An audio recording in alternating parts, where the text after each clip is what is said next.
Going live. Oh, nice to see you, Musical Aviator and Dr. Obama. You're excited at the prospect of a New Year's Eve stream. Yes, look, and we'll see how long I survive. I just intend to keep going till I lose consciousness, really. Because Mrs. Angry and I are not the going out types. We're just chilling out at home. I mean, I've actually got a plan. I might disappear periodically from time to time to do one or two things around the house. But I figured we'd have like a watch party. We'd be doing a retrospective over the years. And if I have to go off and do something, I'll put on a video from the past so we could see how skinny I used to be, how young I used to be. I wasn't really skinny. I've always been a bit on the chunky side, but I'm talking comparatively. Yes. So there's that to look forward to. I've got a couple lined up, and we'll see how things go as the evening progresses. I just thought, I'm going to do what everyone else does and do retrospective of the last decade.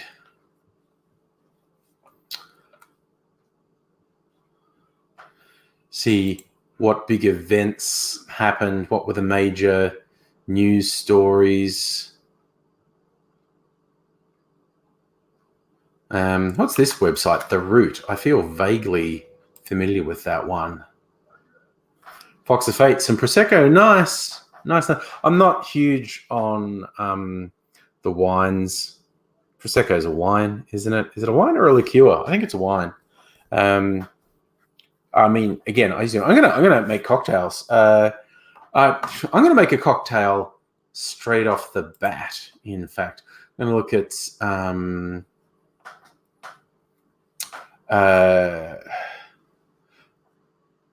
god, is this first site I looked at? Is it a sports site? Oh no, I think it's African American site because all the stories are about black people. The Root. Okay, yep. Okay, that makes sense. Biggest stories that here we go.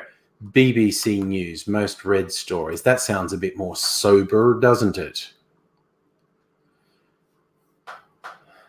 Britain had a cold spell.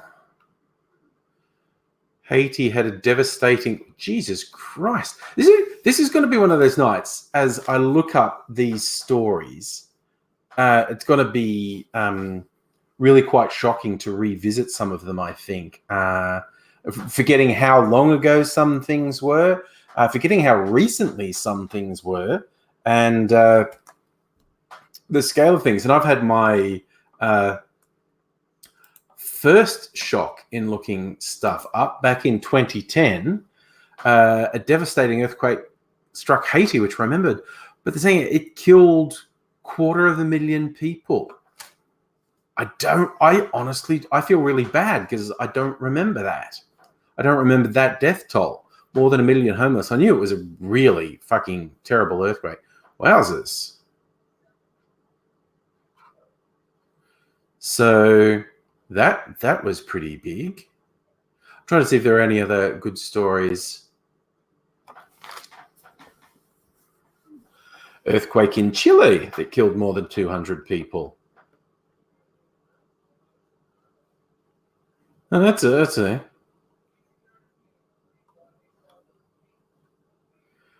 I'm just looking and what else? Oh, Dennis Hopper died. Yeah, I was a bit of a Dennis Hopper fan. So Dennis Hopper died in 2010. Ah, yes. Who remembers the volcano and who's any good at pronouncing it? Hey, Lisa, how are you?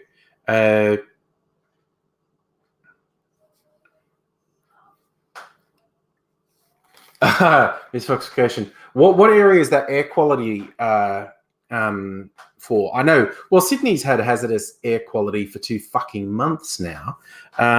The scale of those fires that are happening in East Gippsland, the smoke's obviously going to reach Melbourne in a significant way. Yeah. So, and it's also forecast to be really hot moving into the weekend, if I remember correctly. Quickly looking that up. A bit of a cool change on Saturday, but getting up to 35 by Friday. That's not good. Fox of Fate Prosecco sparkling wine. There you go. That's why they're using a spritz. Yes, Lisa, Bateman's Bay. That was the worst thing. All morning I was seeing the nightmare stuff from Malakuta in Victoria. And then I was like midday, mid-afternoon, saw some more pictures that I thought was Malakuta again. But no, it was Bateman's Bay in New South Wales, just as bad. It's an absolute nightmare seeing these fires and people, whole towns of people on the coast, sort of fleeing to the beach so they can jump into the water if the fire completely overwhelms the town. I mean, it's an absolute nightmare.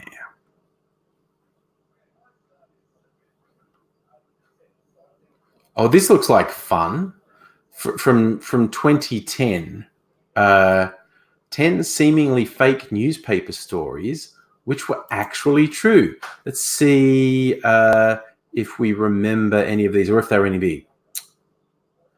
Coast Guards in Cornwall picked up a distress signal from a ship called the MV Titanic in the Caribbean.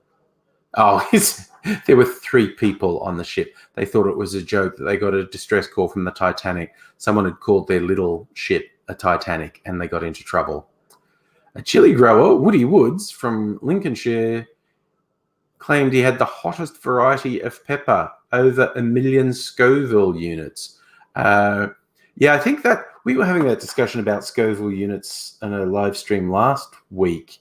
And I think it's like 1 million is the highest naturally occurring hot chili, but people have made things that are like 10 million Scoville units.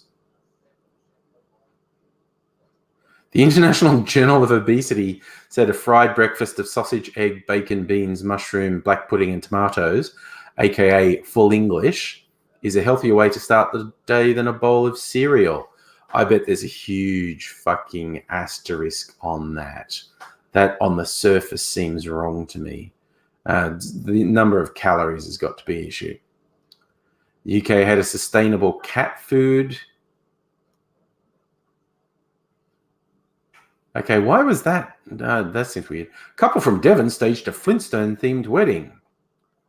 And they sealed the vows with the promise, yabba dabba I do. Okay.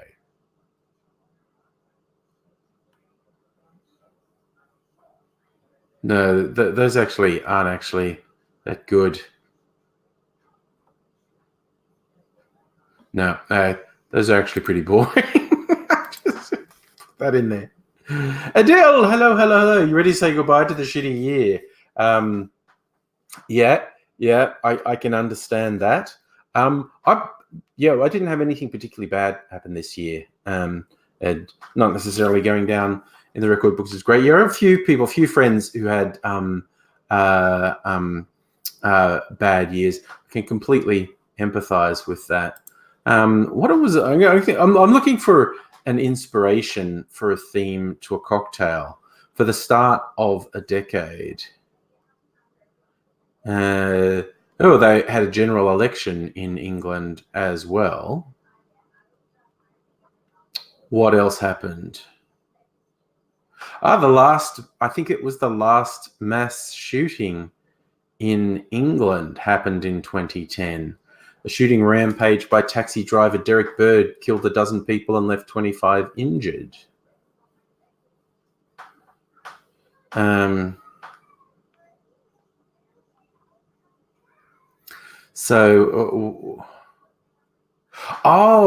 That's right. I remember there were 2 close together in England. In the next month, there's one in Northumberland. A guy shot 3 people dead.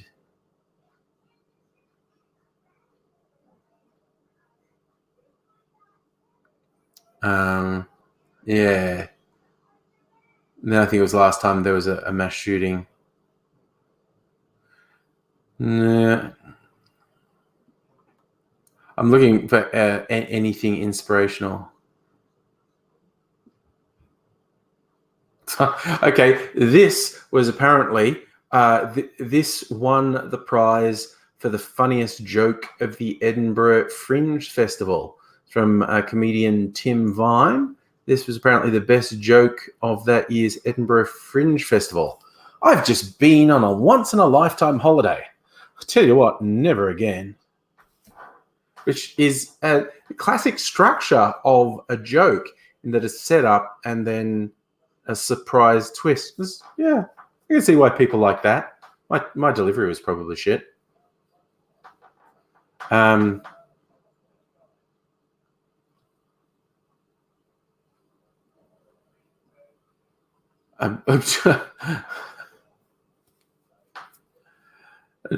these are all English. Well, some world ones.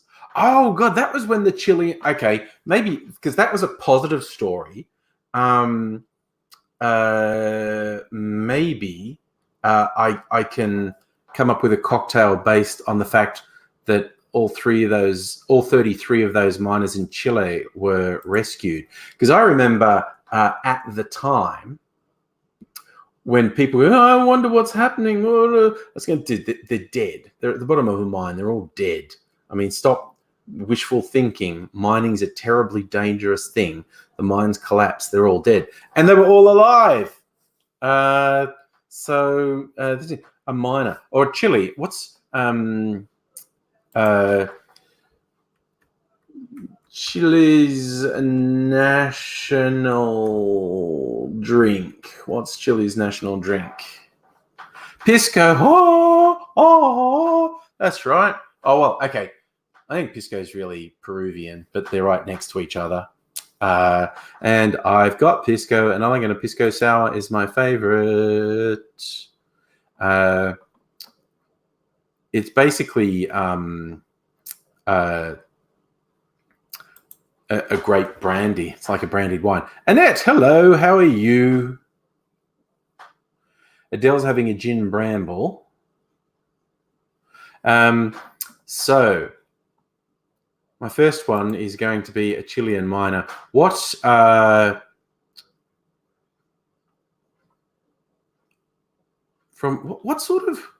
of mine was it? I'm trying to remember what sort of mine it was. They're under there for 2 months. Oh god. So wow, they got trapped in August and they got out in October. They were there for 2 months. Wowzers. That was an amazing story. You don't get many happy endings like this. So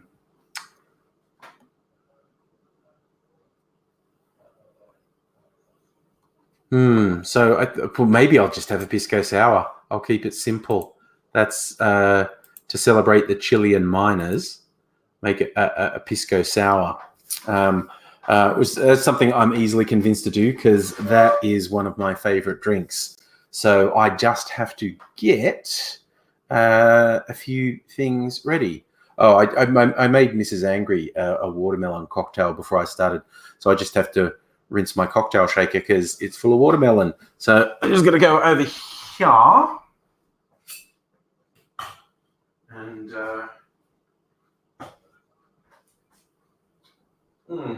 I don't really like watermelon. I don't hate it, but I don't like it. Rinse my cocktail shaker. Because, yes, I'm going to make sour with egg white. Have to give it a decent shake to get some froth happening. That's what she said. Okay. Cocktail shaker. I think I'll do my tiki mug, get a big cube of ice. Notice, by the way, for people who don't follow my social media, like Instagram and whatnot, the booze isn't on my fridge anymore. I got drink cards. This is my Christmas present. Right, block of ice. Lime. Pisco sour. Make it a double. We make it a double. I think I'll make it a double. Right. So, where is my pisco? There's my pisco. What is my sugar syrup? I got. Look, see. I'll show you. I'll move over here. See, there's my drinks cards. There's my drinks cards. Put my drinks over there. Much more sophisticated. Where did I put my sugar syrup? I haven't really memorized where I put everything yet. I've got to find things. Is it over here? Oh, it's over here. Of course it is. I'm an idiot. Okay. Lime juice. Egg white. Got egg white. Okay. Now I can make pisco sour. All right. Ooh, Annette, you got the ingredients for a Chambord Royale. I don't have Chambord, actually.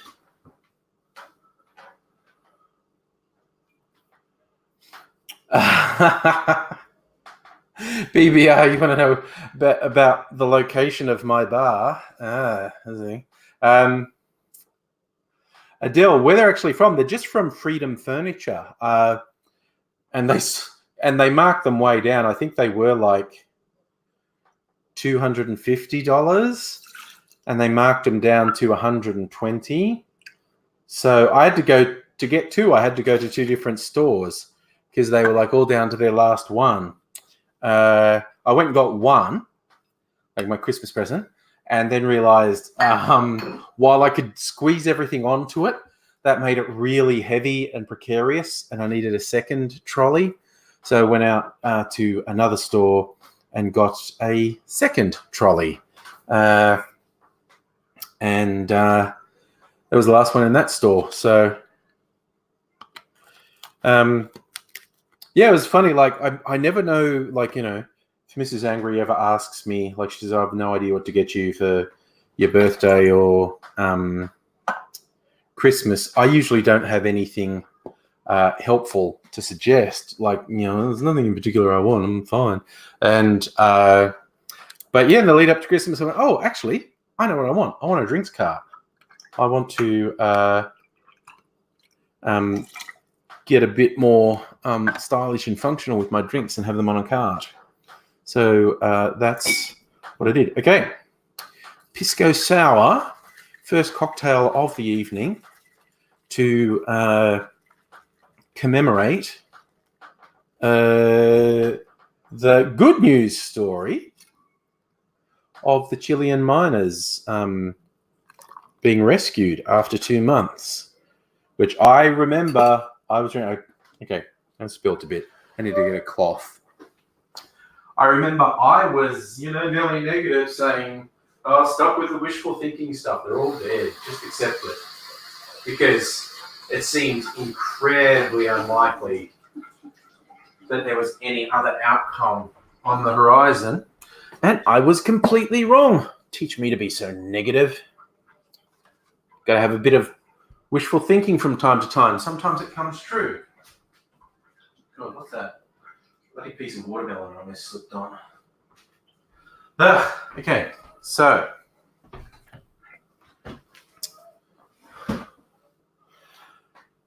Whew, okay, so that's all done diddly done. Move that over there. The first cocktail of the evening. And it just happened. It's nothing too tricky. One of my favorites, Pisco Sour. I forgot to put the sugar syrup in. So it's a bit too sour with the lime juice. Need to take the edge off it a bit too acidic with because it's I squeeze the lime juice myself and some limes from the supermarket. That's good. That's a beer, Joffet.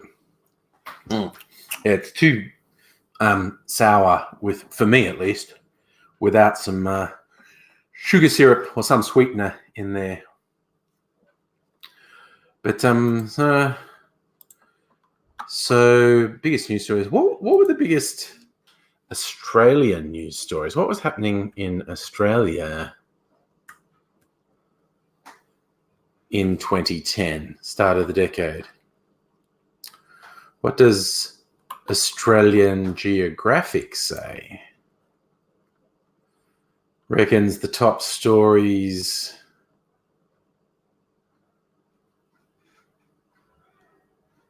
Well, okay, that wasn't a 2010. Well, they apparently released new Apollo 11 moonwalk footage, but that's not news. No, this is no, that's not the sort of thing I want at all. Out you go. Maybe Wikipedia. Oh, here we go. ABC News. That's the sort of thing I want to see. ABC News. What do they got going on? Dr. Obama, was that? See, I lose track of things. 2010 was when Gillard knifed Rudd. And I did not hear about protests at Kirribilli House, but I'm happy they're happening because Scummo sucks the big one. He is such a piece of shit. Okay, 2010. Memorable moments. Yeah, these are all videos. I don't want videos. Don't want videos. No. That's not what I want. Well, what did SBS say? Stories that made headlines in 2015. What does Wikipedia say?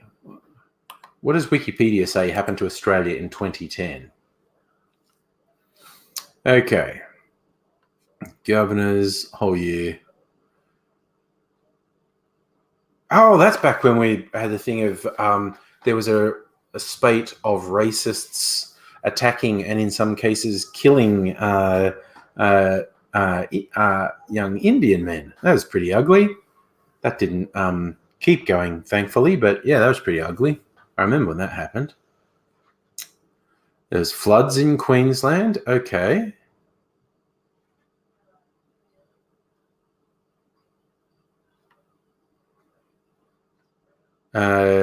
See.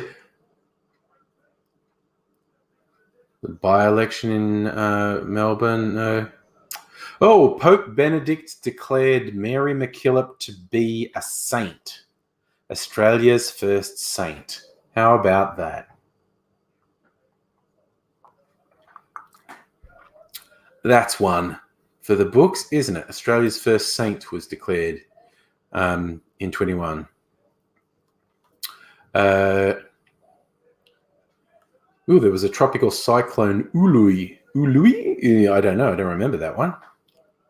Oh my God, my favorite named politician ever. We had an official visit from the then president of Indonesia, Susilo Bambang Yudhoyono. That just sounds like a cowboy. I love that. Susilo Bambang Yudhoyono. Just sounds like a yodeling cowboy. I love that name. It's fantastic. Oh God, there's the Gold Coast wanted to host the 2018 Commonwealth Games, which they did, if I remember rightly. That's interesting. In April, Education Minister Julia Gillard announced a task force. She would get into the news a bit more, according to Dr. Obama. There's a task force to investigate allegations of rorting of the government's building program. The one that saved us from the global financial crisis. Rudd pushed out on a carbon price reduction scheme because he was a spineless piece of shit who ended up being driven by fucking opinion polls. I used to be a fan of his, and then he said this thing that climate change was the greatest moral challenge of our generation, and then he failed that challenge spectacularly. What a suckhole. Jesus. And then there was a by-election in New South Wales for the seat of, it was a state one, for the seat of Penrith, and there was a record, the Liberals won, it had been held by Labor, with a record swing of 25%. Jesus. Because the sitting Labor member had to resign after admitting she lied to the Independent Commission Against Corruption. And there we have it, 24th June. Julia Gillard gets into the news in a serious way. Leadership spill, Gillard replaces Rudd. Dun, dun, dun. So, yeah, it's kind of like, a bit earlier, she's education minister, she's announcing stuff, and then, whoop, she's prime minister. There you go. Okay, and then we had a federal election, resulted in a hung parliament, but Labor were able to form a coalition to go in as a minority government. And remarkably, as a minority government, Gillard was far more effective than any of the fucking Tories have been since with their majorities. Quite bizarre, really. Fox, I do remember what is one of the better things Rudd did was his apology for the stolen generations. I'm not sure what year that was in. Because he was there for a while. You know what I'm gonna do? I'm gonna look it up. Rudd apology. He did that in 2008.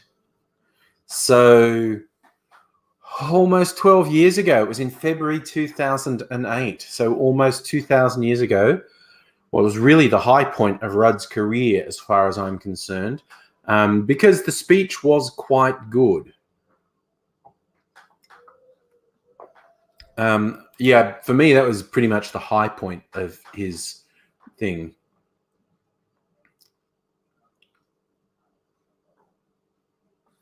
Jesus, Miss Foxification, where are you finding out there was an Ebola outbreak? The Link Cafe shooting in Sydney, that was in 2010, was it? Oh, God, the Charlie Hebdo shooting. That was super fucked. And the dress and Harambe. Oh, wow. No, those weren't all in 2010, were they?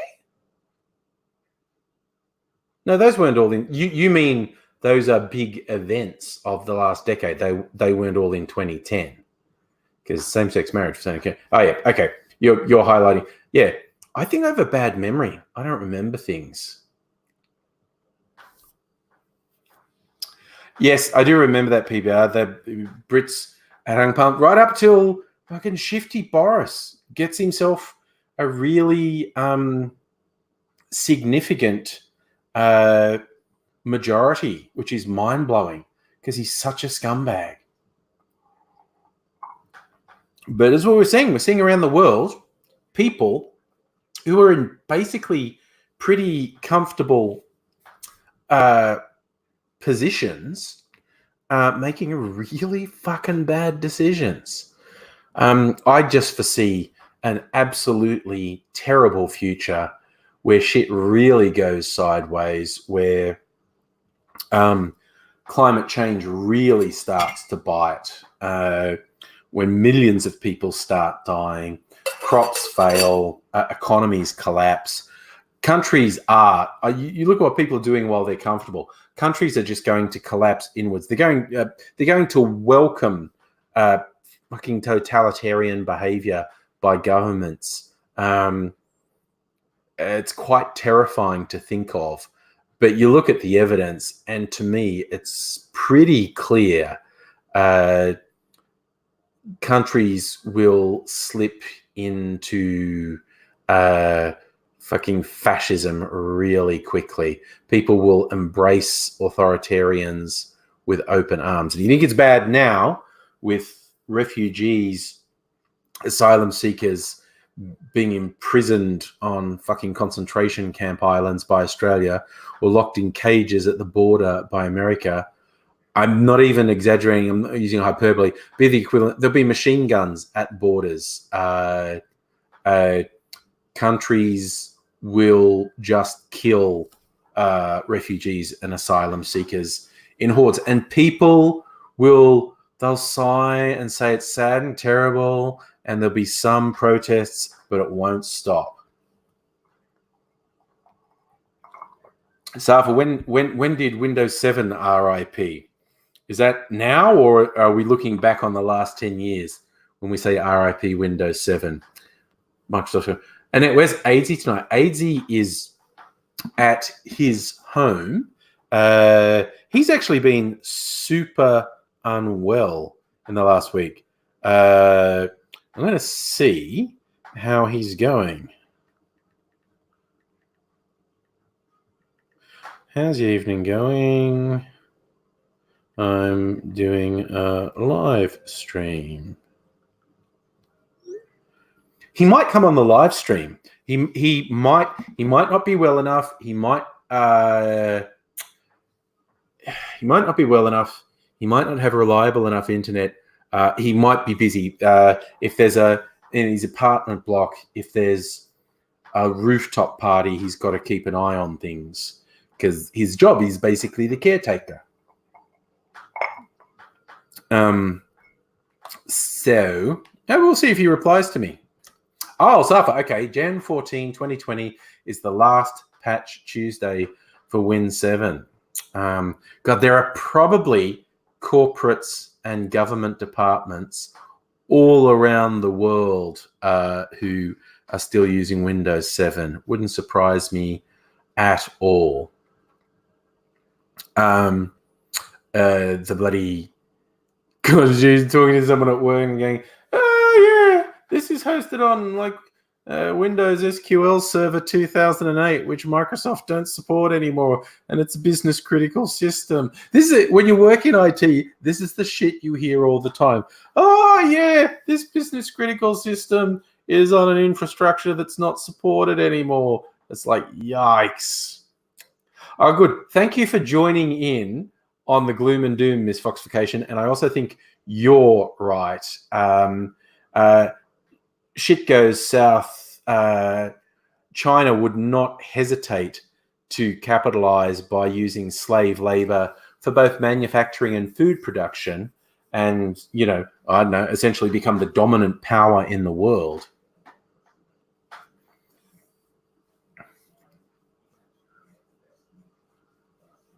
Oh, that's nice, Fox. I like that story. You had an average decade until 2016, visited your girlfriend at the end of 2016, had 6 weeks in Melbourne, which was fun, and moved in with her at the end of 2017. That's nice. Oh, God, Dajel, don't scare me like that. Your Works database is an 80s DOS system. Oh, my God, I remember I've worked with someone. He actually started working on punch cards. This was a few years ago. He wasn't that much older than me. He was probably only 10 years older than me. But as recently as the 90s, definitely the 80s, but some places still into the 90s, they had core systems that fucking used punch cards. Like 60s technology. It was wild. Yeah, DLC, that's the exact thing. You bug it if it glitches because no one knows how to fix it. I've talked to places where it's like, oh, there is literally this was a custom built stuff by a contractor, and he's literally the only person who knows how to fix it. So we've got that single point of failure there, which is such a nightmare, such an absolute nightmare. But that's the way things go really often. I like that. Fox, US nuclear arsenal run on floppy disks because they're secure. Well, they couldn't fucking internet connect the nuclear system. That it has to be closed systems and manually controlled. God, you do hear scary stories about America. I'm going to see if I can find a story. American nuclear weapon security.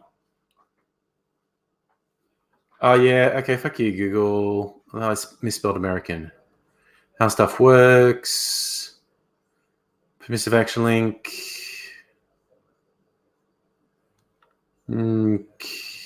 US wasting billions on bombs that serve no purpose. This looks like fun. Could someone actually steal a US nuke?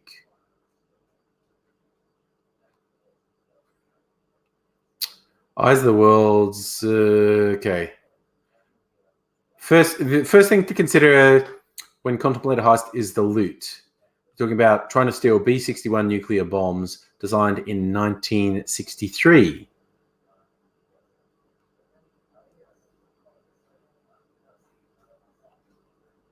So I'm trying to think, because I just remember reading terrible stories about their shitty security and the people who worked in the bunkers being drunk and shit like that. No,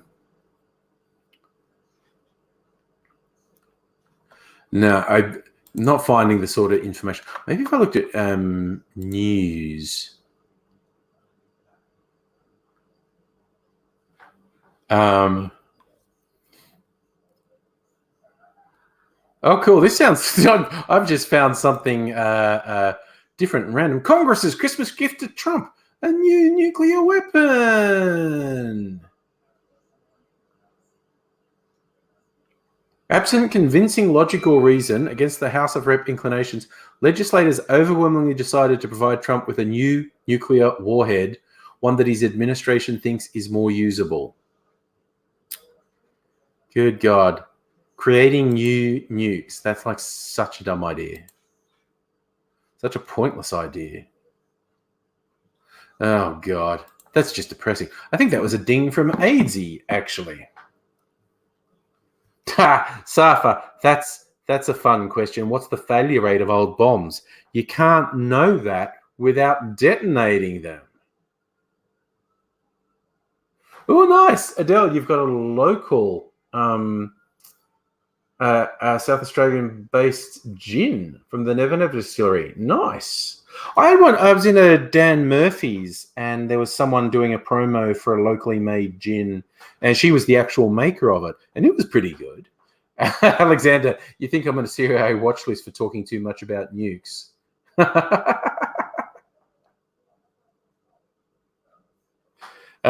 What's AIDSy says? He said a full day.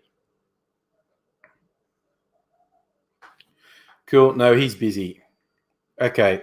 Good to know he's busy. So we're not going to hear from AIDSy. Probably from anyone else. Throw out the link. Who wants to join the live stream? I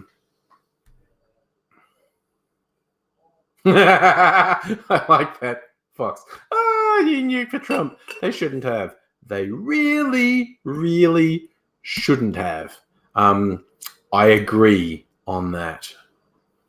No, you think it's my Google searches that are going to get me busted? You may be right. Oh, you know, okay. We're looking at the news stories. Let's try and remember what our entertainment was in 2010. Right back to 2010. What movies came out in 2010? Toy Story 3, class. Inception, class. The Social Network, that was okay. How to Train Your Dragon, that was okay. Shutter Island, that was okay. Black Swan, that was okay. Scott Pilgrim, depends. I think Scott Pilgrim's okay. Alice in Wonderland, Tim Burton's, that was shit. Tangled, that's one of my more preferred Disney films. That version of the Rapunzel story is good. King's Speech, that was pretty good. The Coen Brothers, True Grit, that was okay.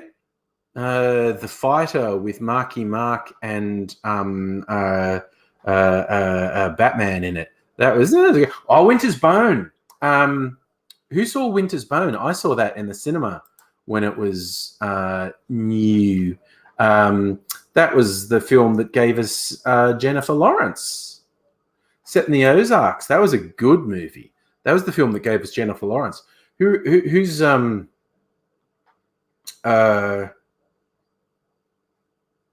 Oh yeah, Fox. I definitely think it'll be open stream. I'm gonna think. So, what was everyone's favorite film? Oh, Harry Potter and the Deathly Hallows Part 1 came out in 2010. Oh God, this is not necessarily great, but momentous. Despicable Me came out in 2010. So 2010 gave us the fucking Minions.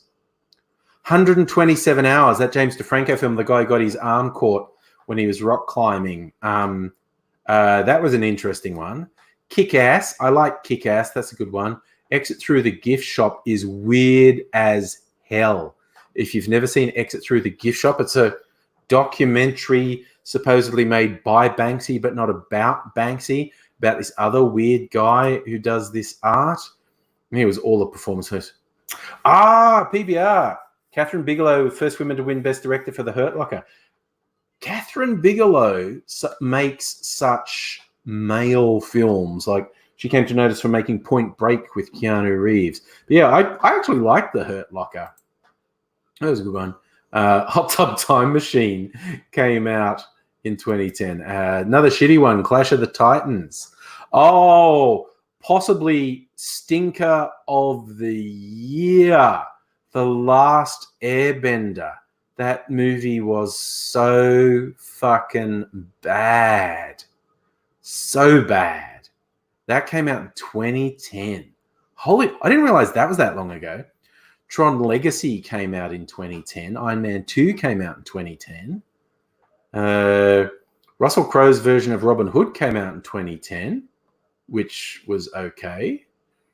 The fourth Shrek film, Shrek Forever After, came out in 2010. What else came out? These ones I haven't heard of. Out of My League, Ben Stiller in The Town. The Chronicles of Narnia, thing that failed and they never finished the series. I'm looking at these. What is God? Now we're getting the ones that aren't. Oh no, the other guys. That's not what I thought it was. That was a shitty one. The Nice Guys from a couple of years ago. I like that. What does Wikipedia say was the year in film? Okay, this is interesting. The highest grossing films of 2010.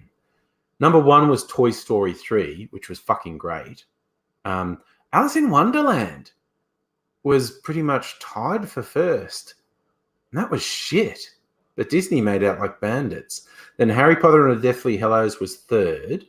Inception was 4th. Like, yay. The 4th highest grossing was an original content film. Shrek was 5th. So a serious one. Twilight was 6th. Iron Man 2 was 7th. Tangled was 8th.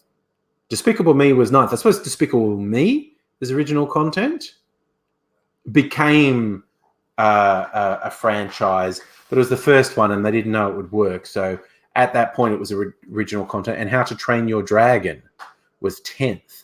So that's like kids' films. 1, 2, 3, and Iron Man 2 is a kids' film. Let's get real.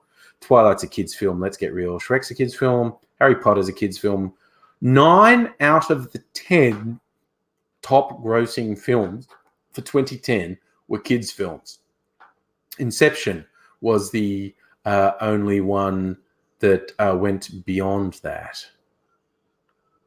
Wow, there you go. So who got the awards? The King's Speech got Best Film at the Academy. No, that was Producers Screen Actors Guild. Okay.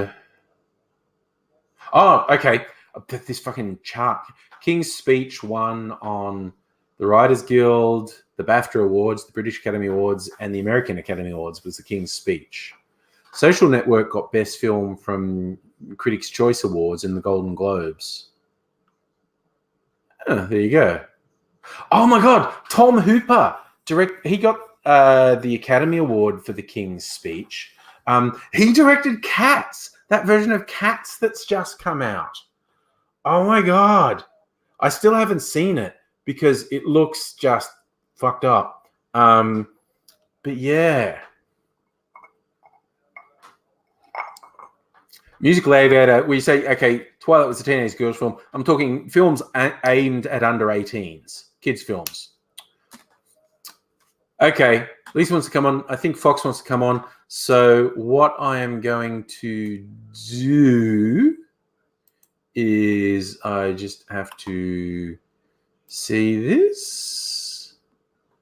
I am going to put a link into the YouTube chat. This should work. I should be able to post a link. There you go.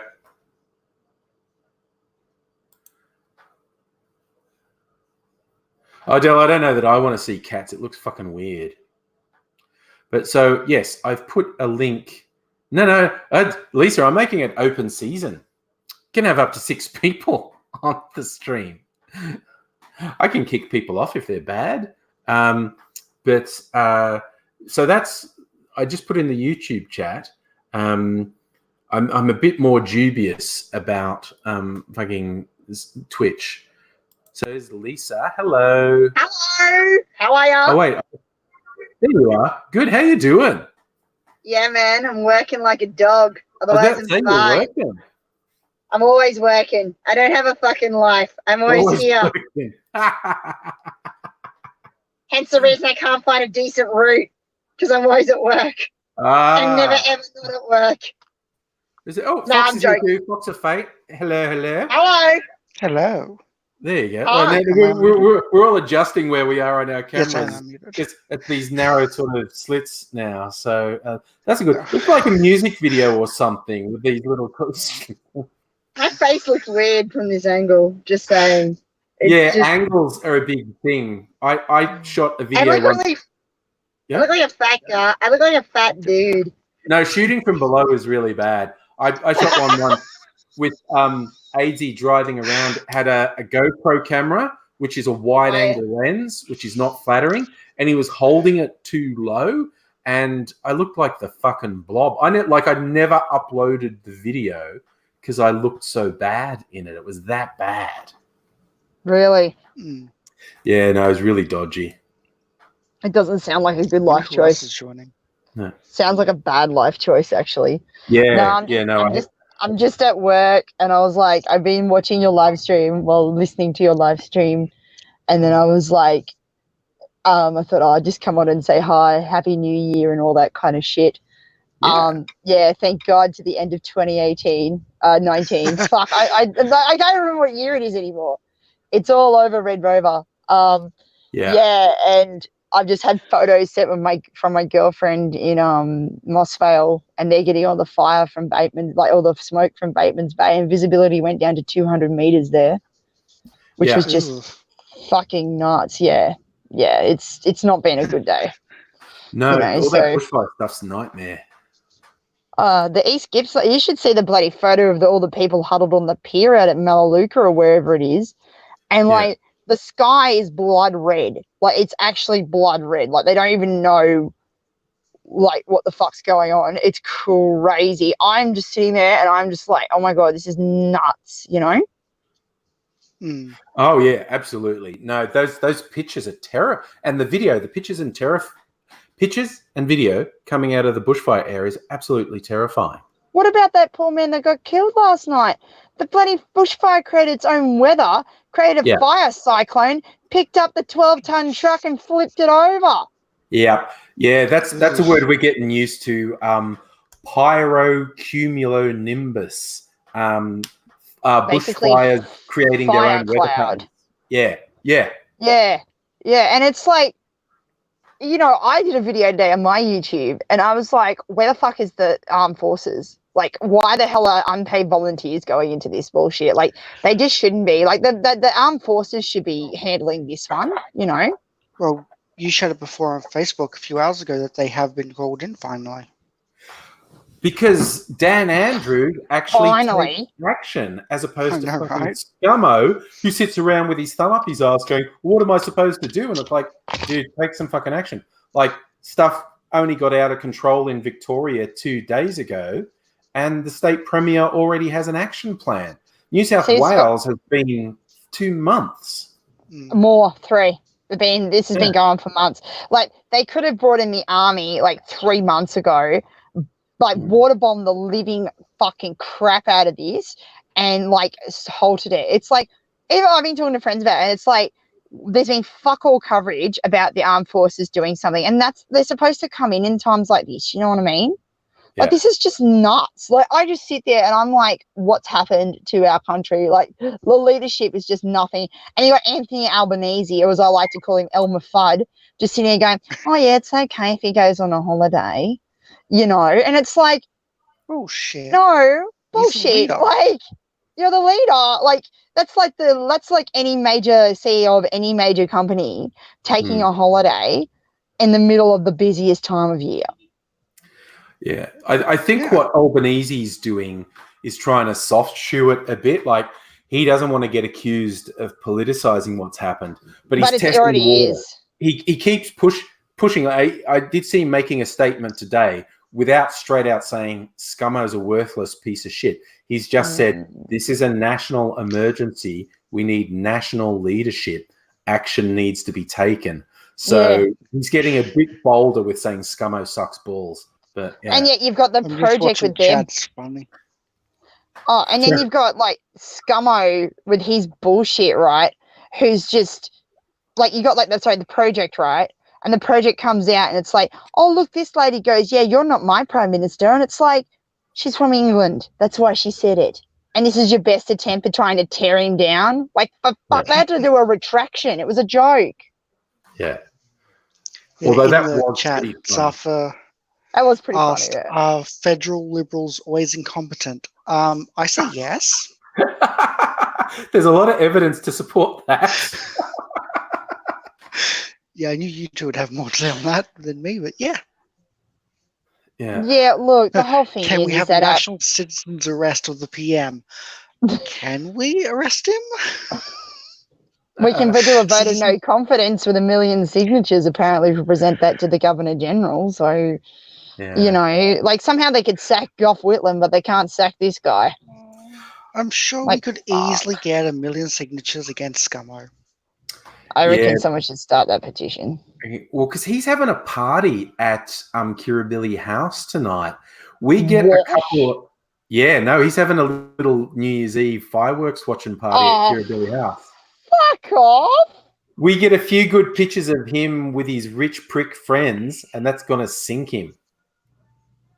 Fireworks at this point in time. Well, I can understand why anything to do with fire at this point in time. Yeah, but I can understand. Like, I watched Sunrise this morning, and they were talking about it, and like Gretel Colleen pointed out, she's like, it's not that easy. Like, they would have started planning this over a year ago. Like, a lot of things have already been paid for. There's a lot of money. It takes over a year or 18 months just to organize them, and there's a lot of money involved. So it's kind of like, you know, you wouldn't think of this. Like, you can cancel them, but at the same time, the money doesn't come back. You know, all those people and that's all taxpayers' money. So so you know, it's like, you know, what do? You're damned if you do, and you're damned if you don't. Yeah. That's what I was saying to people. Stop saying ridiculous shit like we need to save the money. The money was spent a year ago. The company that does the fireworks doesn't do it out of the goodness of their heart. They say, and because they've got to spend, you know, they have to spend probably 80% of the money they charge the government. So they have to buy the stuff. So if your argument is cancel it because it just looks bad, well, that's a consistent argument. But if your argument is cancel it to save money, it's like, well, no, that's really stupid because you're not going to save any money.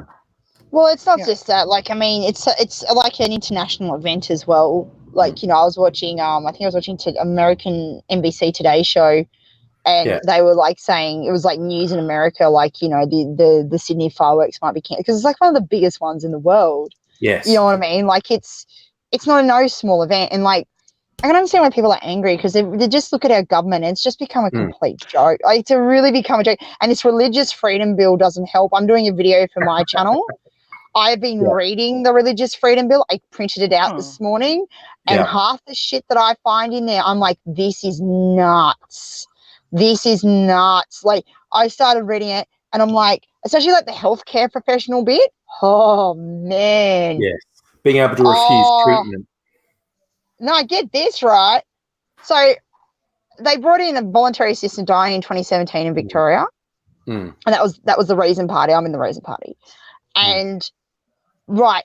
So one of the examples of infringing religious discrimination is that if you're a doctor that works in a Catholic hospital, and the hospital tells the doctor that they have to, they do the voluntary assisted dying, but if the doctor believes through his religious belief that it infringes upon that, then he doesn't have to tell the patient about it, because if they force him to, then that can be considered discrimination. Because they're yeah. It's a bit worse that medical professionals can refuse contraception if they say that's against their religion. Imagine that in a small town with one doctor. Yeah. Yeah, not good. Not good. Not good. The Melbourne fireworks still go. The Melbourne fireworks aren't even controversial because we haven't been choking on smoke for a month. Well, and also the Melbourne fireworks, no one gives a fuck about the Melbourne fireworks. So, they're not exactly spectacular. One. Yeah. But, we don't have the giant Sydney Upper Bridge. That's true. I did notice the Sydney Mayor, Clover Moore, she put the best possible spin on going ahead. She said, we're going to centre fundraising on the night. Everything's going to be about raising money. I think they're focusing on the Red Cross. And that's a good one because they say, okay, we're doing it and millions of people are going to watch and we're non-stop going to be saying to people, you should donate to the Red Cross. Are you trying to scare everyone, Lisa? What is it you're doing there? I'm just, I just want people to get a view of the size of my head. Look, I can do this. Look, I've got a bigger head than you. So no, you don't. My head is huge. I've got to show you. Speaking about the size of my head, I've got this picture here. I will show. I was at the supermarket today, and in the post-Christmas sales. I love the sales. I bought so much makeup yesterday. And all those boxes of Cadbury favourites and whatnot are half price. But then I saw this. I'm going to put that up there. Oh, the really big boxes. Yeah. That's twice the size of my head. That's a dream. And my head is goals. That's a goal. The original price of that one was $100, and $100, and they've marked it down to 60. And so it's God knows how many kilograms of these friggin' chocolates. It's just huge. I went to 5. I just saw on the. It's 5 kilos on YouTube because there's a hell of a delay between YouTube and StreamYard, and I got a good close up of the picture. It says 5 kilos. Holy cow! Yeah, I didn't even look that closely. I was just look at this. It's wild. Yeah, well, I went to the sales. I went and got I went to Priceline because I'm a huge makeup nerd. Oh yeah. And Revolution's a new brand at Priceline, which is from the UK. Nikki Tutorials, huge beauty guru on here. She's obsessed with it. I brought a gift pack, right? It was reduced from $90 to $60, and even then, at 90, it's worth it. But I ended up getting 6 eyeshadow palettes of 20 colors each. Yeah. 2 contouring palettes and 3 lips for $62. Okay. And even the lady at Priceline said to me, and I brought another one, which was one palette, which was this is $17.50. It was half price, and it was one palette, but the one palette could do 4 different makeup looks, and they had 3 brushes with it for $17.50. And I got a highlighter palette with 8 highlighters, which was $60. So I left 30.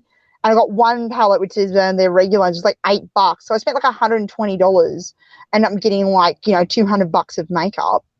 It was absolutely nuts, and I'm waiting till next week when I get paid because they've got another gift box that has it has all these brushes and everything else, and it pulls out drawers, and I'm hoping that it will drop down a bit more and I can get that as well.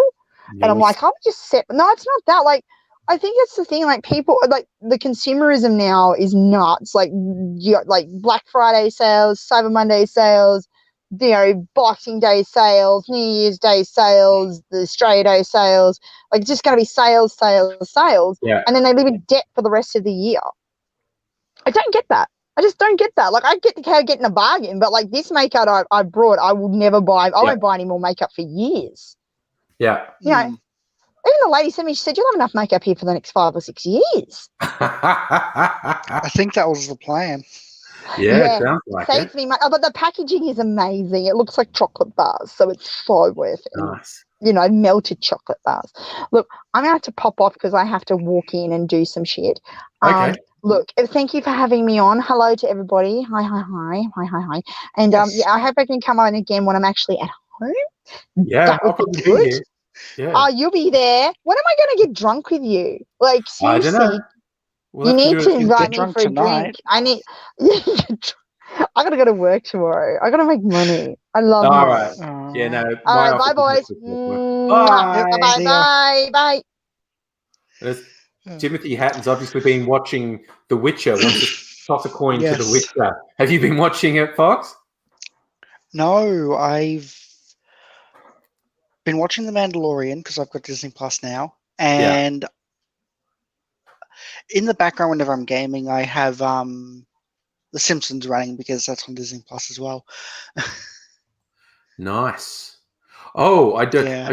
Just for a laugh, I was thinking of making another cocktail, and because Timothy brought up The Witcher, I was thinking I should do a Witcher themed cocktail, and of course, yes, there are some Witcher potion cocktails on here. Yes. I'll do my own version, and you'll like this because this one said to make it blue by putting blue curacao in it, and I don't have any blue curacao, but what do I have that's blue? Absinthe. So I'm going to make a Witcher potion. Let's get this happening. This is a Reddit thread. It suggests a Blizzard potion, vodka, blue curacao, and lemon juice. So I'm going to do vodka, blue absinthe, and lemon juice. I've got some green vodka too. So the stuff that I coloured with rock candy. So that'll probably be a good colour. Yeah. All right. I got to grab one of my green vodkas. Yep. Which one? I hope Chad isn't expecting me to entertain. Yeah. Cherry caramel vodka. Even though it's green, the flavor is actually cherry caramel. My absinthe is here, and I will just get the lemon juice in the fridge. All right. I'm liking the sound of this one. All right, I think I'll just stir this one. We put some of the green vodka in. This will be a fun flavor. This one actually. This was flavored, as anyone who watches me make cocktails regularly will know. It's flavored with rock candy from a place that's just off Chapel Street in Prahran called the Red Balloon Candy Artisan. I'm going to put a whole shot of absinthe in. Fuck it. Almost out of absinthe. Well. Oh, that's a good color. Okay, you're gonna like this color. If you like blue, you're gonna like this color. All right, and some lemon juice. Lemon juice. Especially add enough. Yeah. Stir. Oh my god, this really does look like a freaking potion from a game. No, it's not good to get me to add lemon juice to things because I get wedges of lemon and suck the juice straight out of I don't react or anything. I'm just like, nice.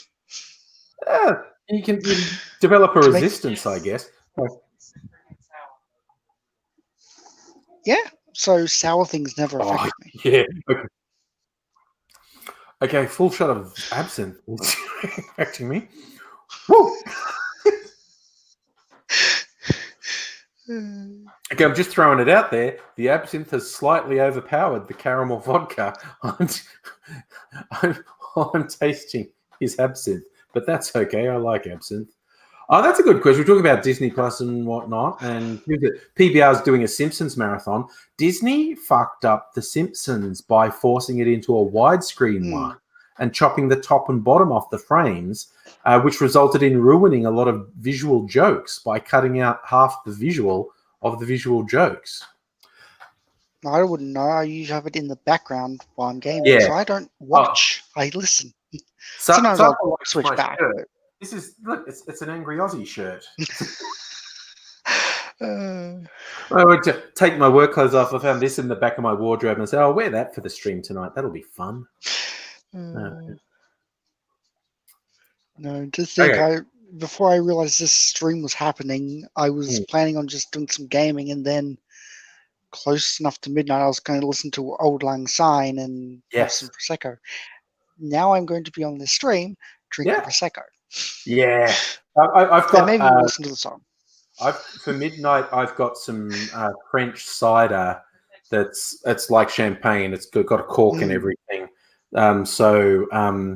If I'm still going and drinking anything's wise at midnight, I'll pop open the cider instead of some champagne. Speaking of which, I'm gonna have a quick toilet break actually. But I'll show you what I'm gonna do. Speaking about retrospectives, I was thinking in the past, and what did I do?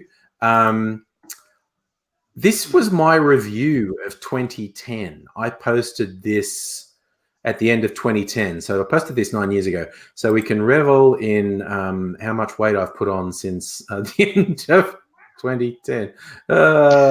Catherine, you don't have to be sorry for being late watching it. So I know. This is like, oh, yeah. What do I want to show everyone? So, okay, get my Chrome tab up. This, I'm going to leave you. We'll have a little watch party. This probably mute is... probably mute this end. So, how is that working?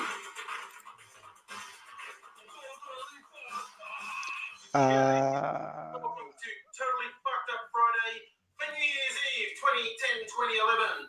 I thought everyone's doing retrospectives. Why not have a totally fucked up year in review, highlighting some of the most totally fucked up moments in different categories.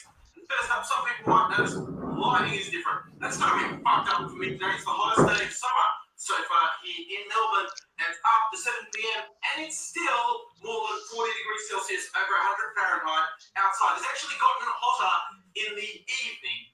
Great, that's just what you want on a day when people are going to be out getting pissed. Really hot weather to make them drink more. It ought to be fun tonight, but that's why my normal lights aren't on, because it would get so hot so quickly, I would probably die. So I'm not going to do that. First up, I want to give out an award for the most TFU moment in racism this year. This is from right back in January when an ad aired in Australia for KFC, Kentucky Fried Chicken, who was sponsoring the one-day international cricket games.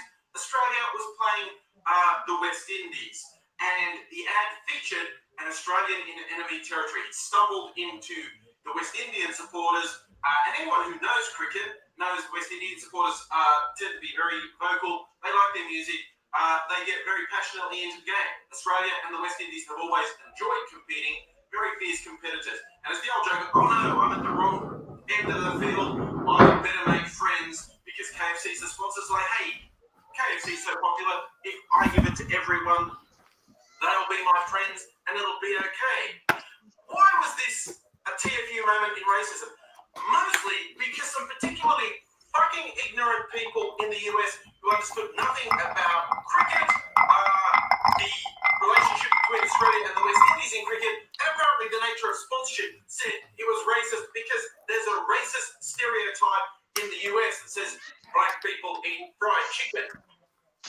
Yeah, that's an American stereotype, and as I pointed out at the time, enforcing your cultural standards on the entire fucking world is racism and bigotry of the worst sort. Hey, here's an interesting thing. When you see something from another country that you don't understand, why don't you investigate the country that it's come from so you understand where that fits culturally? First, no fucking Australian uses fried chicken as a stereotype about black people. Second, how do you advertise a fried chicken company that's sponsoring a competition that involves a team of black players without putting fried chicken near black people? You fucking idiots. It's this sort of bullshit that people go, oh, racism. Let's actual racists off the hook. You want an actual racist? Earlier this year, there was this complete moron from promoting the idea of a whites-only basketball league in America. I thought it was funny because he was essentially saying white people are shit and can't compete on an open playing field. So I used to shout a lot. Do I still shout that much? just because you want to court. And he went on to say it's not I racist. think your mic's definitely different. Definition, but I think it might be the difference in microphone. white people play I definitely have better audio quality now than I had then. Yeah. athletic game that white people can't compete in. So, Okay, no, and Miss Foxification is saying no. You're more mellow. I don't know, short black people who can't play the high-flying game either? What about Mexicans or Asians who are short? Why not just call it the talentless fucking league? But then this is the point. When people go off the handle about, oh, I see racism. Actual racists get away with saying outrageously racist things and getting to say, I'm not being racist. That is totally fucked up. Now, for the most totally fucked up moment in law enforcement of the year. Always a hard topic to pick one on, but for me, just for absolutely outrageous stupidity, the story about Pedo Bear, the that started on 4chan, being treated as I didn't know what this was going to be. by law enforcement was just the most totally fucked up law enforcement story of the year. The absolute cluelessness involved just stunned me. And the story was actually picked up and run with by some Fox News outlets, which is hardly surprising given they won a court case this year to be allowed to deliberately lie to the public. But everyone's going, it's funny, they're stupid. I'm going to go to one of the online betting agencies and see if they will take a bet with me. Someone online is going to get recorded sex offences against them solely because of an association with Pedo Bear. They won't actually have any porn, let alone kitty porn, on their computer, but they'll have a Pedo Bear sticker on their car or wear a Pedo Bear t-shirt or a Pedo Bear costume, and they'll be arrested, and then someone will look at the logs on their internet access and see they were on 4chan. And are you telling me you can't find child porn on 4chan? That's my bet, and that will be the most totally fucked up outcome. It's one thing like, hey, I don't appreciate your sense of humor. That's the point. People are deliberately making jokes about pedophilia to make uptight people squirm, but to turn that into a criminal record and a serious one like a sex offender criminal record, that is totally fucked up. And my most TFU hypocrite of the year goes to a conservative evangelist from Florida called George Rickers. Like a lot of conservative Christian evangelists, he preaches an anti-gay message. It's the work of the devil. We've got to save them. We've got to convert them. And then he goes another gay evangelist. With a I remember this one. negative. He actually hired the guy from a site called rentboy.com. This guy used church money to hire a dude from a site called rentboy.com. Jesus. You don't have to go to a gay website to get it. You can do that doesn't bother me. But to publicly preach a horrible homophobic message and privately hire young boys to make that holiday something extra special, well, that is totally fucked up. And I'm going to wind up with a big award for the most TFU trend of the year. And for me, that is the trend for governments and law enforcement worldwide to increase censorship and increase criminal prosecutions for things under the headline like copyright. And this is literally worldwide. Australia had the running early in the year and in 2009 with our communications minister, Stephen Conroy. Oh, Stephen fucking Conroy. What a dick. The entire internet. And I laughed at the time that people went, oh, Australia, you're so backward. I was thinking, do you not get that this is worldwide? I mean, obvious repressive countries like China and some of the Muslim countries want to clamp down on everything on the internet that they can. But the whole European Union, the US, and most recently the UK have been introducing these laws. They're using law enforcement to shut down websites just because someone said there was something bad on them, whether that was porn or copyright infringing material. I mean, in the US, their sort of national security concerns, they managed to put copyright as a national security issue, and they were taking away domains based on the say-so of the big entertainment companies. They said, no, that site is definitely infringing. Nothing went to court, nothing was proved, but the domains were taken away. Hello, and... All right, I'm gonna. I think that's enough of me. Enough of me ranting, maybe. That was a blast from the past. That was 9 years ago, base. I just also want to say hi, Nug, and Raiders is a sick man, and I love it. Wants us to prank call Pauline. Who's seen that in the news? Pauline Hanson saying she wants to basically have a helpline for troubled people over the New Year's period. She's going to talk to people on the phone. Oh my God! Is there anyone less empathetic, less nice, less qualified? Trump, Boris Malcolm Roberts, actually. Imagine if Malcolm Roberts is next to her and Pauline's going, "Oh, that's awful." Malcolm's like, "Let me talk to him. Let me talk to him." Pauline. She should have stayed out of politics when she quit after her disastrous 1990s attempt. Oh, such.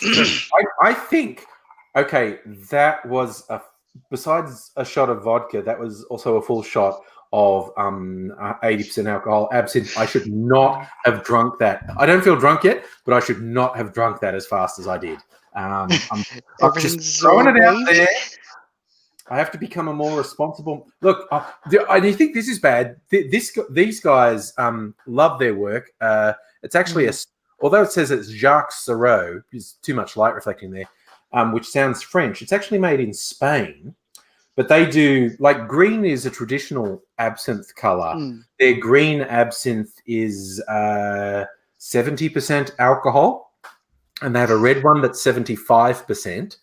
The blue is 80%, and they have a black absinthe that's 85% alcohol. I found one being advertised online that's apparently a flavored absinthe that's 90% alcohol. So I think I'm going to have to order that and see what the hell is going on there. Doesn't alcohol vaporize at higher percentages? It does. Basically, the highest you can get alcohol to stay in solution is about 95%. So the stuff they sell in America, I forget what they call it in America. I had, that's in one of my things over there, the Polish Spiritus, a rectified spirit, 95% alcohol. I forget what the Americans call the one that they sell. It's a 95% white spirit. But then basically beyond that, it won't stay in solution. I tell you, want to join the stream? People want to join the stream. I'll put the link in again. Actually, Fox and me could do with some pals. Yes, instead of both of us trying to entertain all of you. Yeah. No. I'll put the link. This is what New Year's is about. This is where's the chat? Everclear. Chat. I'm gonna try and put the chat in. Okay. What is this doing? Oh, that's what it's. God. Okay, maybe I am a bit drunk because I couldn't work my computer. Everything's a bit fuzzy. Yeah. All right. So I put the link in the chat, and that's open. Yeah, anyone wants to join? I think 6 people. I think we can have 6 people all together. I believe so. Which would be wild and crazy. So anyone who wants to join, click on that link. Adele's having a loo break. No, you've joined us before. Anyone else? Catherine, you've joined us before. Anyone who wants to join, just click on the link.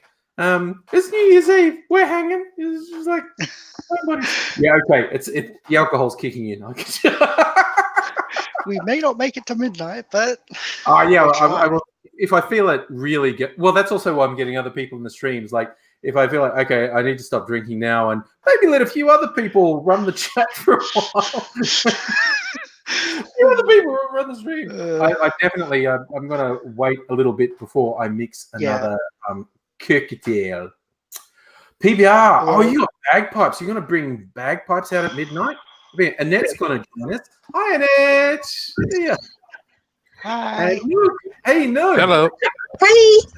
All right. I'm finally putting faces to names. Can you all hear me correct? All right? Yes. I'm hearing echoes somewhat. Yeah, hang on. Yeah, there we go, that's better. Oh, Luigi's joining us too. Yes. It's getting mad Brady Bunch now. Uh, All right, I love it. How's everyone's evening or morning? I'm not even sure of the time zones for it. I know Annette and Fox are in Australia. Luigi, where are you? United States. Sorry, where are you, Luigi? United States. United States. Noog, you're in the US as well, aren't you? No, I'm in the UK. UK. There you go. We've got a few time zones represented. I'm loving it. I've heard I've already heard some bloody illegal fireworks going off tonight. Oh, Jesus. They've been threatening really serious punishment for anyone setting off illegal. I think they do it a lot around here. Bandura. You know where the fire was yesterday? Yeah. Yeah, Bandura. Illegal fireworks. As I said earlier, anything to do with fire right now, not a good idea. Luigi and Noog, have you seen anything in your media about the fires in Australia? Bits and pieces here and there, mostly on Twitter. Actually, quite a bit. I got a friend near Adelaide who nearly had his house burnt down. Yep, Adelaide had some really bad fires. Yeah. Oh, yeah. One of my American friends has had reports from the fires, because she commented that. Wait, what was it she said? I'm going to have to go on Discord and find it. Good thing she's the last person I talked to on Discord. Yeah. She did say something about Scummo. Yeah. Something about him being as bad as Trump, if I remember correctly. Oh, Scummo loves Trump. You know how world leaders make fun of Trump? Scummo fucking loves Trump. Okay, but so does Boris. No, don't get too superior. No, Boris loves Trump. Yes. There's no way I'll be a superior with Boris around. He looks like a blonde version of him, honestly. That makes it so much worse. As I said, I don't know if I said it in your stream, Angry, or if I said it in Kevin Logan's stream or his friend Christy Winter's stream. We now have a wannabe dictator in Trump, a wannabe king in Boris Johnson, and a wannabe anything. A wannabe dictator in Scummo. Yeah. In 3 different countries. Yeah, the Scummo deserves to just stay as Scotty from marketing. Yeah, that's Scotty from marketing. I've seen that meme. The insult everyone in Australia has been using on him, because prior to going into politics, he worked in marketing and he wasn't very good at it. He was behind Australia, Where the Bloody Hell Are You? Tourism campaign. So if we want to insult him, we just call him Scotty from marketing.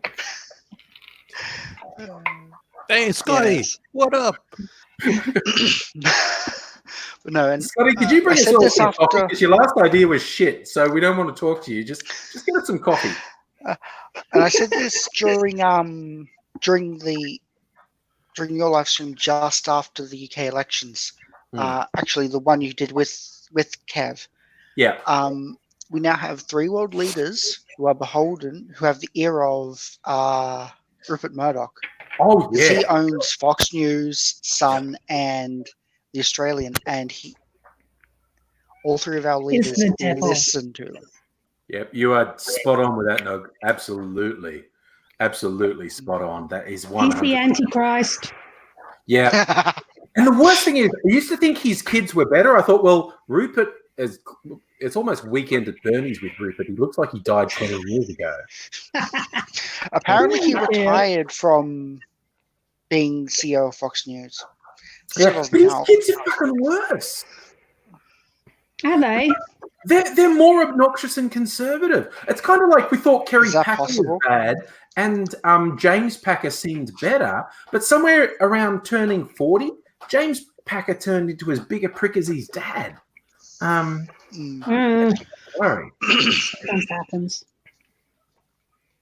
Oh yeah, misfoxification spotted. Again, one of the things we were ripping on Scummo for was for fucking off to Hawaii when Australia was on fire. And yeah, he was actually at a private resort that's, I think, run by the US military. It's weird. But he's just such a I remember hearing something about the US military paying to be in one of Trump's resorts while they were on the one in Scotland. So they were on leave, they were coming back. So they literally gave him money. Yeah. The fact Trump has enriched himself by millions of dollars while being president by having people stay at his resort. How he's not in prison for that, I don't know. They have a clause in their constitution to stop that. One of their previous presidents had to sell his peanut farm because of that. That was Jimmy Carter, yeah. No, Carter, yes. Jimmy Carter had to put his peanut farm in a blind trust. Trump keeps having events at his own resorts. And he's generating millions. He worked his way around it by giving the business to his kids, so he technically still has access to all of it. You sound like you believe him, Luigi. You sound like you're completely on board with that decision of his, Luigi.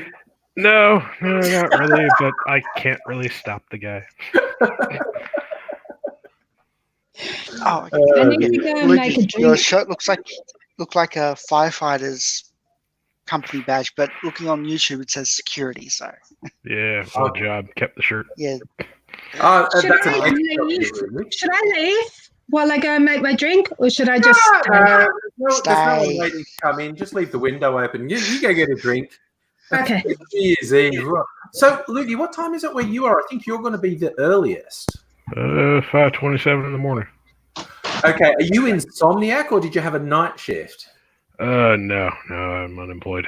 I was just playing Star Trek Online for about 5 hours and it glitched out on me for the 5th time this week. Look tired.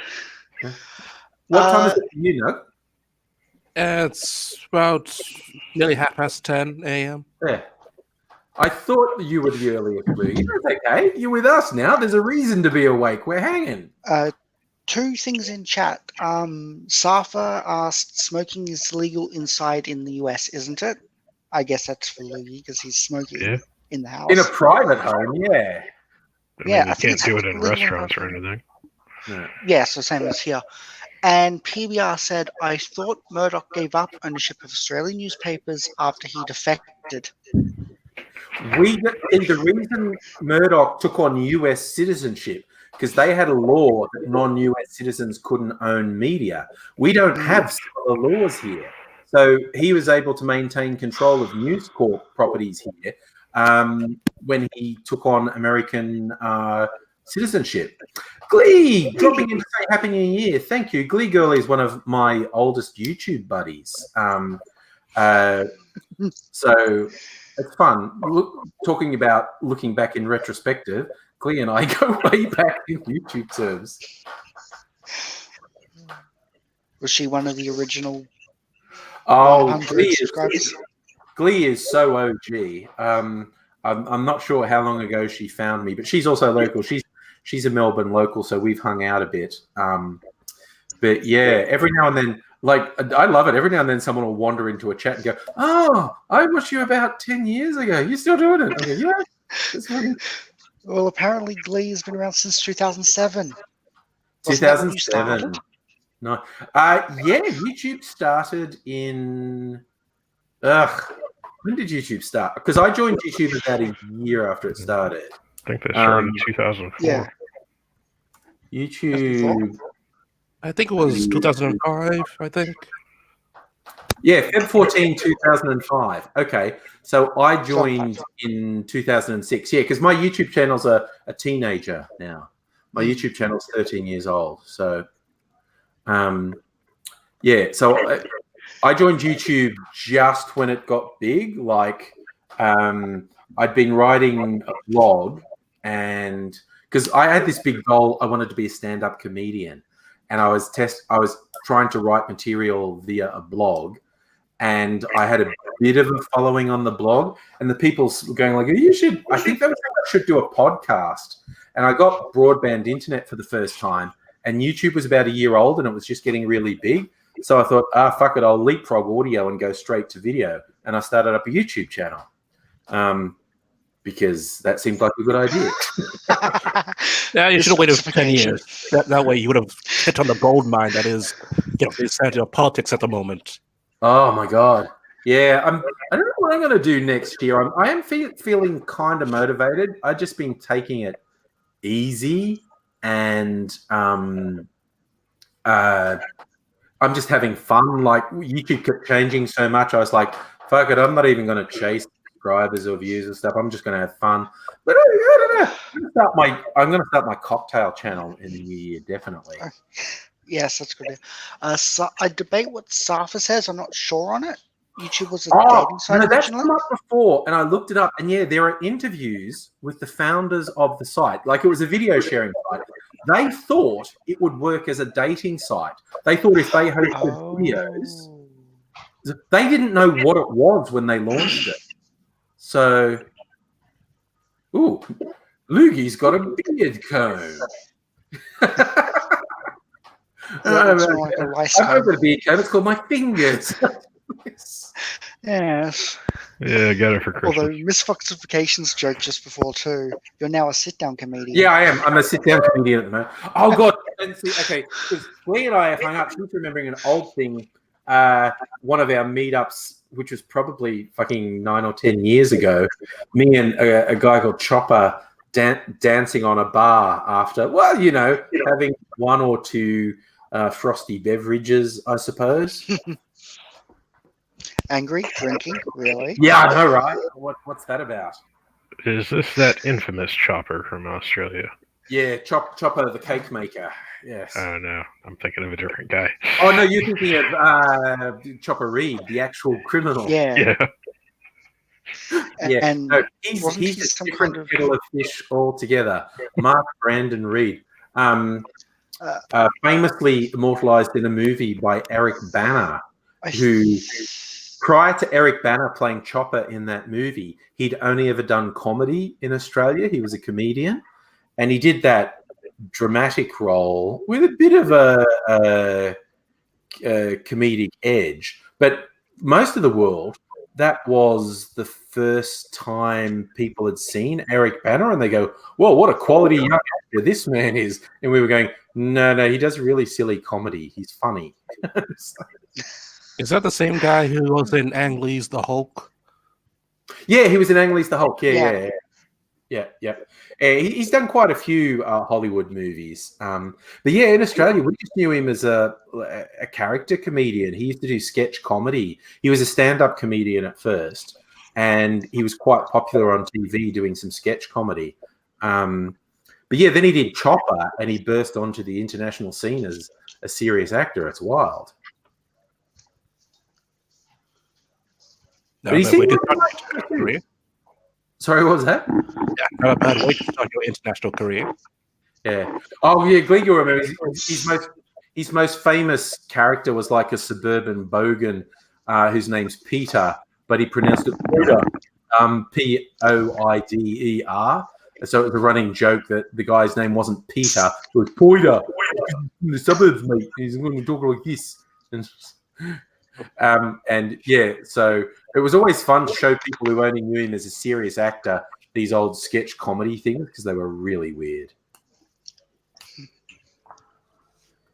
Oh yeah, PBR. So he was good in Troy. Did anyone? That was not a great film. Brad Pitt played Achilles. Eric Bana played Hector, and what's his name from The Lord of the Rings played Paris. And he was fucking terrible. He was. I don't know if the script was bad or the directing was bad or he was bad, but Orlando Bloom as Paris was fucking terrible because I just hated him. I think you're meant to like him, and I hated him. Yeah, I never watched that movie. No, it's not great, and it's quite long, so it's not really worth 2 and a bit hours of your time. Yeah. I remember some movies that my mum actually rented out and watched, and I watched part of one of them because I saw it after coming home from school. It was some kind of sci-fi horror movie where Earth had been taken over by these giant termites. And one of the scene I came in on, the termites had bitten off one of the characters' heads, and just this visibly fake blood spurt from the neck. It was just horrible CGI, horrible everything. Adele here. All right, I'm going to remove Annette for a minute because Musical Aviator wants to join, I think. Oh, Musical Aviator is actually showing us his flight sim. Hi there. Yep. Well, helicopter. It's a helicopter? Yep, helicopter in Mariba, they can't. Nice. All right, I'm possibly unwisely already thinking of my next drink. I'm just putting these back on the drink cart. Right. Well, Glee, there goes the absinthe. I don't know. Can anyone come up with a theme for another drink? That's all the excuse I need if I come up with a good theme. Apples. Apple. I've got apple brandy there. Green apple. Some American Applejack. Glee. Oh, sour is always good. Had an absinthe cocktail, Glee. And I'm feeling it, quite honestly. How about passion fruit and lime? I don't have any passion fruit, and I don't really like passion fruit. I do. Well, I've got fresh lime juice. Were there any other good Witcher cocktails? I'm gonna try and get a white honey, a whiskey. Oh god, that's just a fucking whiskey sour. It's bloody whiskey sour with a cinnamon stick. That hardly counts as anything. Just waiting until Angry looks back at the. It's got Smirnoff infusions there. Yeah, I've got a few. Passion fruit and lime. Oh. Passion fruit and lime I mentioned last week or week before. I still got the bottle attempted. I'm gonna hop out so Annette can rejoin. Okay. I'm just going with an absolutely legendary fucking comment there from Charlie. Absinthe nearly killed me one New Year's Eve, but it was mixed with goon. Yeah, that'll kill you. That'll kill you. Those who don't know, goon is really cheap cask wine. Yeah, I think the problem was you mixed it with goon. Yeah. It might have been the goon. Yeah, it might have been the goon. I used to live in a small town in Queensland. Been there, drunk goon. Been there, done that. It's kind of like the two worst party games with goon that are very Australian. One, you put it on the clothesline, the hills hoist, and you everyone stands around in a circle, and you hang a goon bag off one of the arms, and you spin it around, and it's goon of fortune, and whoever the goon drops in front of, they have to drink, and then you spin it again. Goon of fortune is terrible. And the other worst one is what I saw some rugby players do when I was at uni. When the goon was empty, they blew up. It's like you get this sort of silver bladder in there, and they blow it up. And then you suck out the CO2 that you put into it. No, they would actually put this sort of blown up mylar pillow on the ground and try to break it with their forehead. Like they'd put it down and go and headbutt it to try and break it. And what would usually sounds like group rugby players? Yeah, you know when you squeeze like a lemon seed and it actually, rather than getting crushed, it pops out from between your fingers. Yeah, that's what the goon pillow did. It didn't stay there. So they would headbutt the floor. They would go boof, and it would squeeze out, and they would just headbutt the floor. And so these already quite stupid rugby players would just be headbutting the floor. I was about to say, wouldn't it affect their brains much? Oh, No, the you boys can I hung out see a with. difference. The boys I hung out with, all they did was light each other's farts. Yeah, that was another one. Glee just gave a suggestion for. I saw that was a cocktail. good one. creme de cacao with scotch and milk. I mean, I have all those ingredients. I've got both white and brown creme de cacao. Milk. I mean, up until recently, I was doing a Homer Simpson. I had eggnog, and I initially bought it ironically, but I found a few things that actually made it taste quite nice. So, but now they're not selling it anymore, and I used it all up. So, yeah, I had eggnog once, and I was unimpressed. Eggnog by itself is like ugh, and but what I particularly found was good: eggnog, drambuie, and banana liqueur. That was good. All right, I'm going to get a big block of ice because please, lots of ice is important. I don't really do cocktails myself. I usually just drink it straight. See, Luigi, I'm into the girly drinks. I think Adele's ready to be brought in. She says her audio is working now. Oh, cool. Wait a sec. I got to try and work it out how to find her. Oh no, I don't think she. Oh wait, there she is. I don't know what's going on. She said it in the chat here, and here you are. The broadcast. Say hello again, Adele. Hi again. No, can't hear you. Sorry. Oh, was that you? Try that. So, okay, Glee says scotch. I've got some scotch. Have I got some scotch? I've got my Costco. I've got my Costco Kirkland brand scotch, the size of my goddamn head. 1.75 litres. I shall be right back. All right. So I'm going to put... Adele, is your audio working? No, I don't think it is. All right. Honestly, I have no idea how to fix that on this website. No, neither do I. All right, so scotch. Where's my creme de cacao?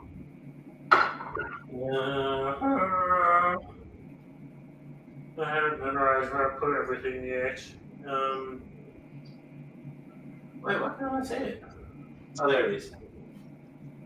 All right. Some brown creme. So this is going to look like chocolate milk, which is pretty cool. Yes. PBR's been a mad Celt and having a 12-year-old Glen Morgan. Nice. All right. Ooh. The brown creme de cacao, very brown. Adele, how's it going now? Say hello to Hazel. Hi. Hi.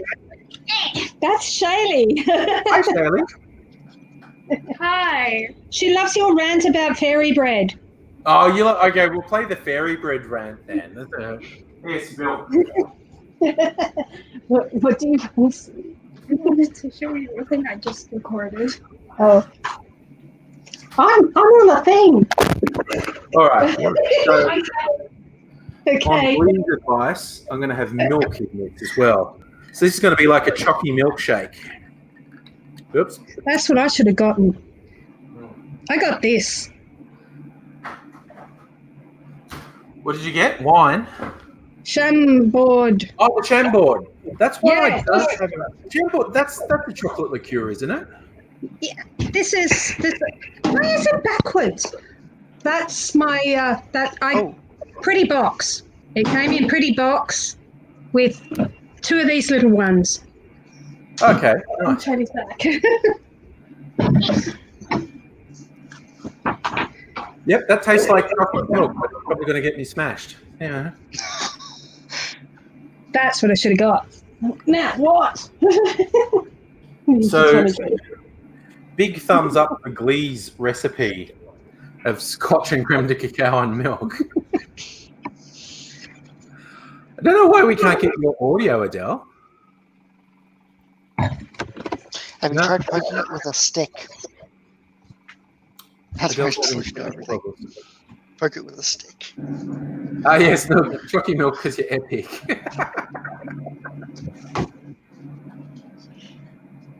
All right, well, that's a bit of a winner. What are you up to? 9:45. You can bring some pounds over. Using it here.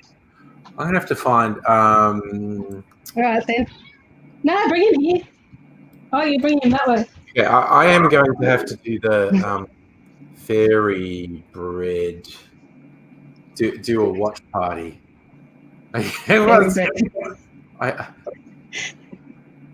Sir Pounce. Cat. No. Oh no! Kitty. I don't know where Mimsy is. She has not been hanging out on the live streams for a long time. I saw her a few weeks ago, actually, when it was the daytime for you, and she was in the background. Oh, I think she farted. Outside. He farted. Where's that cat? No, okay. Okay. Velvet Presley. Oh, God, that's bad. Oh, sorry, I just realized, Charlie, you're talking about. Oh, Pounce! Okay, we are now. Apparently, Annette's cat does incredibly stinky farts. Oh, it's revenge for having been away for a week. Oh, I knew it would happen. Oh, Christ! I have a few problems with my cats, but super stinky farts aren't one of them. I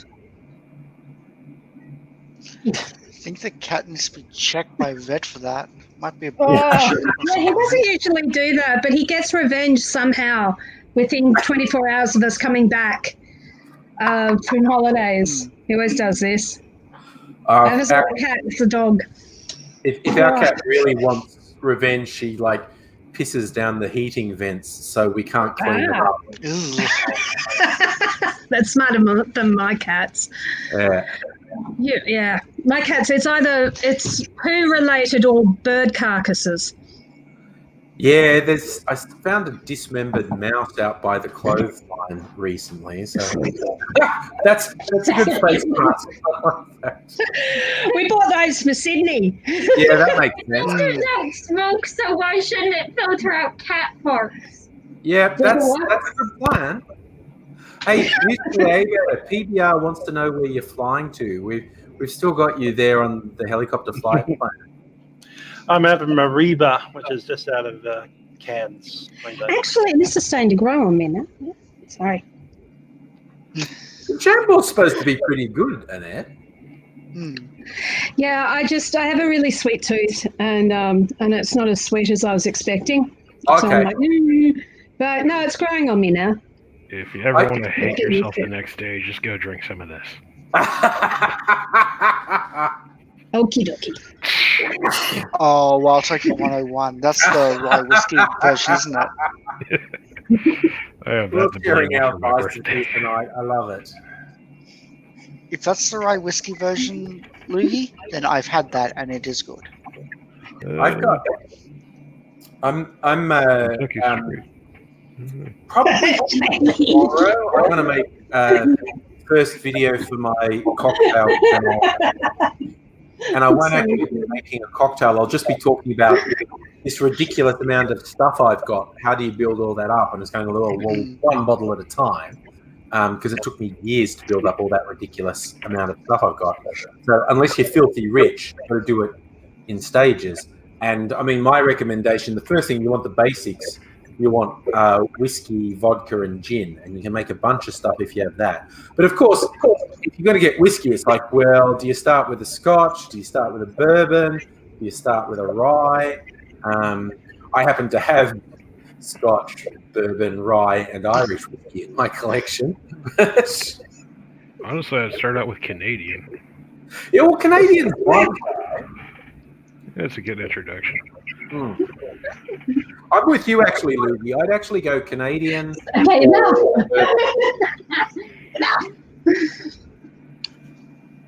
I just love because it looks like you've got like a terrorist hiding behind you, and it's just.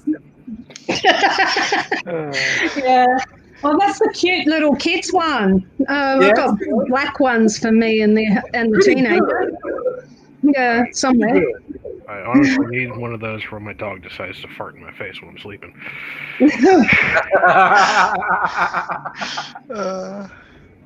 Never had anyone do that to me while I'm sleeping. Catherine, What kind of dog? It's a big one? It's a beagle. A beagle? Oh, Yeah. Smells terrible. Medium-sized farts. Medium-sized farts. One of the dogs not I great had conversation to be drinking to. You're going to be. Yeah. One of the dogs I had growing up was a bit of a mongrel. The two most obvious breeds in him were Labrador and Greyhound. Probably few is black, so he kind of looked like a black lab. Like his head was like a black lab's head, but he had the physique of a greyhound, but bigger, like that chest going down to the way the greyhounds have. So I think the two dominant breeds in him were lab and greyhound, but there's probably 10 other breeds in there as well. At least 10. Yeah, I love that. Charlie has a mastiff mix that farts like a demon.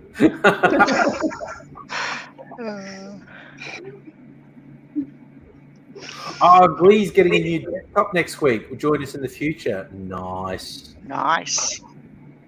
All right. Glee's leaving us, but thanks for the recipe. David, how you doing, buddy? So Catherine was asking me if I'm going to do cocktails on a different channel.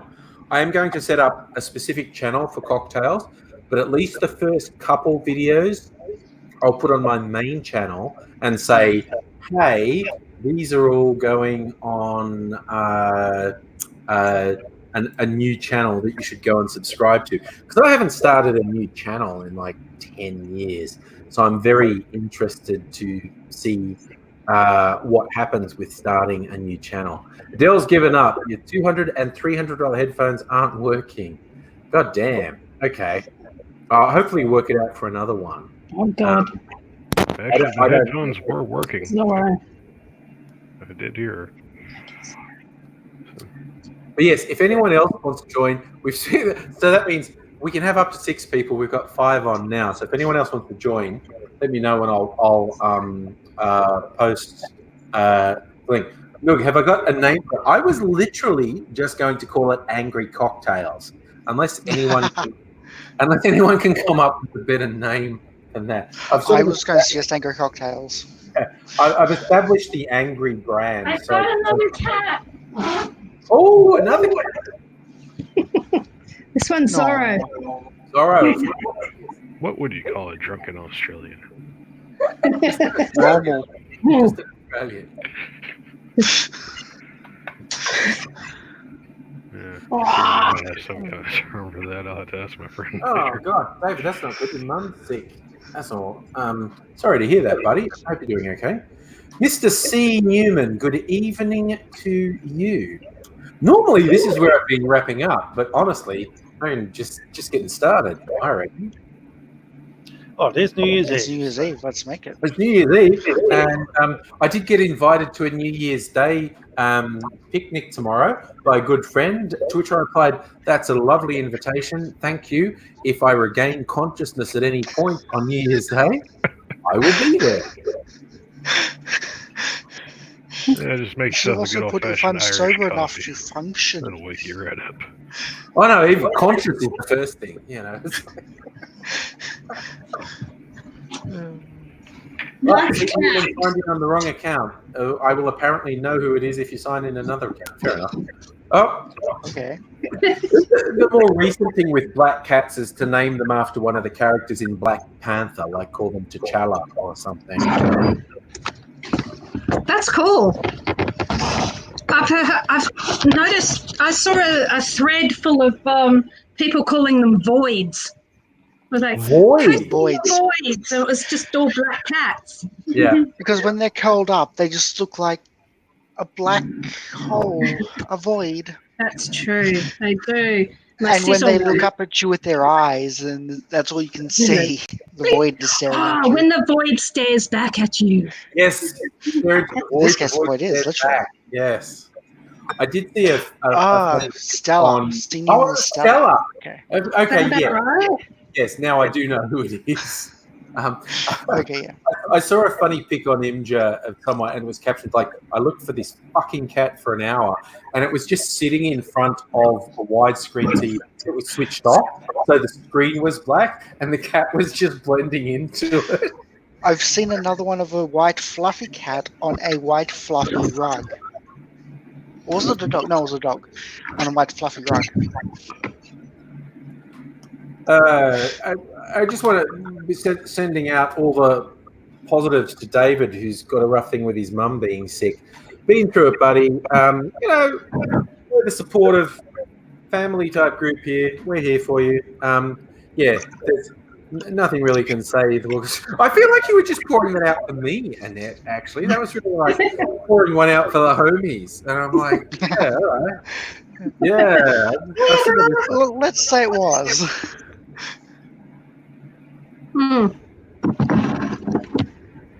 Adele's still working on her computer, which is nice.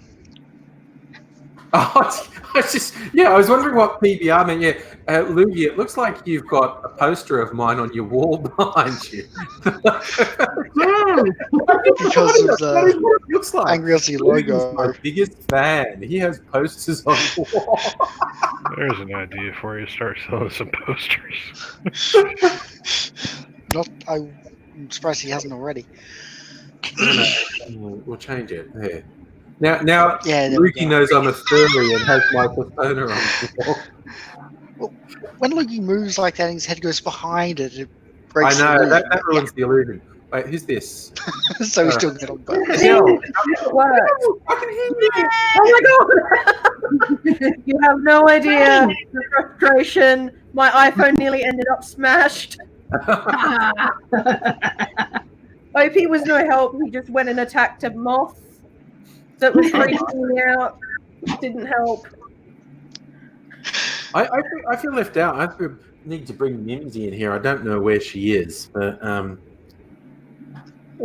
off to do an interview he won't kill. My girlfriend's cat.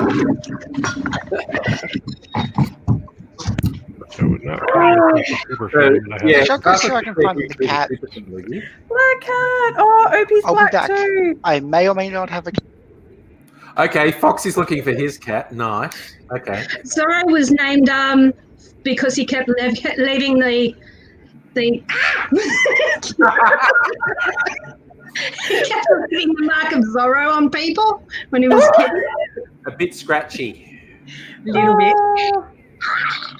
OP's not a big scratcher. He'll just come and sneak up on you and scare the crap out of you. Yes. Oh my god. It's so cute. What's your cat's name, Fox? Lulu. Lulu. So cute. Okay. Lulu, I'm gonna fucking drag Mimsy in here. All the crazy cats. So she's a rescue.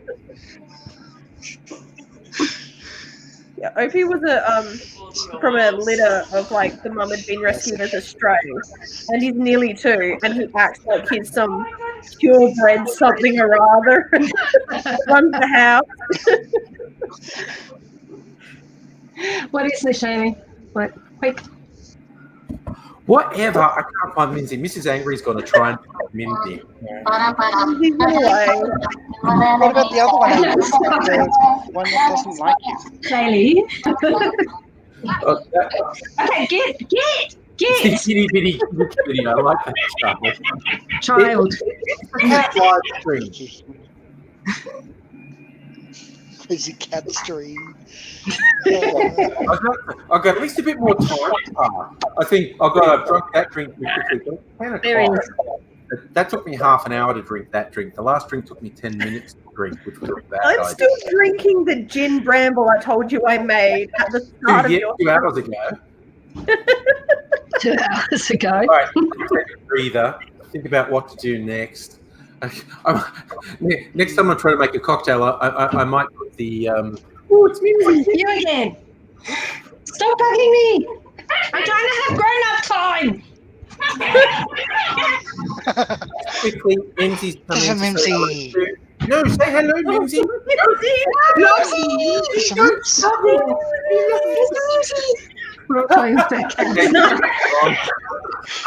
Mimsy does not Where's the dog? Let me get it. Cross. Oh dear.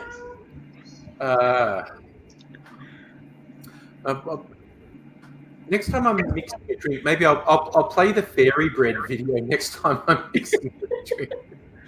Seeing it's youngling wants to see it. I love it. And the context for it, for those, and this is it's only a couple years old. It's like about 3 years old. The video about 3 years ago, some weird as hell American foodie blog did this thing where they said, "Oh, we've discovered an Australian delicacy called fairy bread," and then they went on to say really stupid, like fairy bread's white bread, margarine or butter, and hundreds and thousands, and that's it. And they started coming up. So I just went on a huge tear saying, "Do you want to come up here and say hello to everyone, Mimsy?" There, now I've evened out the cat to dog ratio. We do have a dog. I would have a dog if my yard at my rental was secure, but the backyard isn't. So no, there are not many dogs in this neighbourhood. I don't hear dogs barking. I know young Mr. Angry would probably like to have a dog, but we're more a cat household. Why not both? My kids want them. Want more of them. Very classy. Oh, there you are.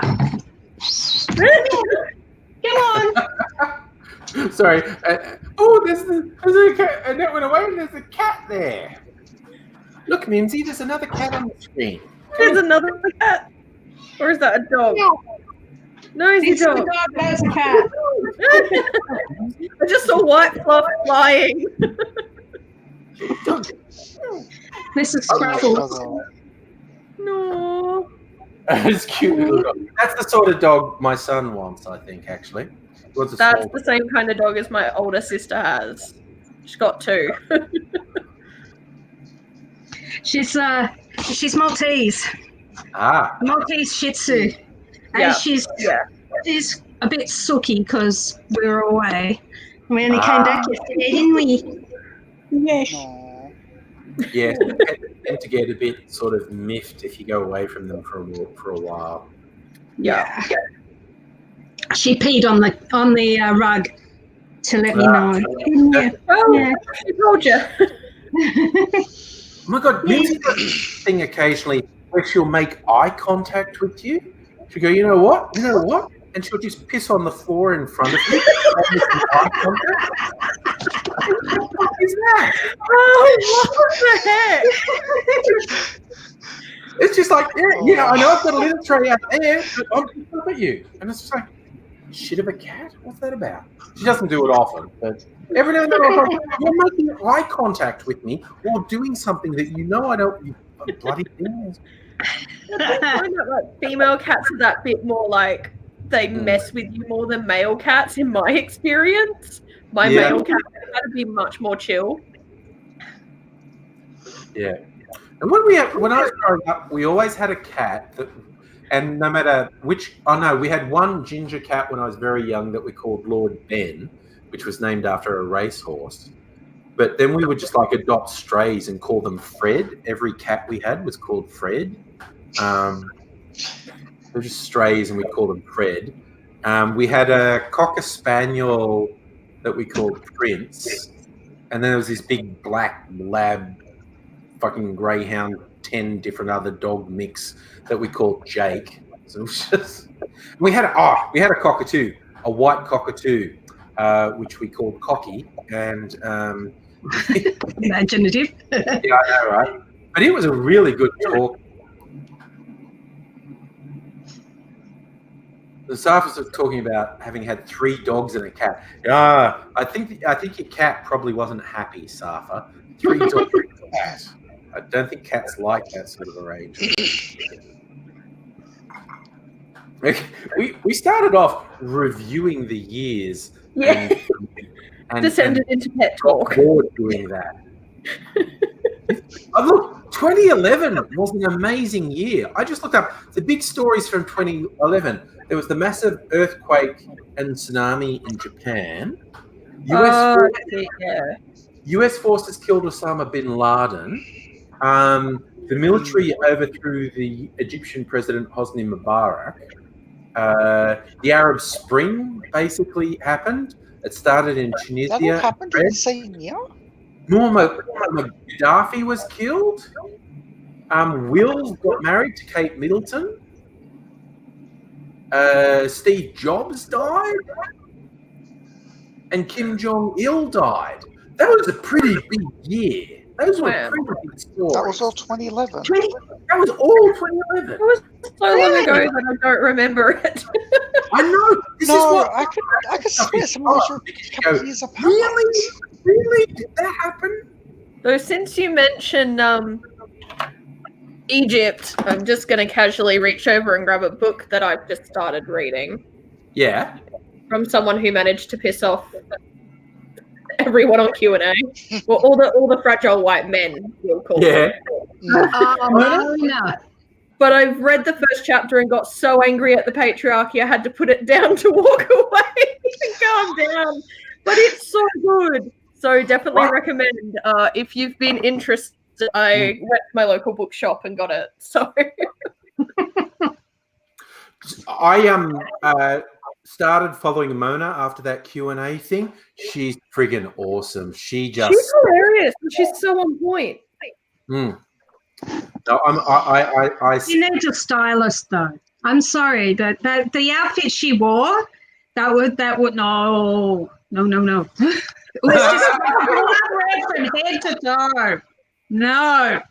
Loved it. We're going to criticize the fashion. Okay, fair. I'm sorry. No, I've been following Mona since the Arab Spring.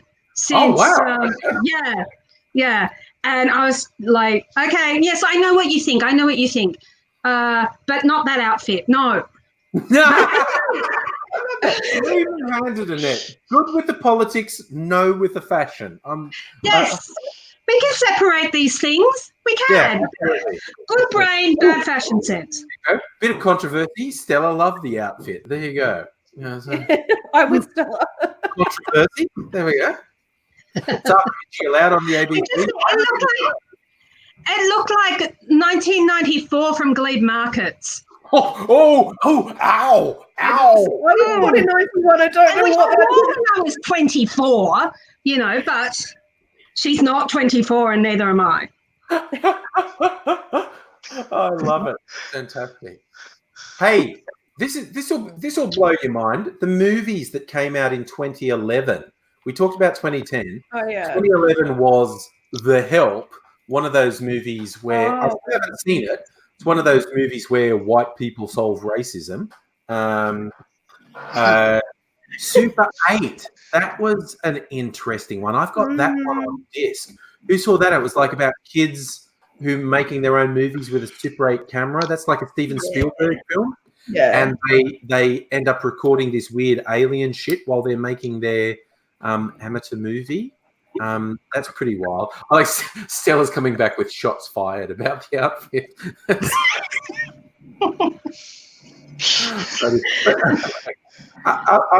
Other movies. Hugo, which I remember. Drive. I love that movie, the Ryan Gosling movie. It's extremely violent.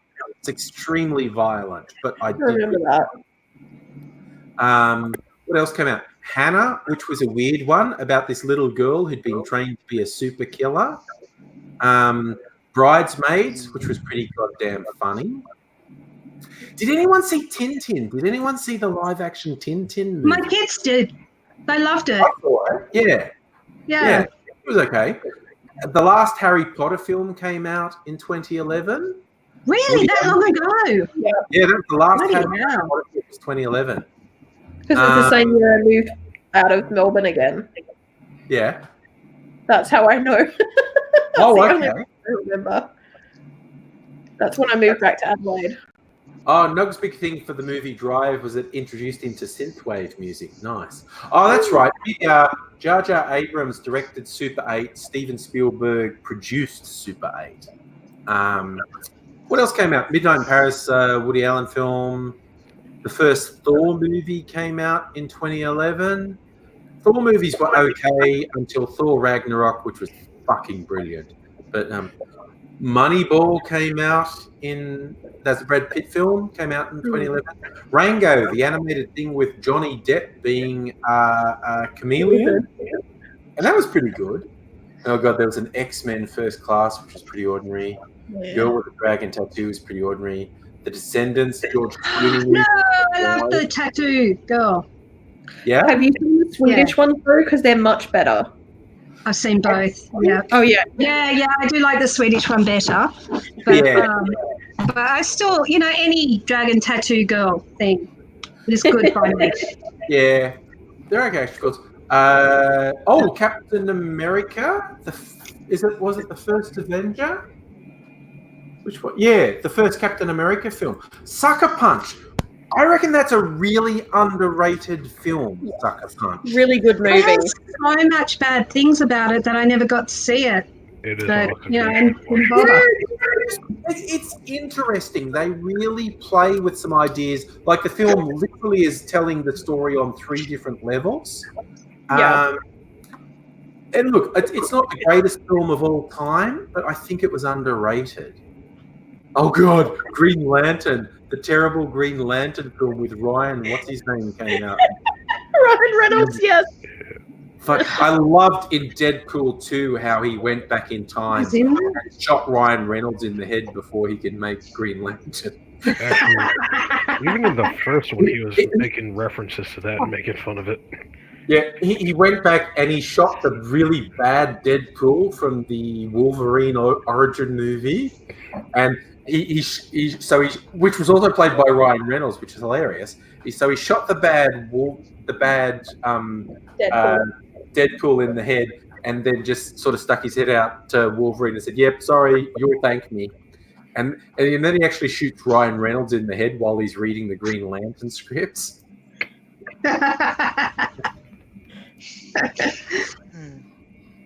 Oh dear. So Kung Fu Panda 2. Oh my God, Limitless, which I still haven't seen, but it's that thing with Bradley Cooper taking the smart drug. Yeah, I remember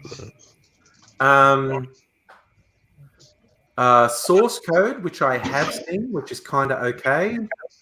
The remake of The Thing, which I haven't seen because I think it's probably terrible. The Adjustment Bureau, which was okay. Smurf movie, which fuck knows, I don't know. That was shit. Yeah. One of the Mission Impossible films, Ghost Protocol. But Mission Impossible films weird me out because they seem to get better with each sequel, which is the opposite of what usually happens. That is simply the effect of the Scientology inside of Tom Cruise. Oh, you think it's the Scientology one? We're just being slowly more brainwashed into it. Perfect. Yes, we're talking about J.J. Lensflare Abrams in the chat as well. Nice. I do like JJ's Lensflares. Oh, that was an underrated one. If you haven't seen it, it was a film in 2011 called Young Adult, starring Charlize Theron, where she's the ghostwriter for a series of young adult novels. And it's a really funny movie. It's really weird and messed up. And I think not many people saw it, but it's really pretty good. Oh my God. And there was that really fucked up Fassbinder film, Shame, with weird sort of incest. Whoa. Jesus, that was a weird film. If you want to see Michael Fassbender in a really fucking weird film, the 2011 film Shame is just so messed up. It's absolutely messed up. Oh my God! Okay, I found one of my underrated favorites again. Real Steel. Who saw that with the Aussie legend? Who saw that? What's his? That one with Hugh Jackman. Hugh Jackman, yes. Hugh Jackman. It's a boxing film, but the robots box. I swear to God, it is actually good. It's like Rocky, but with robots, and it's Rock'em Sock'em Robots the movie. Sorry. Rock'em Sock'em Robots the movie. It's basically Rock'em Sock'em Robots the movie. It is Rock'em Sock'em Robots the movie, and it is actually good. I'm not even joking. If you get the chance to see Hugh Jackman film Real Steel. It's actually good. Oh god, and Contagion came out in 2011. Did anyone see that? Oh god, Musical Aviator. There you are, buddy. Ah, where did you finish your flight? Yeah, finished over in Cairns. So. Oh, cool. Cool. Stella, Stella wants to watch Daddy Fassbender and anything. If you think it's Daddy Fassbender and you haven't seen Shame, watch Shame. Honestly, it's perverse. It's fucking great. Oh, PBR, you're thinking Real Steel was awful. Dude, it wasn't awful. It was fucking great. Rock'em Sock'em Robots, the movie, was great.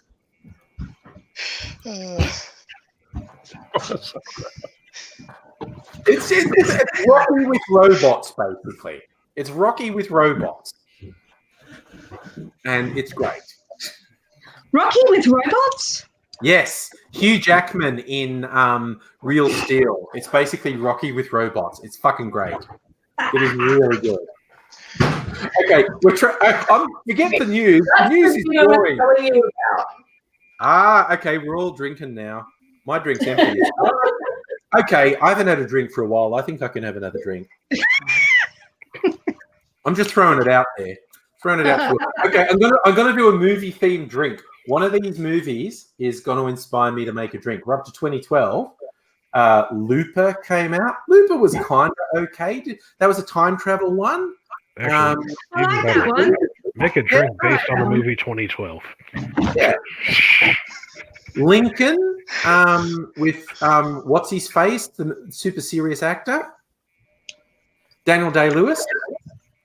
Oh, a little bit of trivia because we actually have recordings of Abraham Lincoln, and his voice is not what you would think. Like, I think if Daniel Day-Lewis had done Abraham Lincoln in a film and we didn't have any recordings of Abraham Lincoln's voice, he would have done them in the really years, like, score and 12 years ago. But Abraham Lincoln actually had this really quite sort of reedy voice. 4 and 12 years. And so Daniel Day-Lewis based his performance on this recording we have. Trivia. Life of Pi came out in 2012. This head in that some of these films came out so long ago. That was a boring movie. Okay, Annette. Fine. Sorry. I just didn't get very far with it. The Scientology film, The Master, came out. Dark Knight Rises came out. Skyfall. I kind of like Skyfall, the James Bond movie. No? Yeah, it was okay. The Tarantino film, Django Unchained, came. I did not realize Django Unchained came out so long ago. That was awesome. Wow, that was a great movie. And again, anything made by Tarantino is usually pretty damn good. He is technically a very good filmmaker. What else came out? Cloud Atlas. Okay, I reckon Cloud Atlas gets more shit than it deserves too. Yeah, that was a good one. I like that. The Wachowskis made Cloud Atlas. The first Avengers film came out in 2012, which I thought was pretty good. I think that's when the Amazing Spider-Man, was that the Andrew Garfield one? Yeah. I think so. Zero Dark 30 came out. We were talking about the director of that before. What's her name? Who did Hurt Locker as well? Hunger Games came out in 2012. Jeez. Men in Black 3. Men in Black 3. There you go. Class. Better than Men in Black 2. Actually, have you seen the new Men in Black? Yes. It is horrible. Just save yourself the pain and don't. I'm gonna watch it. I want to watch it anyway. Prometheus came out in 2012. Haven't all those fucking Alien Predator crossover movies been fucking terrible? I mean, dumb as shit. Like, Prometheus was on TV, on Foxtel the other day. I was watching a bit to see if it annoyed me as much as it did. These guys are on an alien planet where fuck knows what is happening, and a life form appears, and this guy just goes, "Oh, aren't you cute?" You go, dude, it's an alien life form. What the fuck are you doing? And of course, he gets killed. And I'm like, Jesus, fuck, what the? The scientists are dumb, yo. At least it didn't try and port. I'm throwing it out here. The worst major studio film of 2012, Battleship. Battleship. That wasn't that bad. I didn't think it was that bad. Terrible. I mean, it wasn't great, but it wasn't. It was terrible. It was terrible in a good way. Like, it was hilariously enjoyable. How bad. It had Rihanna in it. That's what I mean. It was enjoyable for as bad. I think I watched that only because I play World of Warships so damn much. The 21 Jump Street film came out. Did it? There were two 21 Jump Street films. Sacha Baron Cohen's The Dictator came out, which was kind of okay. Yeah. Oh my god! Okay. Tied with Battleship for the worst major studio release of 2012. John Carter, Warlord of Mars. Somebody mentioned Twilight. I'm contractually obligated to mention vampires don't fucking sparkle. Seconded. Oh my god! You know what came out that was good? Frankenweenie. Has anyone seen? Yes. Frankenweenie. That's a good film. I love that movie. Frankenweenie is a good film. What is it? Soft porn or something? He's just coming in with a shillelagh. No, it's a Tim Burton sort of stop motion kids gothic horror. It's fucking okay. Continuation of I would love. Hang on. What the hell? The first Hobbit film. Luke looks like he's ready to go on an unexpected journey. Okay, you know what else came out in 2012? The Tom Cruise in Jack Reacher. And what I want to know, did anyone else make Jack Reach around jokes when that came out? Because I was doing that. Yeah, I haven't actually seen that. I think everyone did. Because it was not good. It was not a good film. And I just used to call it Jack Reach around. But that's me. Oh god, Magic Mike. The Hobbit and Unexpected Journey. Yeah. Really? The classiest stripper film ever. I saw The Hobbit, and right at the end, I immediately got pissed off at Peter Jackson for doing what he does. Oh my god, the Hobbit was such a shameless grab, turning it into 3 films. That was embarrassing. Fireworks. Oh, there are fireworks going off. I could see them doing 2 films, but not 3. Setting the dog off. That came out the year I turned 21, so immediately after that, I just went out and got shit-faced. It's just that's how pissed off I was. Hey, Alan is Yeah. I like the comment there. Nook saying about Jack Reacher, he was supposed to be 6 foot, and Tom Cruise is only my height, like 5'8". Yeah.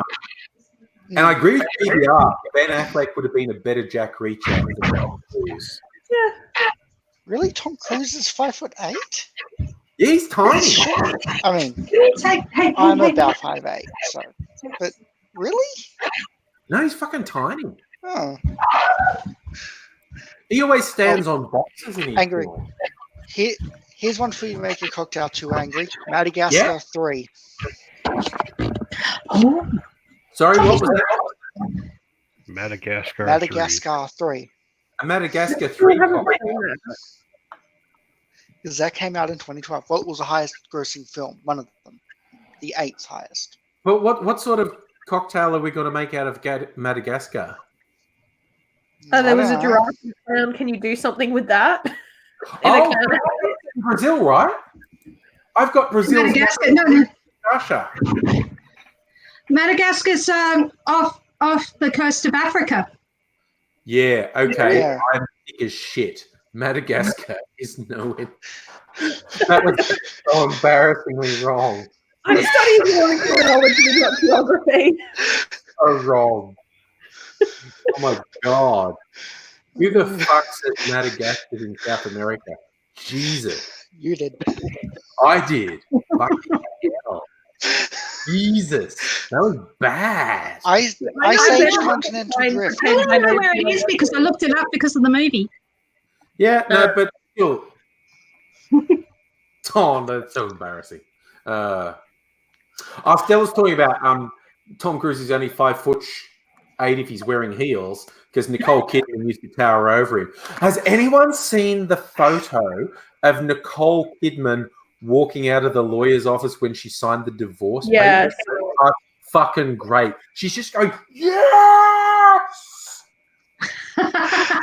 She's so happy that she signed divorce papers with Tom Cruise. It's fucking hilarious. Here's an idea. Skip forward to 2017 and the death of Stalin and make a White Russian. A White Russian? Oh, okay. I'll tell you this for free. Lugie's on the money. Death of Stalin, if you've never seen it, is an absolutely brilliant film. It is such a good film. Making a comedy out of something as horrific as the terror of the Stalin regime is just the masterwork. And it is funny. It's dark and horrible and terrifying, but it's funny. It is so funny. It's the same guy who made Veep and In the Thick of It, the thing with Malcolm Tucker, the sweary guy. I love his political comedy. In the Thick of It is British politics, Veep is American politics, and The Death of Stalin is Russian politics. It's super funny, but it's dark and horrible and terrible and awful and funny, which is an amazing feat to pull off. But a White Russian, well, I've already had one drink with milk. I don't know another one with milk. What is Big Lebowski calls them a Caucasian? When he wants to have a White Russian, he calls it a Caucasian. Because that's technically where Caucasian comes from, the Caucasus Mountains in Russia. Okay. Yeah, no, I actually feel like I do want to mix another drink. What do you call it? If I should put Madagascar cocktail, I want to see what comes up, actually. I love just searching. Yeah, of course, there's a Madagascar sour. Why not? What's a Madagascar sour? It's a vodka drink. Okay.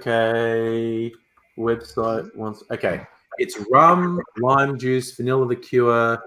I can improvise. So I've got rum. I've got lime juice. I'll use Liquor 43 as the liquor secure. Liquor. Okay, cool. I'm sober. And yeah, I'm going to make that one. Madagascar. Madagascar sour. Right. I probably don't even need to mix it. I can probably just stir it in my glass. Still got a huge block of ice in it. So, really, I've still got my vodka here, my flavored vodka. I'm going to, for vanilla liqueur, I'm going to get my Liquor 43, which is, well, it's technically like a plain liquor. It's one of the, not joking, 50 different flavored things I have on my thing. If you count the stuff I flavored myself. So I got Liquor 43. I see you. I know you're there. Liquor 43, vodka. What else did it say to put in a Madagascar sour? Lime juice. I've got my lime juice here too. Yeah, we're set. Right. All right. So doing. No, never touch it. So somebody came up with a Mad Hatter cocktail, and it is offensively green. A Mad Hatter cocktail? Yeah. I'd expect it to be offensively rude. 1 ounce of Malibu, 1 ounce of Midori, ½ ounce of sour apple, pucker, 3 ounces of pineapple, and garnish. I don't know. I have my own green stuff though. I can make a green cocktail and see what it tastes like. I'm easily led astray. I'll do that. All right, I'm going to see what this tastes like. See if it needs anything else in it. Like any good bar person, I'm stirring it with my finger. They all do that when you're not looking. They're pretty good with your finger. Well, alcohol kills germs.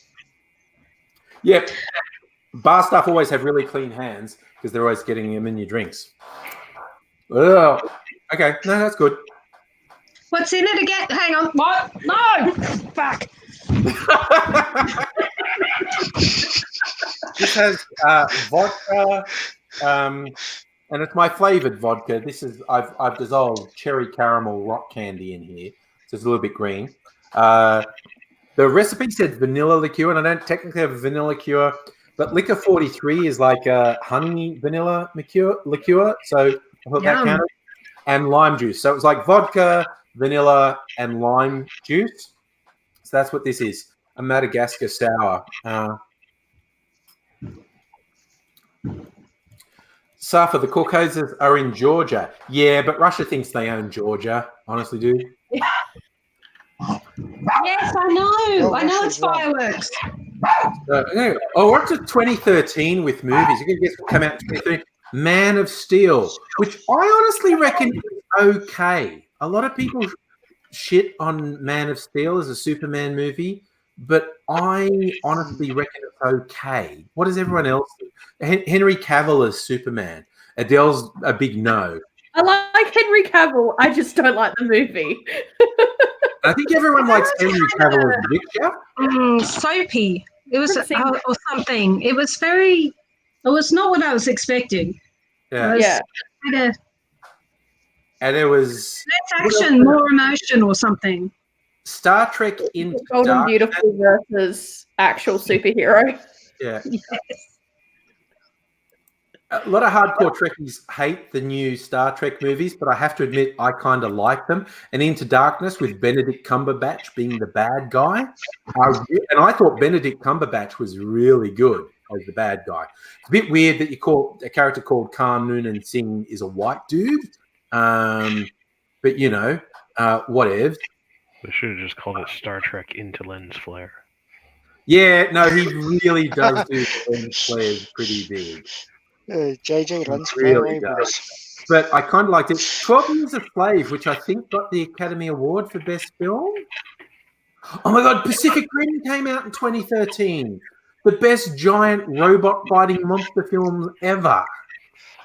I watched the second one the other week. Yeah? A few weeks what did you think? It's pretty much like the first one. It's giant robots fighting giant monsters. Like, dude, it's what it says on the box. A movie about giant robots fighting monsters. That's all I wanted. I just wanted to see giant robots fighting monsters. And I'm happy. Yeah. Well, that's what you want. World War Z came out in 2013, which is not a terrible film, but has nothing to do with the World War Z book, which is really fucking weird. But anyway. Oh, little bit of trivia. What's his name who played Doctor Who? Peter Capaldi. World War Z was the last thing he did before he became Doctor Who. And in World War Z, he was a doctor with the World Health Organization. So he was a Who doctor, and then he became Doctor Who, which I love. Do you think that was planned? Brilliant. I think they planned it. Pretty good. Oh God, that's where they planned it. Came out in 2013. You know, everyone rags on Black Science Man for being boring about movies. Neil deGrasse Tyson. Yeah, Neil deGrasse Tyson. I got stuck in the meme, Black Science Man. People rag on Neil deGrasse Tyson for picking on movies being inaccurate, but he said the funniest and most accurate thing about the movie Gravity. He said, it was a pretty good movie. It had nothing to do with gravity. There was no gravity in the plot. The movie should have been called Angular Momentum. He's right. The plot point, it was all about angular momentum, not gravity. But it's probably not as cool a name for a movie. What else? American Hustle. That was pretty good. Did anyone see that? Oh, yeah, that was good. Yeah. I've got another Tom Cruise film, Oblivion, one of the actually underrated Tom Cruise films, I think. Oblivion's pretty good. It's an unusual sci-fi film with a twist. It's pretty good. Wolf of Wall Street came out in 2013. Oh my God, The Great Gatsby came out in 2013. Now we're about to hit the roaring 20s again, except in Australia at the roaring bushfires consuming us all, which is not as cool as the Gatsby roaring 20s. Don't know if anyone on Instagram has seen Shit Adelaide, but I had a friend show me at I think it's at Elder Park, there's a fire to do with the fireworks that they set off. They've managed to set a fire, and it's only 26 today, so imagine if it was 42, like yesterday was. No, saying Hangover The reason I keep going out is because of illegal fireworks going off all around Bundoora and Reservoir. What they let them off, and then they get in their car and fuck off to the next spot, and then let some more off. And they do it every year. They've done it every year for like 15 years around here. Bloody and hell. it's like, oh, not this year. Not in bushfire season when it's just so dry because there's been no winter back burning. Yeah. PBR Mystery Road came out in 2023. Is that one you like, PBR? I'm trying to remember Mystery Road actually. Somebody should go train kangaroos to hunt down people with illegal fireworks and punch the shit out of them. Oh, do it, dude. Yeah. They will do it. Trained attack kangaroos would be a terrifying thing. For fun of it. What else came out in 2013? Oh, World's End, the Just get third one of of the the big reds to do it. Oh God, do the list. I reckon I've got the pick for the worst. I haven't seen it, so I'm just going on the vibe of it. But I reckon possible pick for the worst major studio release of 2013, The Lone Ranger. Johnny Depp in brown face. Oh, that was horrible. Are we agreeing that was the worst major studio release of 2013? I think he claims because, like, I think it's his grandfather is native. No, Claimed that it was okay for him to be native, but a lot of First Nations people don't agree. No. Oh, the third of those Before films, the pivotal Gen X films, Before Midnight came out in 2013. So it's like Before Sunrise, Before Sunset, and Before Midnight. Those are pivotal Gen X films. PBR, the one with the Mystery Road. Sorry, I thought you were talking about Boney for a second there. Yeah, that was an Australian film, an Aboriginal. Was it? The really sexy man, one of the prettiest actors in Australia. Who was the lead in Mystery Road? Trying to remember his name. It's like one of the sexy. If I'm thinking of the right guy, one of the sexiest actors in Australia. PBR's calling movie 43 as the worst movie of the year. Stella, you are not the only one who hates the Hangover movies. The dude who did the Hangover movies did the Joker movie this year. And the Joker movie was considerably better than I thought it was going to be. And one of the reasons I thought it was going to suck is the director was saying a bunch of really dumb shit in his media appearances.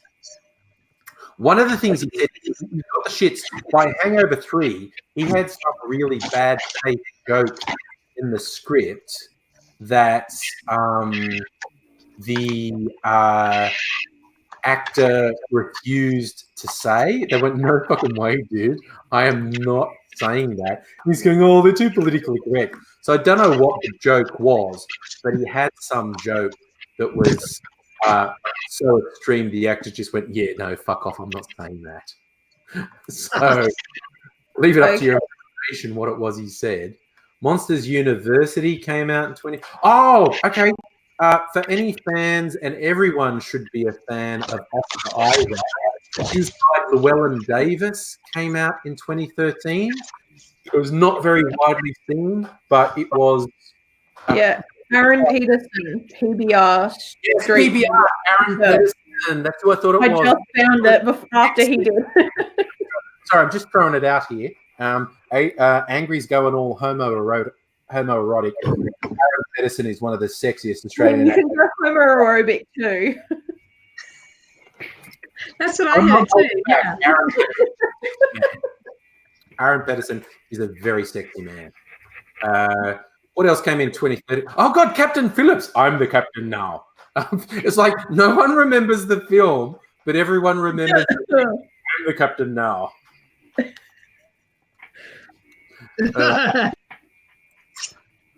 And I go, what? Oh, okay. Another competitor for the shittiest film of the year. Now You See Me. That ridiculous film about the magicians. Oh, I still haven't seen Now You See Me 2 because I hear it's worse than Now You See Me. I saw that on the airplane on my way to Puerto Rico for a vacation. It's horrible. Well, that's a really shitty start to your vacation movie. Yeah, I washed that away with 6 months of beaches and rum. Oh, that sounds perfect, actually. The Hugh Jackman movie, The Wolverine, came out in 2013, which was okay. Yeah. He really hit his mark. Depressing. Logan. It was kind of depressing. Yeah.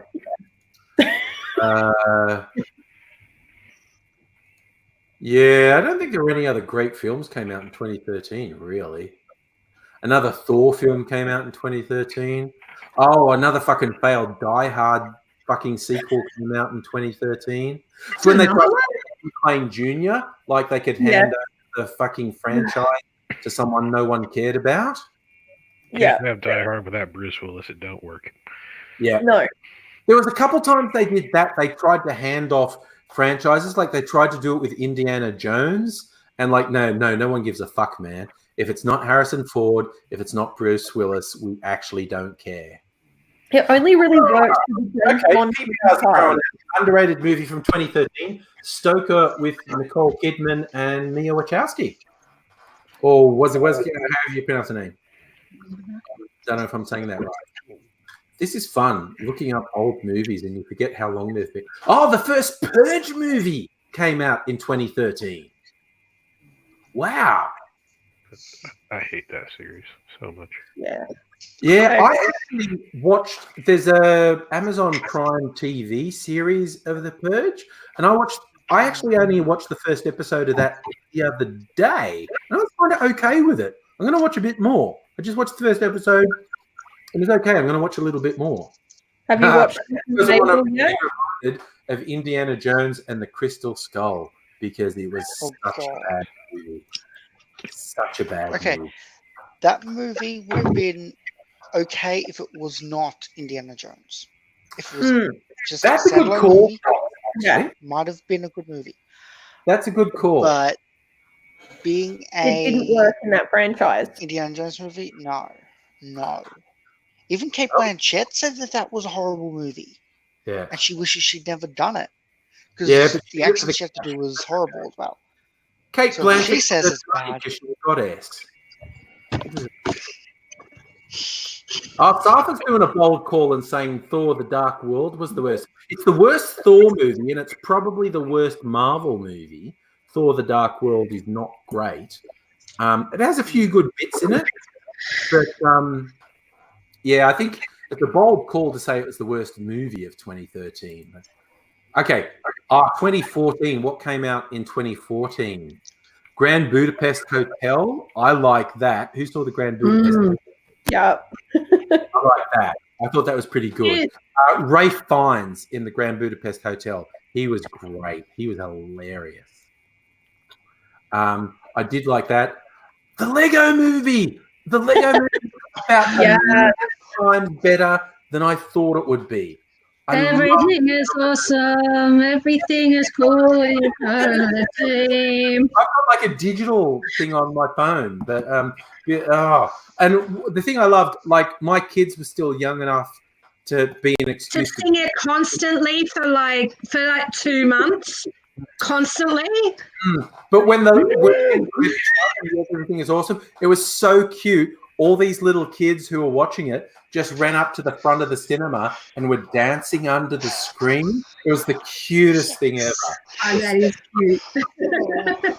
Here's something worse for you. I was in prison in that year, and the Lego movie kept playing on repeat every single day on the TV. And then they eventually got hardened felons singing that song. You believe this? You 2014 in prison, my friend. Yeah. I mean, that's better for them than what most of the American prison system does to people anyway. So I'm totally on board with putting the Lego movie on endless repeat. Yeah. Psychological torture. Almost cruel and unusual punishments. I've never even been arrested. AIDS's been arrested about 6 times. But my favourite is when we start talking about, have you had trouble with the law of being arrested? AIDS's been arrested for punching a nun. That is a literal true thing. He was trying to give up smoking, and he was going through nicotine withdrawal, and he was really antsy, and he was really twitchy, and this nun touched him from behind, and he just swung around and punched her in the face. I just came up with a really horrible joke I could make. But the nun wouldn't press charges, so he was released. But that, seriously... Well, I'm glad he didn't make a habit of it. How many people actually say they were arrested for punching a nun? Jesus. That guy. At least he didn't make a habit of it. Oh, Rottweiler, dude, are you a DC fan? I think Marvel have been making the better movies, but DC have made a couple of good movies. But oh my God, Wonder Woman 1984! How cool does that seem? Has the next Wonder Woman movie? Has anyone seen the trailer for that? That looks so cool. Not yet. I haven't seen it. I think DC's biggest advantage. I think DC's biggest advantage will be they are very big on their multiverse. They have an entire comic series about their multiverses crossing, and the Flash TV show has touched on it. Yeah. Honestly, I think so. That's their biggest advantage. Momoa, but I just like Jason Momoa. Yeah, him too. If I could get a hug from Jason Momoa, I would get a hug from Jason Momoa. Oh my God! I've had a hug from Jason Momoa. Yes. He's really nice. His non-sexuality. Oh my God, because he's like so big. I would like be, I don't know, if I hugged him, I'd be like under his nipples or something. Is he as good a hugger as he looks? Oh my God, he looks like he's so nice. Oh my God, Jason Momoa would give such big hugs. Yeah, and like he was drinking a bit into the afternoon by the time I got round to doing the photo thing at I think it was Comic-Con that he was at. Yeah. And so he was having quite a lot of fun because he'd like go disappear down a Guinness, come back, have a bit of a laugh, have a muck around. I nearly got my photo bombed by Melissa Joan Hart, but because he disappeared to drink Guinness, she buggered off to someone else. Oh, nice. I mean, seriously. I mean, I'm older than Jason Momoa, but I'd call him Daddy. I would call him Daddy. Oh, yeah. He's so nice. Him and Nick Frost are the two favorites that I've met. Lovely. Oh, okay. Stella, we're trying to be subtle. Stella in the chat is, I'd hug Jason Momoa with my vagina. Okay. Oh, he's very much in love with his wife. I feel like it's a no-go. Safa, that's a good call. DC have done very good TV shows. Marvel have done some okay TV shows. DC have done better TV shows than Marvel have. Although, I tell you what I like in the Marvel one, and I'm looking forward to, I think they're doing another season, Legion. Did anyone see Marvel's Legion? Not yet. Yeah. Oh, yeah. I love that show. It was so good. Yeah. Oh, yeah. The summary, Legion is like an X-Men film. The central character, the guy, he's basically the most powerful mutant in history. His psychic powers are like so far beyond Professor X's, he can change reality. He's actually Xavier's son. The people become so scared of him. Like we can have faith that he's good, but if he turns bad, he could fucking cause Armageddon. And so they decide they can't risk trusting him, and they try to imprison him, and it doesn't work because last season they had all the people had tried to imprison him because they were scared of him, and it didn't work. He broke free, and it was like, oh my god, what's going to happen next? So I hope there's a season of Legion because Legion was really good, trippy as hell. Okay, Stella's worked in mining for too long. Stella doesn't do subtle.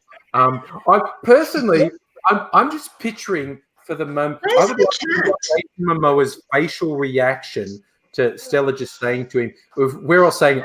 The rest of us were just saying how much we wanted to hug Jason Momoa, and he'd have that knowing smile. All of us saying we wanted to hug him. I want to see how his facial reaction changes when Stella goes, "I want to hug him with my vagina." Yes. Someone should clip that and then send it to him. Yes. Absolutely. I will hug Jason Momoa with my vagina. Let's look, I've put it on other stuff, but let's just talk about Jason Momoa. Oh my god. Hello, you've even got Opie up, look.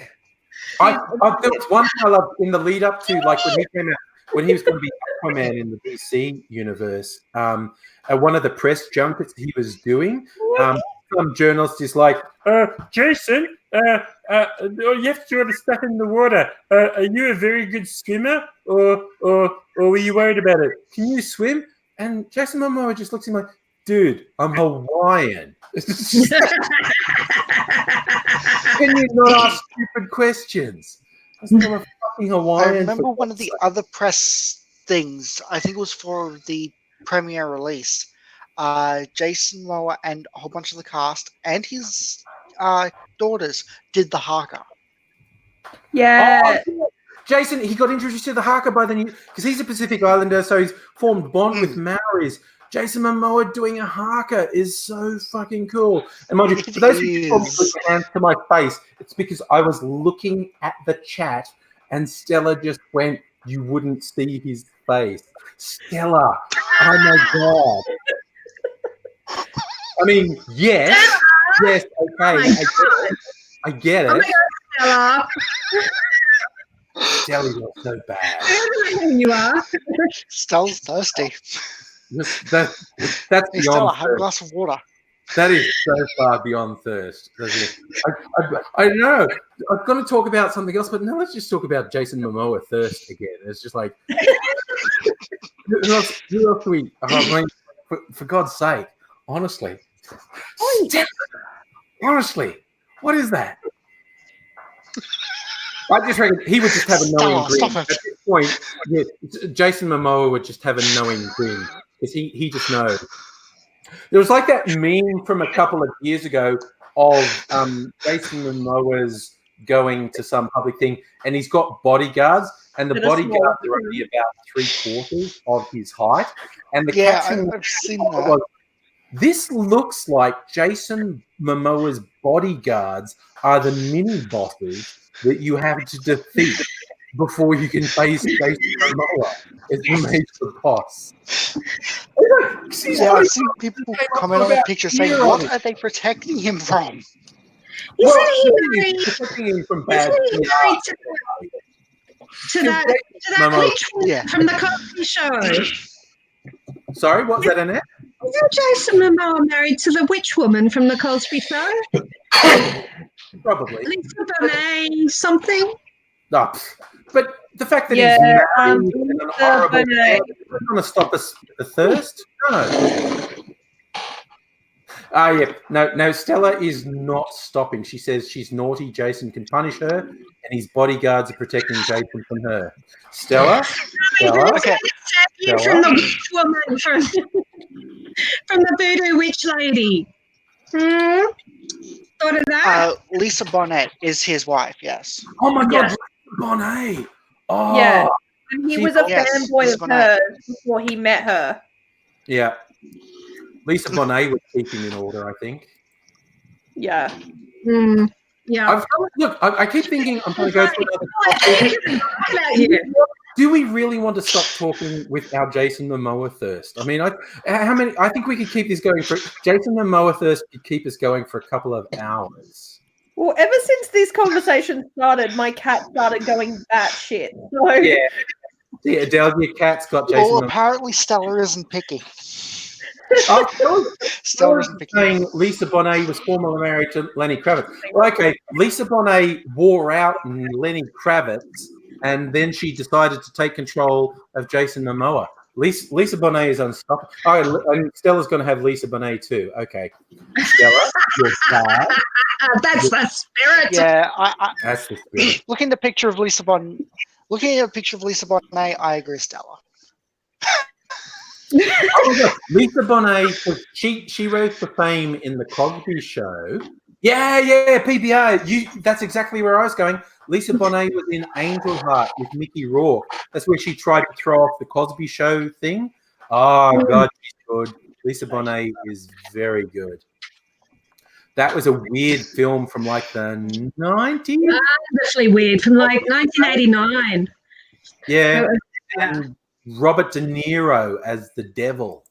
Spoiler alert, he's Lucifer. Okay, I'm spoiling a 30-year-old movie. He's Lucifer. We have to watch that again. So still, 2014 movies. That's approximately 45 minutes ago. I started talking about 2014 movies, and somehow we got diverted onto Jason Momoa. We got distracted by Aquaman. Jason Momoa thirst has... Yeah, there was mention of Jason.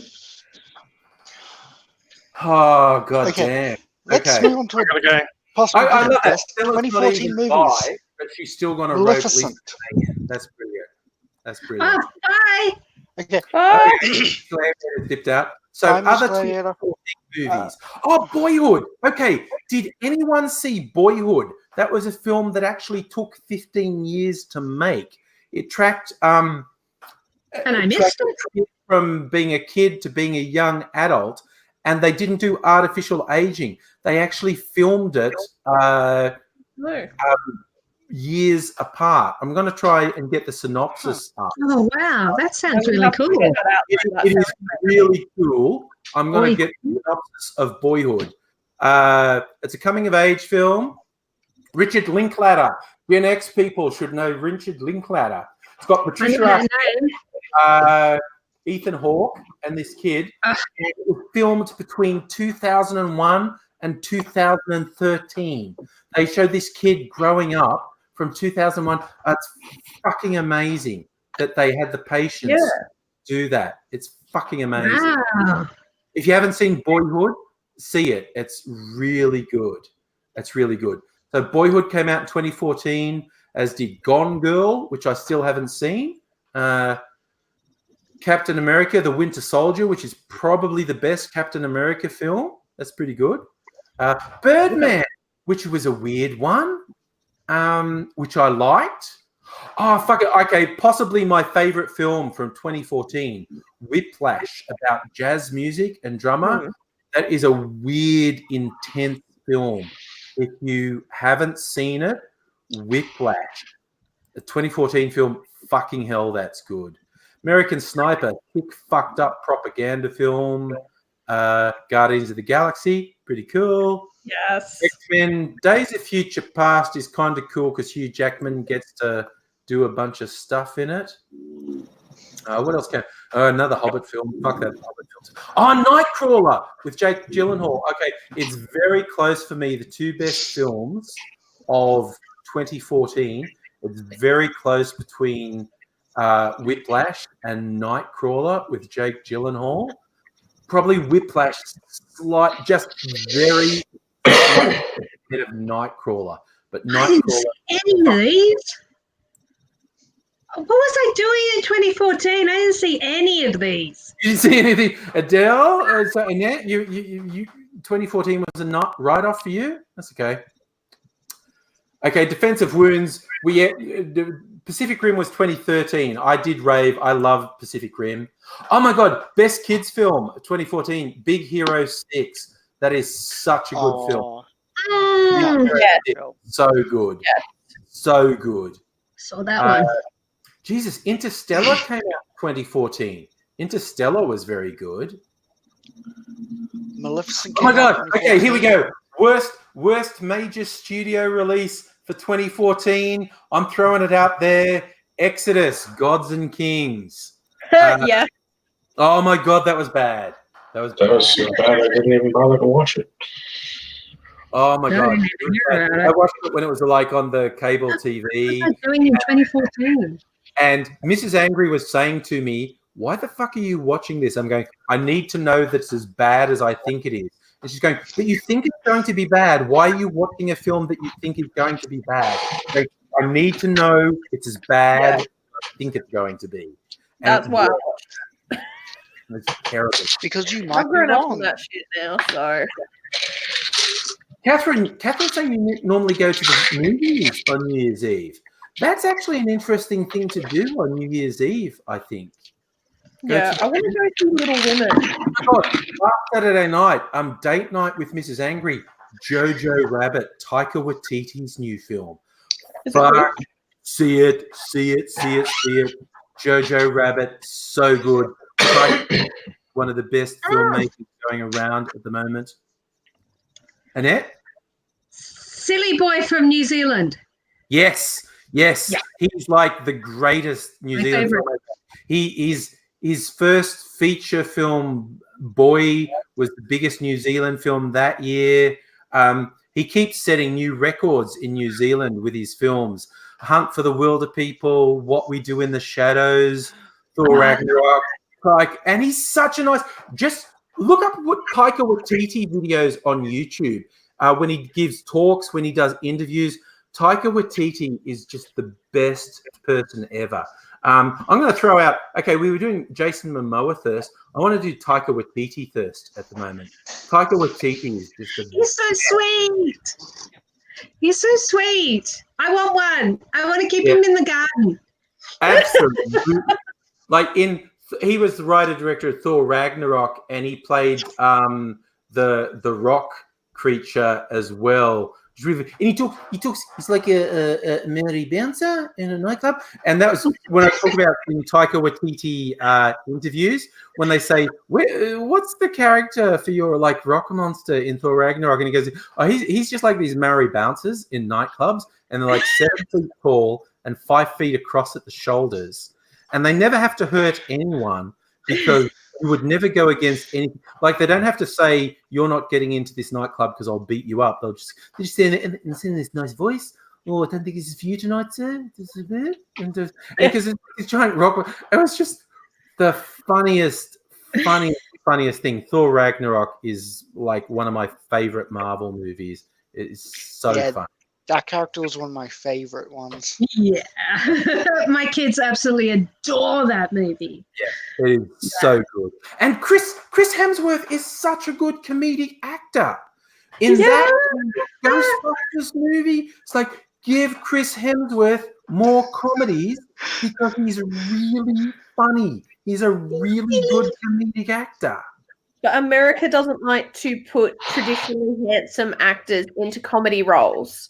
Because look, okay, Chris Hemsworth first. Okay, we've gone from Jason Momoa first to Taika Waititi first. Let's go Chris Hemsworth first now. Chris Hemsworth, you get it. Chris Hemsworth. And Liam Hemsworth, yes, because the available Hemsworth. Yeah, see, Stella's on board. Cyrus thing on the back there.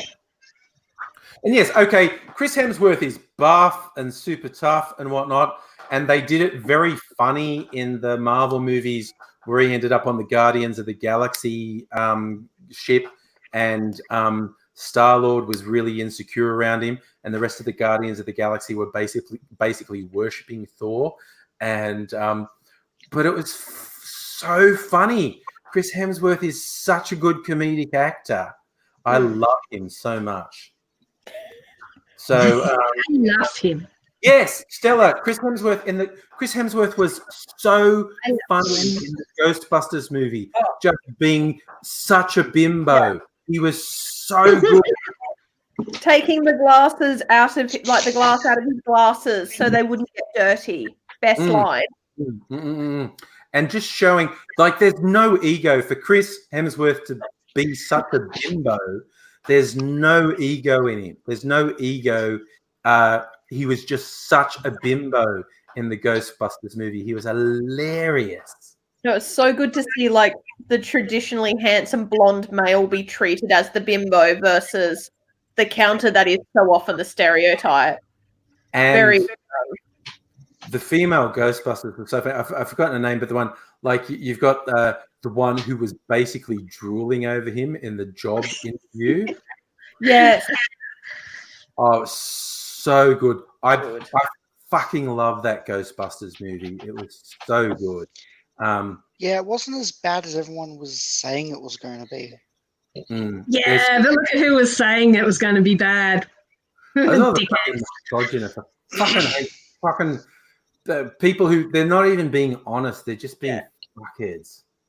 Like, I could get any sequel to an original decent movie is always hard, but the only reason that vast majority of people were coming out against it was because it was a chick flick versus guys, and it's like there's nothing wrong with that. Okay, I'm looking at what else came out in 2014. Can I be thirst about anyone else? Brad Pitt in Fury. I like war movies and I like Brad Pitt, but Fury was kind of. I've got 300 sequel, Rise of an Empire. I love 300. Just again, thirst, homoerotic, nearly naked buff guys with loincloth. Hey, 300. Fuck yeah. But this, I don't know, sequel didn't go anywhere. It was such a 13-year-old's hard on. 300. Oh my god, the fucking number of dickhead misogynists on the internet who tried to act like the movie 300 was historically accurate. It's like, shut up. Shut up. So what else? Dawn of the Planet of the Apes came out in 2014. Still think Exodus, Gods and Men was probably the worst major studio release of 2014. Maleficent. I liked Maleficent. That was a pretty good movie.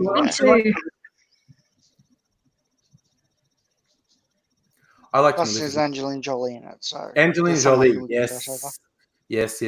What else came out in 2014 that was any good? 22 Jump Street. The Interview, which was not a great film, but it was super weird because it never got theatrical release in the US. John Un was upset at the idea of them assassinating him in a movie. Who?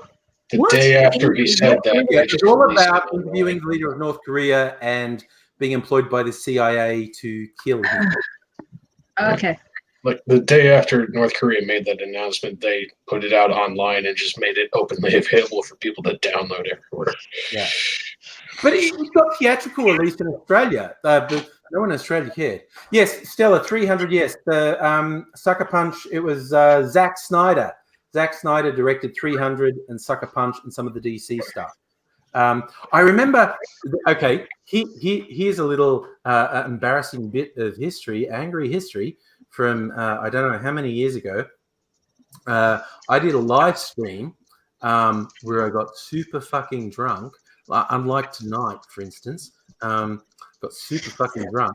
And I woke up in the morning and I didn't remember how I got to bed. Mrs. Angry, if Mrs. Angry can't leave me on my own. If Mrs. Angry goes away, she's just in the next room playing Witcher 3 at the moment. Mrs. Angry can't leave me on my own because I go, I'm on my own. I'm just going to do something wild. And what I did was did a live stream where I was watching videos with subtitles, like to avoid copyright things. I didn't have the audio on, but the subtitles on. And I was drinking heavily.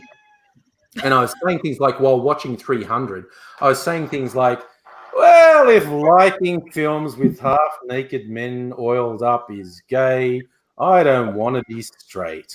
And I realized I woke up in the morning and I didn't know how the live stream had ended. I got up and I went into the bathroom and the medicine cabinet was a shambles. So I thought, oh, at least I took a headache tablet and some water before I went to bed because I fucking crashed the fucking medicine cabinet trying to find Panadol. And so I sheepishly went onto social media and went, hey, if you were watching my live stream last night, how did it end? Because I don't remember. And they said basically I got really quiet. I'd been giving a running commentary on these movies. I watched a couple movies on this live stream, went for like 4 hours or something. I'd been giving a commentary on these movies, and then they said as I got more drunk, then I just got really quiet, and I just watched the screen going, Jared Butler, yeah, and then apparently I just randomly after saying not much for about 15 minutes, I just went, I gotta go to bed. And I was doing it from my laptop, and I just shut the laptop. It was the most embarrassing thing, having to go onto social media and saying, hey, I don't remember how that ended last night. What was it? And people just going, dude, you were so fucked. Dude, you were so fucked. Oh, that's brilliant. That was not good. It was not good. Not good. But yeah, that was a few years ago. I could try and like, even though I joke about, because I like making the cocktails and whatnot, and I joke about rampant alcoholism and whatnot. But I almost never drink enough to get a hangover. Almost never drink enough to throw up. I've probably thrown up from drinking 4 times in my life. But I tell you, one of them was the big lesson. Kids, if you're going to drink a lot, don't have spaghetti for dinner. Oh, why would you even? Because no matter how much you think you chewed it up, there are some really fucking long bits of spaghetti in your gut. And if you start throwing up because you drank too much, you are going to fucking gag on these really long bits of spaghetti that are coming up your throat. Not good. Not good. Kids, my first thing is just don't drink to excess. I mean, I like a few drinks. I do like being drunk feels good as far as I'm concerned. But oh my God, don't drink spaghetti if you're going to drink a lot of. Don't eat spaghetti if you're going to drink a lot of alcohol. It's not good. That was one of the least good experiences of my life.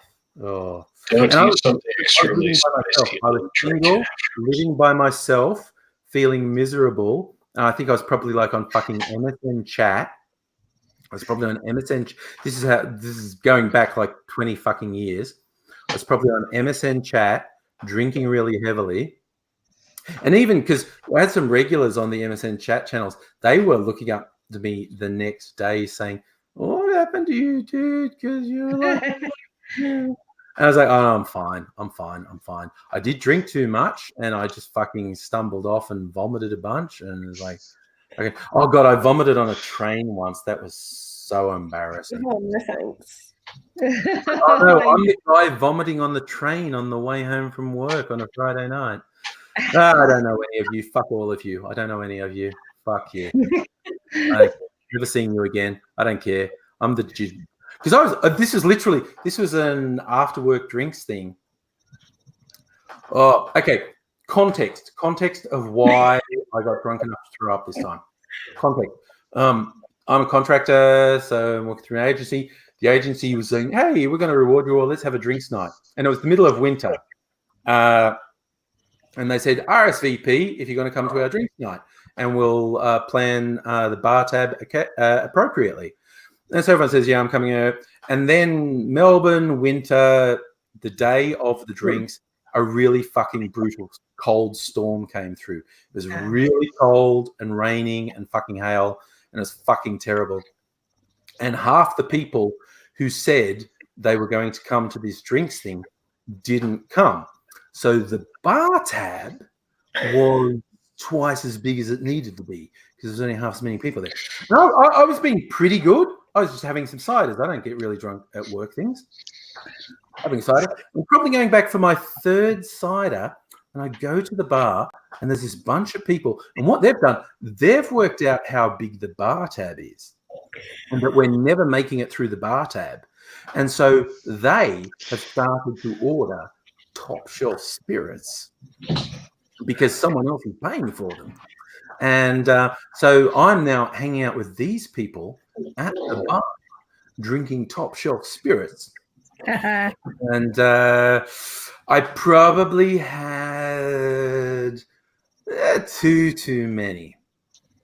And then went home on a train and threw up on the train. And it's like, oh, sorry, guys. I'm that guy. I'm the guy throwing up on the train. How you all doing? And the weird thing is, because I wasn't unconscious paralytic drunk, but it was just the buffeting of the train. I said, oh no, it's coming up. It's coming up. It's coming up. Here it goes. Here it goes. Blah. Hey, how you doing?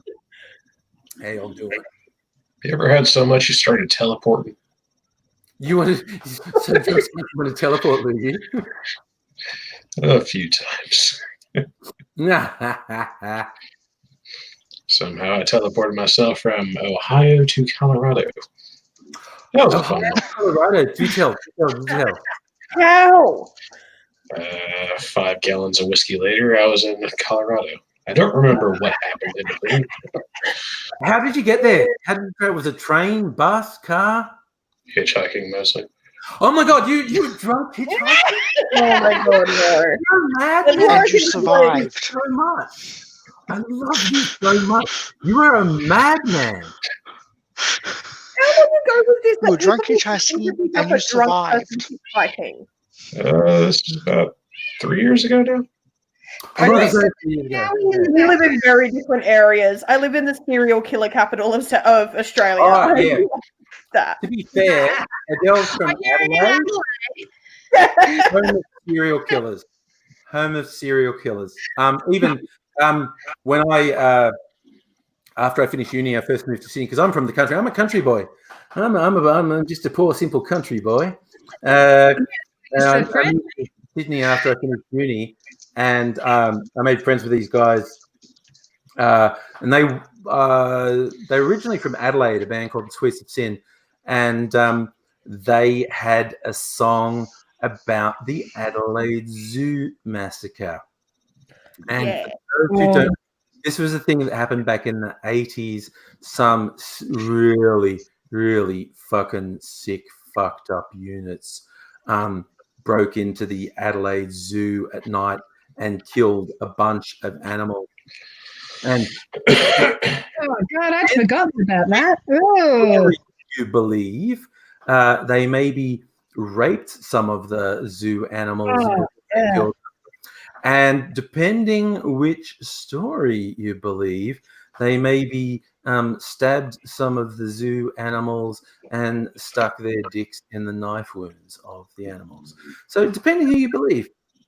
But Adelaide, city of churches and serial killers, basically. Yeah, I'm going to point out a link between the fact that churches and then all the stuff that's come out about sexual abuse in churches, we know how much that leads to psychopathy and that type of behavior with trauma, and then you've got all the serial killers. I feel like there's a link there. Oh, wow, there's a super weird comment in the chat from someone I don't recognize. L3D Tube.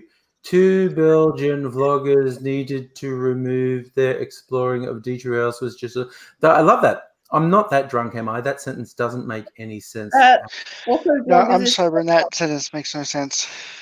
Good. Stella, okay, Stella, after everything you're saying I killed the mood just because I was talking about people fucking stabbing and fucking doing. I don't know that I'm prepared to accept that responsibility, quite honestly.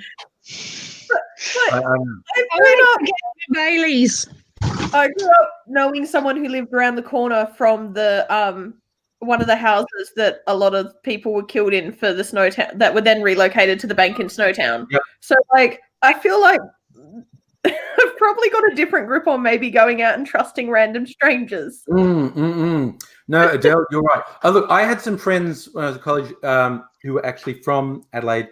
Now we are into conspiracy theory territory, not actually proven anywhere, but that there was a group known as the Family.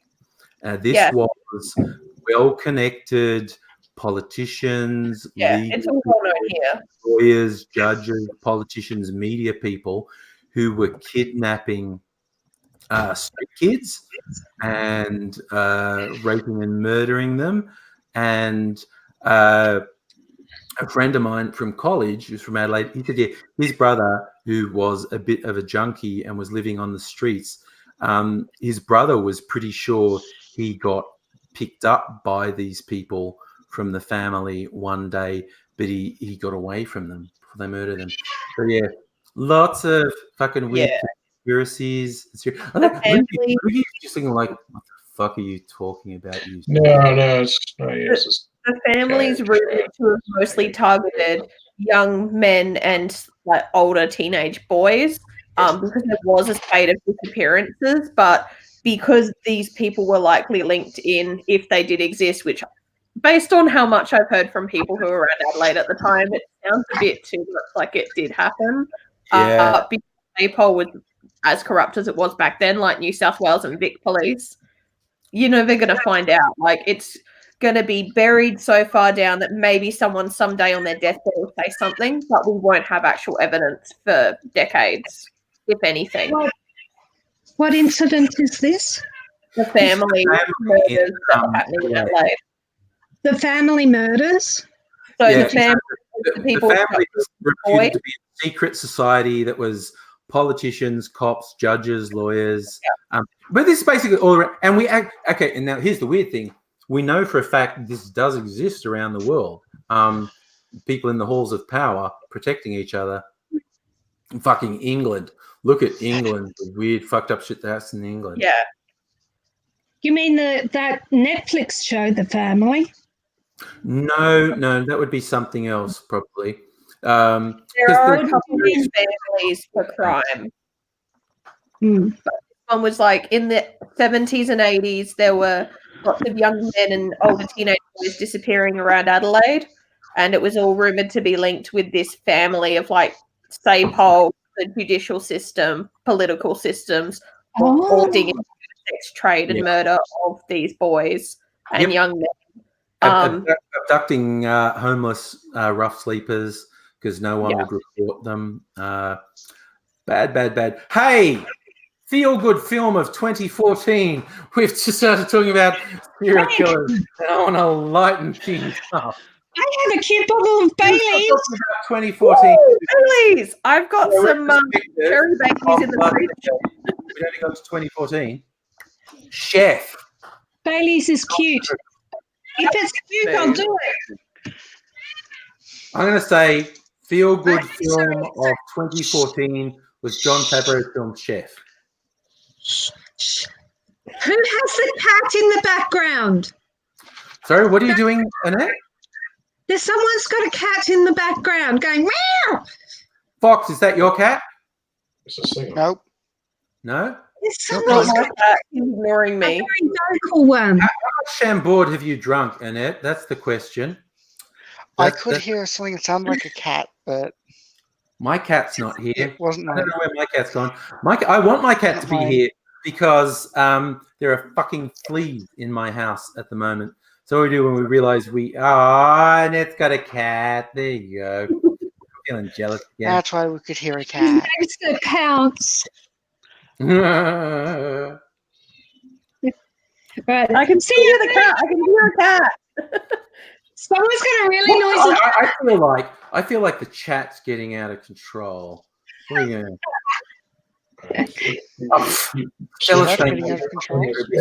don't know. Sorry. No, so I'm trying to lighten things up because we started talking about serial killers. Feel good film 2014. John Favreau's film Chef. It's like really good. Nothing bad happens in it. And if you love food, like if you're a fat bastard like me, great. Chef. And apparently he's got a Netflix series talking to chefs, which I haven't watched yet, which I'm going to have to at some point. It's apparently really good. Film of 2014 is Chef. Nothing bad happened.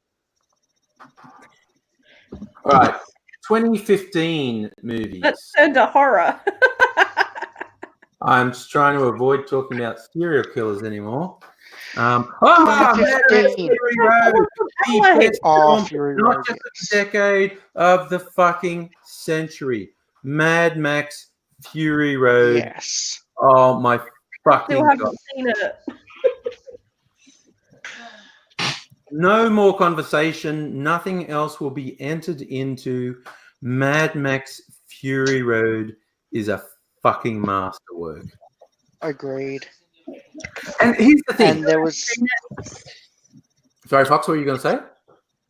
And there is the Mad Max video game that came out of the same year, and it is attached to the movie. It happens just before the movie. Good. It is a good game, yeah. Is it any good? It's a very good game, yeah. Definitely suggest it. If you want something better, try Crossout. Here's the thing. It shouldn't have been possible. It should not have been possible for Mad Max Fury Road to be a good film because it didn't have the original lead. It didn't have Mad Max. It didn't have Mel Gibson as Max. It had been in development hell for a decade. And gone through so many mutations, including one potential variation that was animated. It finally gets made. George Miller makes it. It's edited by his wife, who is a documentary filmmaker. She's a good editor, but she's never edited an action film. So it's like this huge, sprawling action film being edited by someone who's never edited an action. It should have been terrible and is the single greatest achievement of humanity. There, I said it. I said it. Some people are going to say the pyramids. Some are going to talk about the Renaissance and whatnot. I'm going to say humanity has been justified because Mad Max Fury Road was created. That's just like the International Space Station drums that bit. Cocktail have I had? I should have another one. How much absinthe have you had? How much absinthe? Yeah, no. That full shot of absinthe I had in the other cocktail is like, yikes. Okay. Oh my god. The joke I did on one of the live streams, and I've recreated it a couple of times. It stays good. For a laugh, I made a cocktail with all of my highest alcohols, and that's the absinthe. The thing I've got that was originally fucking 95% Polish spiritus. Don't start Annette. How much Chambord have you drunk? Oh. All right, Annette. All right. So the thing. Yeah, lucky we've been pals for a few years, so you can get away with it. That's okay. And it's Gen X like me as well. The rest of you seem like you're millennials. That's cool. I love millennials. We all fucking hate boomers. Except, okay, here's the funny thing. And this, as long as we all hate boomers, that's what matters. Apropos of nothing in particular, where you've got to be careful about doing general sweeping things.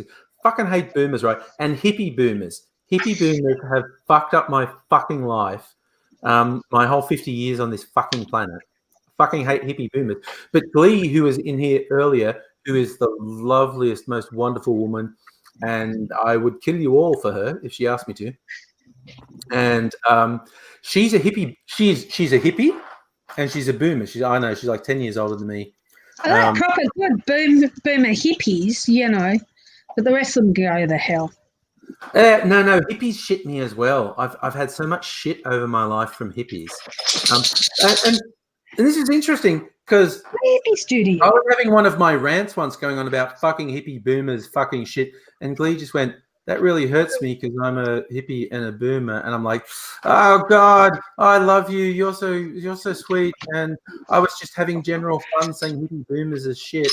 But you're a hippie boomer and you're not shit. Oh, now I feel bad. Oh, fuck. Defense Foods. Mad Max Fury Road is a love-hate thing for me.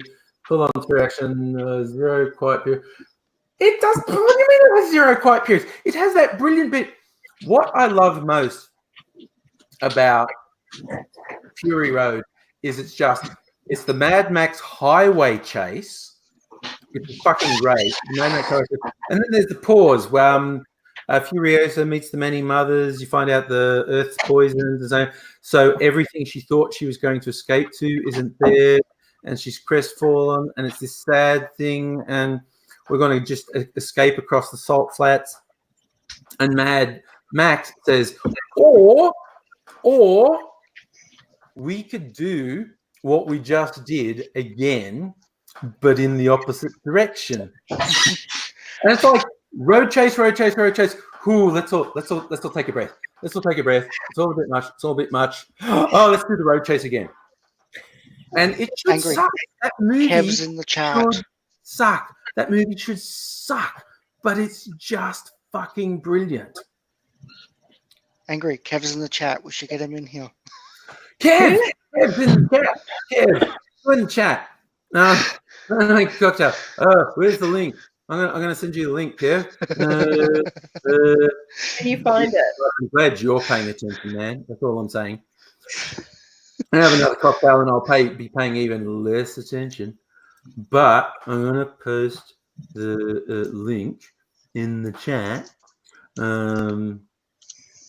We do that. Do that.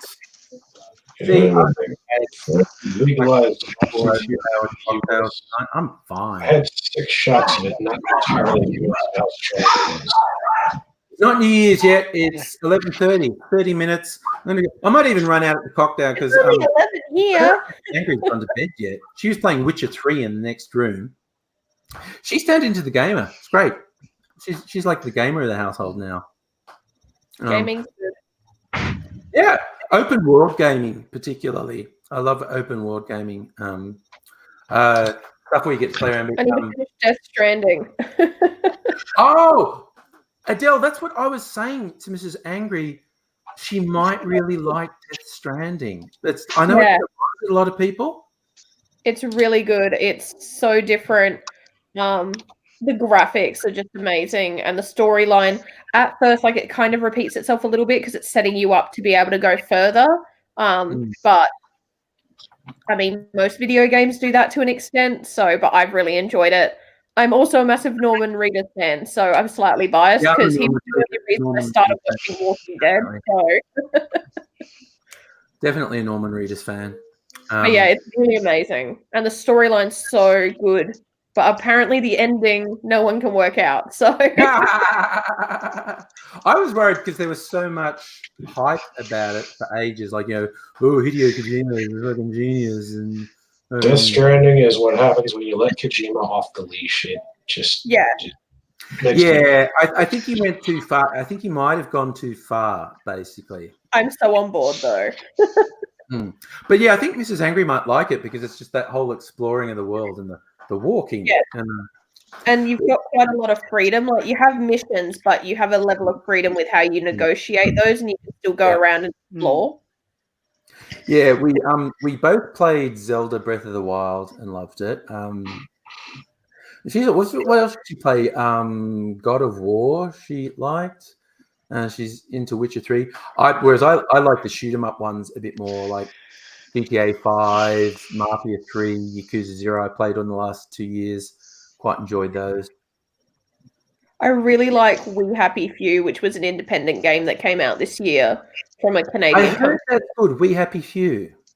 Yeah, it's like basically set after the concept is like World War II, but Britain lost, and they've been feeding them like brainwashing drugs. And so then you play as these different characters as they go through their journeys, either off medication or on medication or in different positions. And they've added all this stuff to it. So since I finished it, they've added all these extra chapters. I have to go back and replay it to see what else they've added.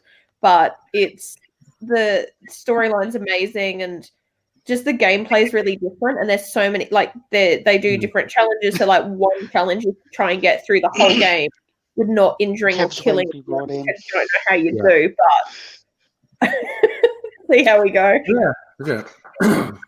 Yeah. So yeah, Mrs. Angry's taking over the gaming console now, basically. I don't get it. It's fine. Fine. Sounds like Mrs. Angry might enjoy the Mad Max video game. Oh, really? If she likes the Yeah. Witcher 3, have her go watch the Netflix Witcher show. It's actually really good. Yeah, I've watched a couple That's episodes. a big stick.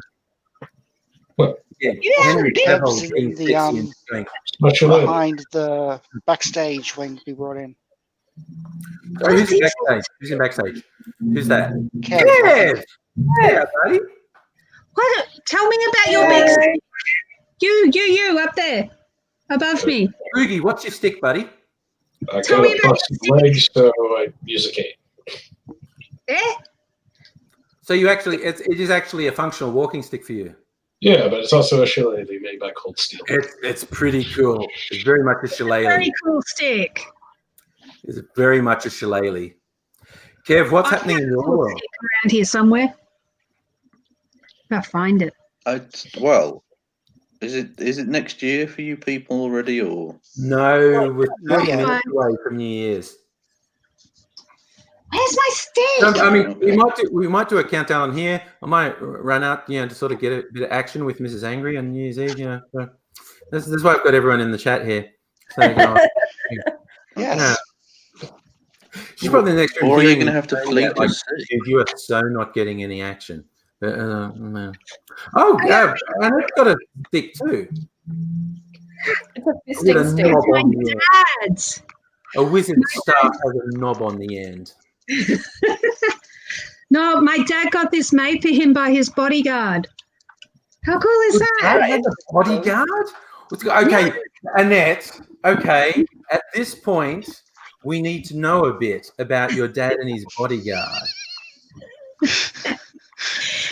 He was army intelligence living in Malacca. Oh, Yeah, which is sort of a funny bit of Malaysia / Indonesia yeah, back in the Malaysian emergency. yes. And he had 6 bodyguards. God damn. Yeah, and one of them made him this because he liked him so much. Oh, that's so cute. Isn't that nice? That's awesome. Yeah, I my love dad was very old when I came along. He was 72 when I was born. Holy cow! Oh. Holy, oh my God! And that needs to now just take over the chat and tell us stories because they are wonderful. Those are wonderful stories. Okay, so now the story you just told us has to be told in black and white, then clearly. Sorry? Anyway, there you go. That's my stick.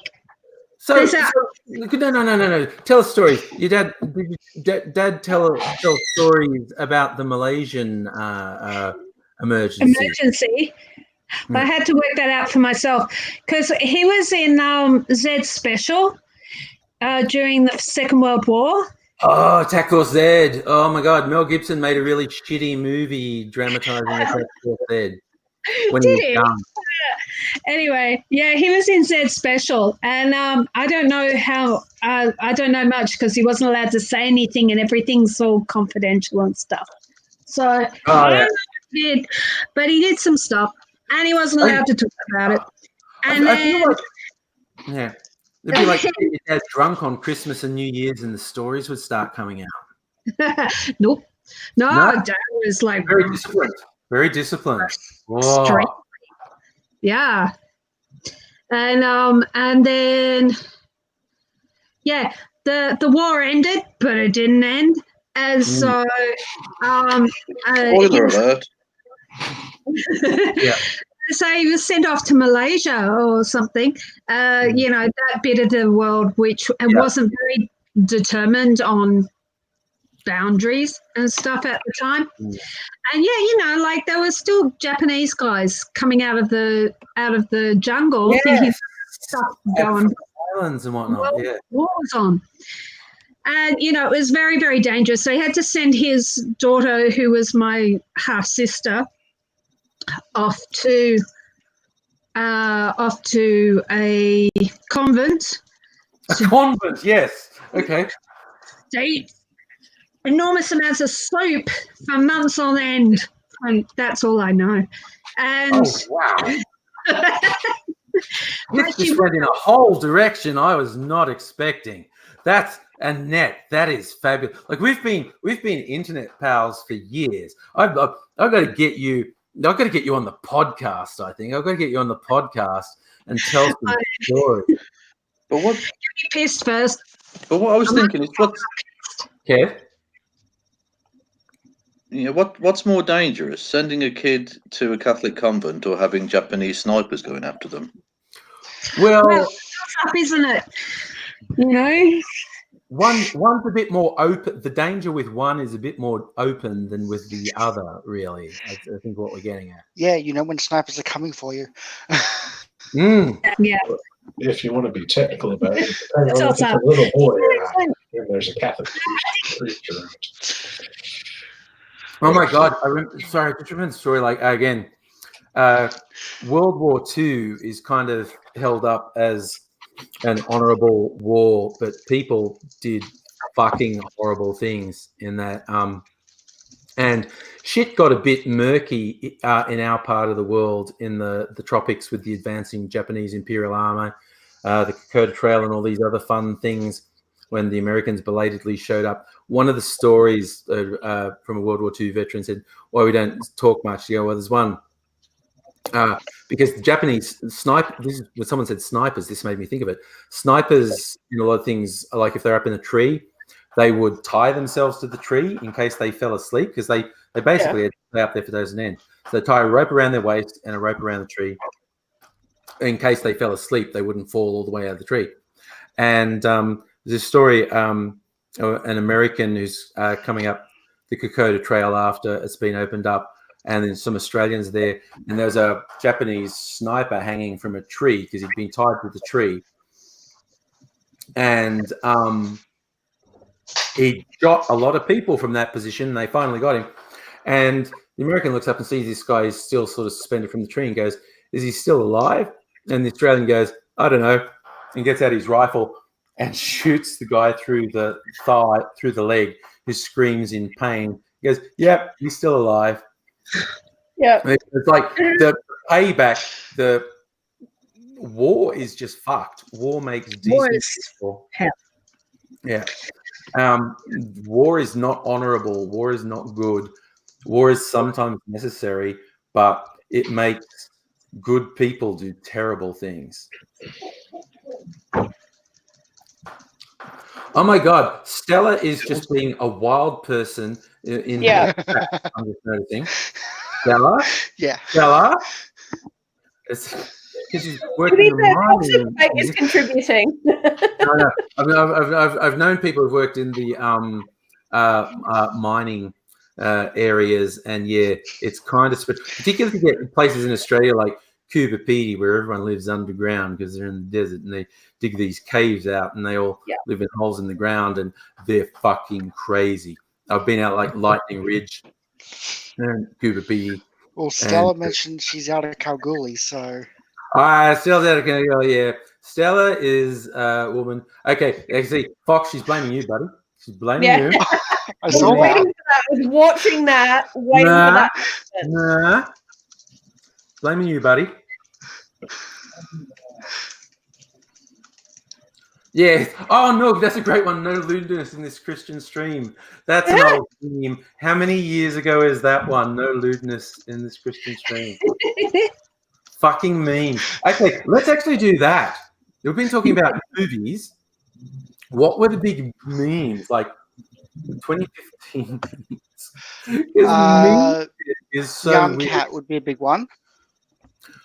Okay, the 10 best memes. Vulture says 10 best memes is 2015. Oh my God, Hotline Bling. That's when fucking Drake released Hotline Bling. It was the most memeable music video in all of history. Terrible music video. It's terrible, but it just became super memed. Oh, and they're actually claiming the phrase Netflix and chill got popularized in 2015, meaning around and my place and have sex. which in my day, because I'm old, used to be, would you like to come in for a coffee? I don't remember what year it was. But around They're saying it's 2015. Oh, Left Shark. Katy Perry's Left Shark was from 2015.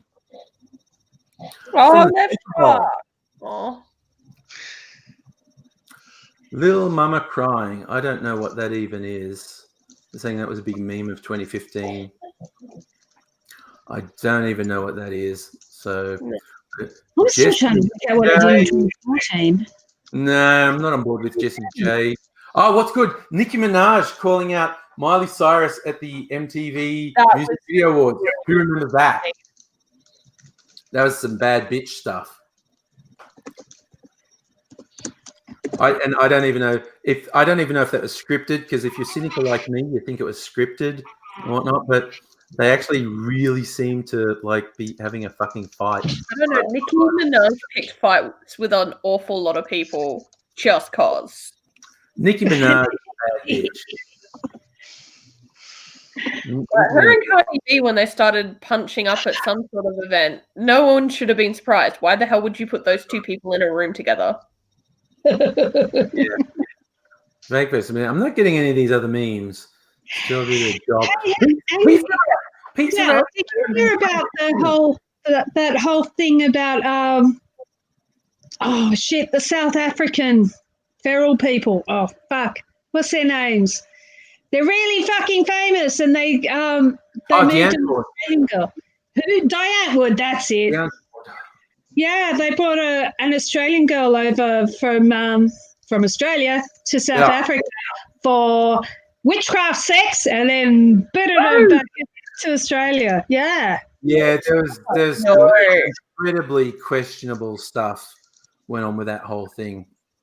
I was a big Deanne Ford fan, and you found out they're basically procuring and pandering and whatnot. It's like, oh no. No. I mean, as someone who's like assigned female as birth, I'm non-binary, but assigned female as birth, white female. Yeah. I'd go to South Africa personally. I feel like I'd be targeted. By different groups. Yeah. And I've not got the money to pay a ransom, so. No, that was so fucked. Sorry, just Stella is still going wild in the chat saying she's an angel, just like Lucifer Morningstar. Technically, yes, Lucifer is an angel. Yes, just a fallen angel. Fell from grace, did Lucifer. Most wonderfully, the version of him that Neil Gaiman created in the Sandman comics formed the basis of, although they went in very different directions, which is good, the Lucifer TV show. I'll be back to go make another drink. I can't wait until the final season of it. Yeah, they're doing. Is it my imagination, or are they doing crossovers with fucking John Constantine? I've seen memes, and I don't know if it's real, but it's a meme. I feel like they're doing a DC crossover with John Constantine, Hellblazer.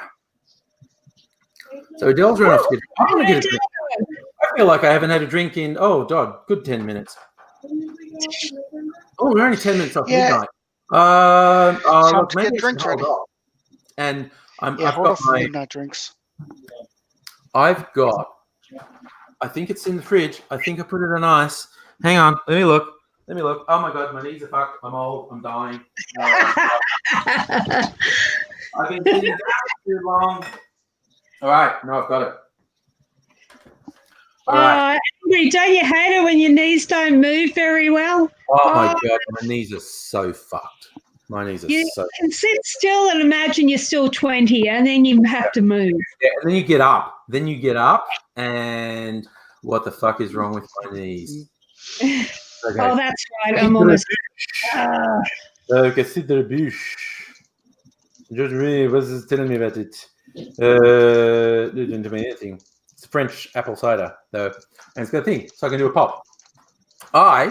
Although I told Mrs. Angry she could come and bother me whenever she wanted, and she hasn't. So she's either still watching, playing The Witcher, or she might have started watching His Dark Materials, or she might have gone to bed.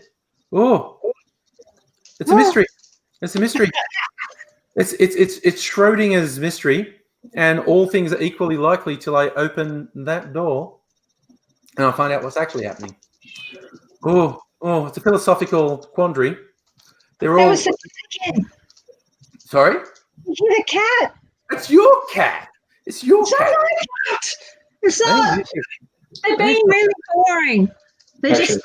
Is your cat making any noise? That was mine. That was Loogie. You got a cat, Loogie? That's not a cat. Yeah, she's an asshole, and I didn't let her in here. All she does is shit on everything. Luigi's cat's an asshole. He's not letting her in. I don't need her pissing on a $1,400 computer. That is not happening. All right, I'm gonna do the Schrodinger's thing and find out what's behind the door. I've been so engrossed with you people, I didn't realize how much time had gone past.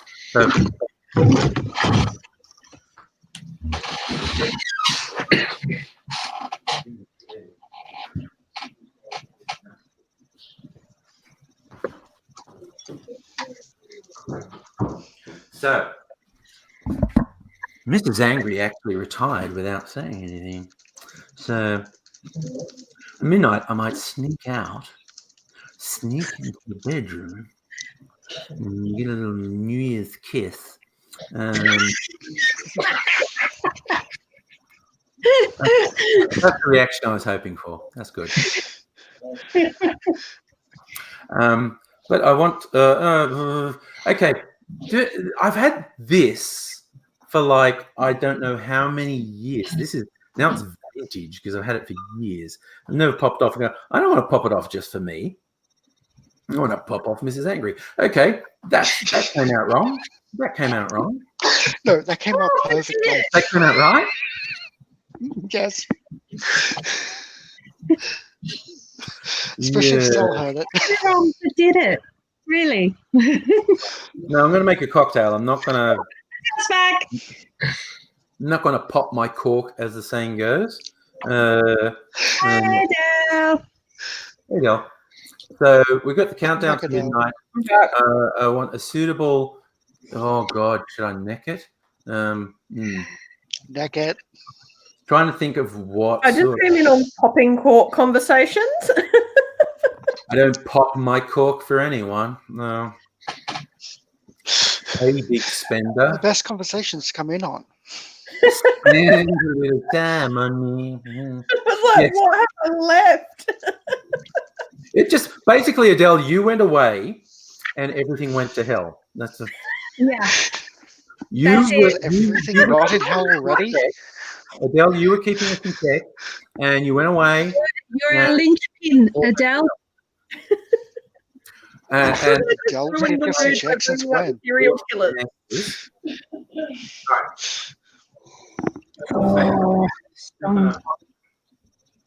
has turned out to be a much more eventful New Year's than I was planning. I was planning to just drink gin and watch Mindhunters. Yeah, no, drink and hang out. Awesome. This is what I want. I love Mindhunter. I have to admit, one or two events in the city tempted me a bit, but I fucking hate there being too much pressure on New Year's Eve. Like, you got to have a good time and whatnot. This has been good. This is a genuine thanks to everyone in the chat, everyone who's jumped on the camera as well. This has been enormous fun. This is cool. We're just hanging. This is the good thing of the internet. Everything else about it is bad. And it's evil and should never have been invented because it's terrible. But the internet was for Gen X nerds and nobody else. Everybody else needs to fuck off. Oh, wait. Right. Gen X I'm nerds. a millennial, damn it. I thought there was millennial here. Wait, yeah, but you're nerds, so you're okay. Yeah. Right. Okay. We're all nerds together. We're good. We just agree this that is definitely what the internet should have been. It was just quite the internet should be. Because I've started this group uni. here. Well, the idea of it.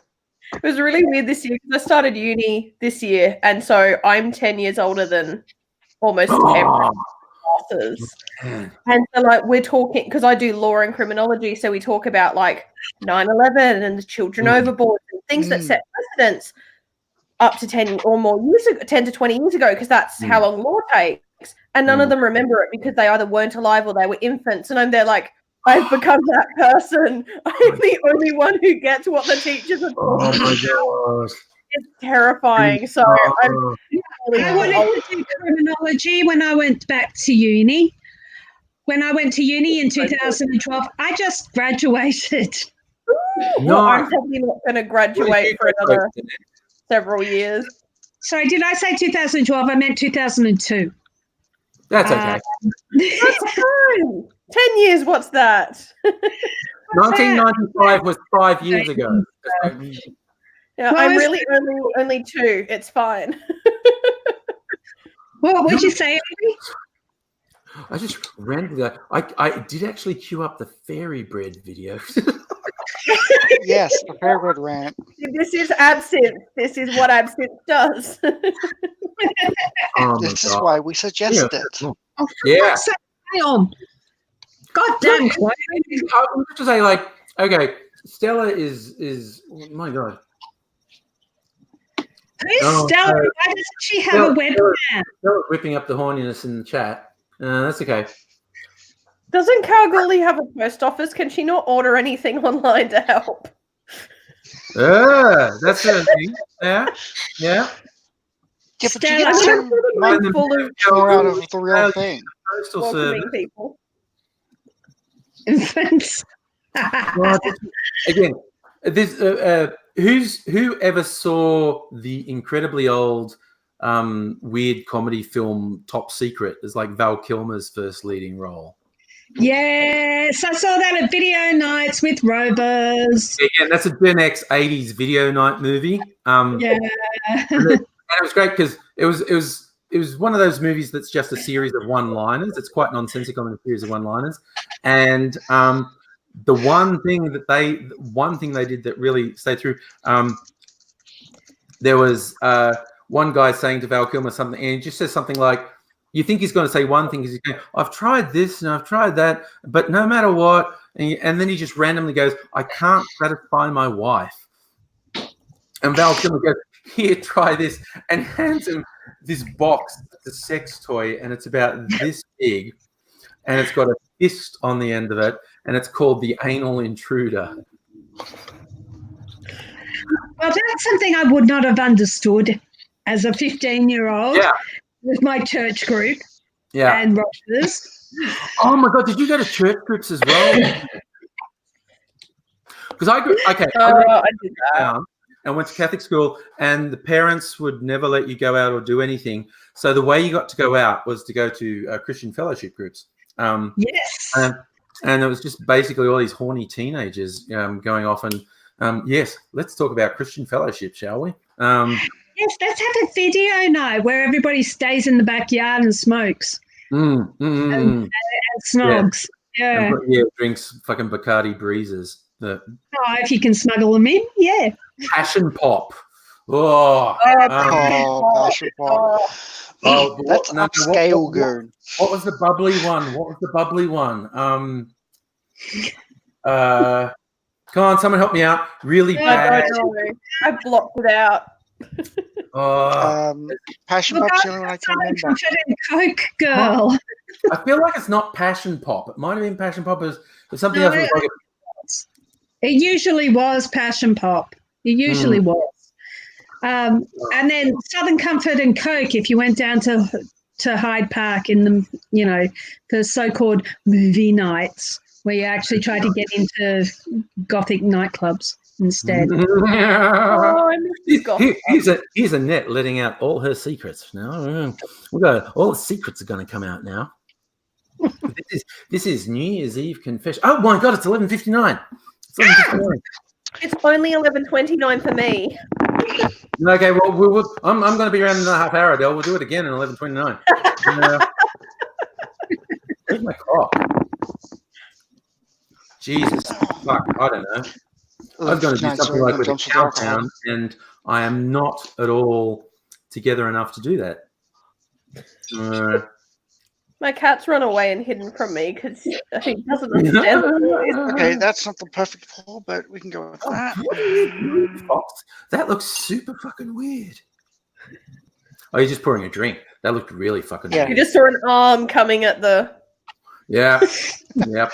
And especially since I just... Oh, there you go. I can tell there's fireworks going off everywhere. Especially... And there you go. Yep.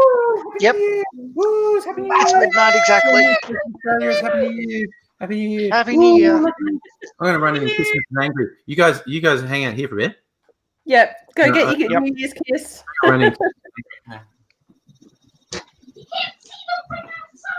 Convict fuckers!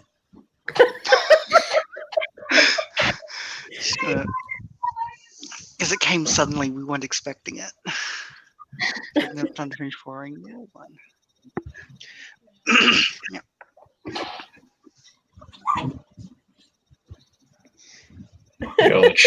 Yes, it is a nice goblet. But I have. You've still got 12 hours, do you?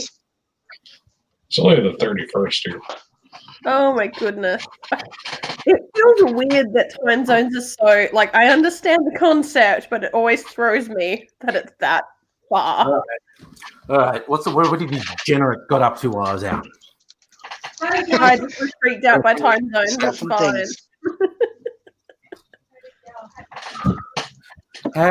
Yeah. I'm gonna make another cocktail. This is the first New Year's I've had with neighbours close to me who haven't been dead. I asked you to. What was that? It's the first time I've had next door neighbours near me on New Year's who aren't dead. You are dickheads. Dickheads. Oh, you said dead. I thought. Oh my god, that's the whole Adelaide thing. Adele's been murdering every New Year's Eve, and she just gets to it. There are fucking fireworks going off everywhere and we can't see any of them. We are ripped off. I can't actually hear anything in my... Which is weird because Jewish people... I'm in a very Jewish part of Melbourne, and Jewish people often do have fireworks, and I'm not hearing any. So there you go. Yeah, there's no fireworks right now in Port Macquarie, but it's windy night, so they're not going to set them off, I don't think. No, you're in Port Macquarie. Other than the ones that set fire to the elder park. The chat again, and Fox is being super bad in the chat with Stella. I'm just saying. And L3 good. What is your nationality, my friend? You're saying it sucks over here. Where are you? He's been talking about Denmark a lot. So. Was it Denmark? I see. He mentioned the Netherlands once. I do like Musical Aviator did countdown in the chat, which is nice. Stella, it's still only 9 to you. Where in God's name are you? For some reason, I thought you were in Australia. She is. She's in Kalgoorlie. Yeah, she's in WA, which is so far behind. Nobody lives in Kalgoorlie. Time zones. Kalgoorlie was Australia, 3 hours. Okay. Yeah. Okay, well, Stella, I honestly cannot promise you I'll still be going in 3 hours. But by, I mean, like, yeah. Okay. Sounds like Stella's going to have her own fireworks show of a sort. She will. Shirt off. From what she said, she's works in the gold mines. She has access to more than just fireworks. Yeah. Explosives. Big bada boom. Big bada boom.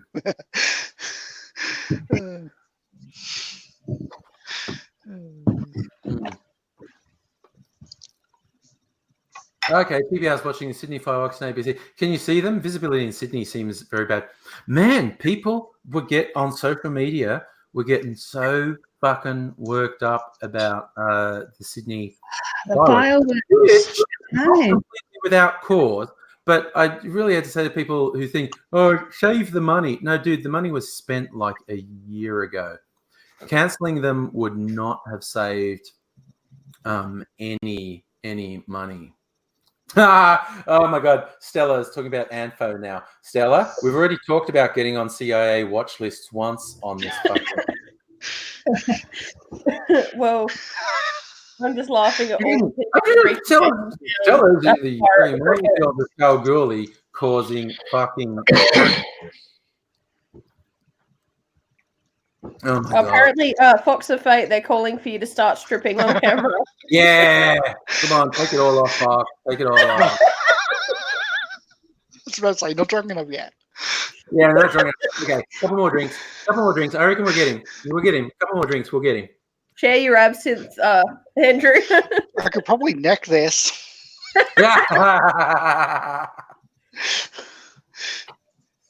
is where I tell them it's only up to about there. I'm gonna come up with another themed cocktail, or just do because it's the New Year's like brain melt. Just put all my alcohols into one thing. Yeah. What year did we get up to? Jesus, why the fuck is my accountant sending me a Happy New Year's message? I could be in bed. I don't have to.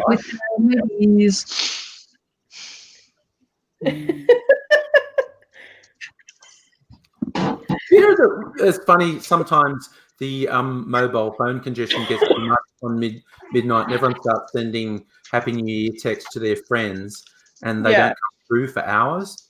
Yeah. I was like, that one came through. So I wonder if my accountant can, if he's awake, or if that was a scheduled thing he sent. He's cool. He's Peruvian. Right. There you go. Am I the only one cool enough to have a Peruvian accountant? I'm not saying that I'm hiding drug money. You know someone from Peru? Lucky bastard. I'm just gonna go get my asthma puffer. Apparently, I'm getting asthma. Oh, it's puffer now. You need a TFP2. I'm gonna text AD and see if he's still up. What will I text AD? I'm going to text AD something responsible. Dicks out for 2020. There you go. Says he might be in bed, he might be on a rooftop, he might be anywhere. But I just texted Daisy dicks out 2020. He might be asleep on a rooftop. Found my cat. He might be asleep on a rooftop. This is the thing, like every now and then, like he comes on a chat and people think, oh my God, Adele's your cat. It's Adele's cat. Oh, I'm going to get my cat again. There is a void. No. You give him attention and he runs away. It's pretty cute, though.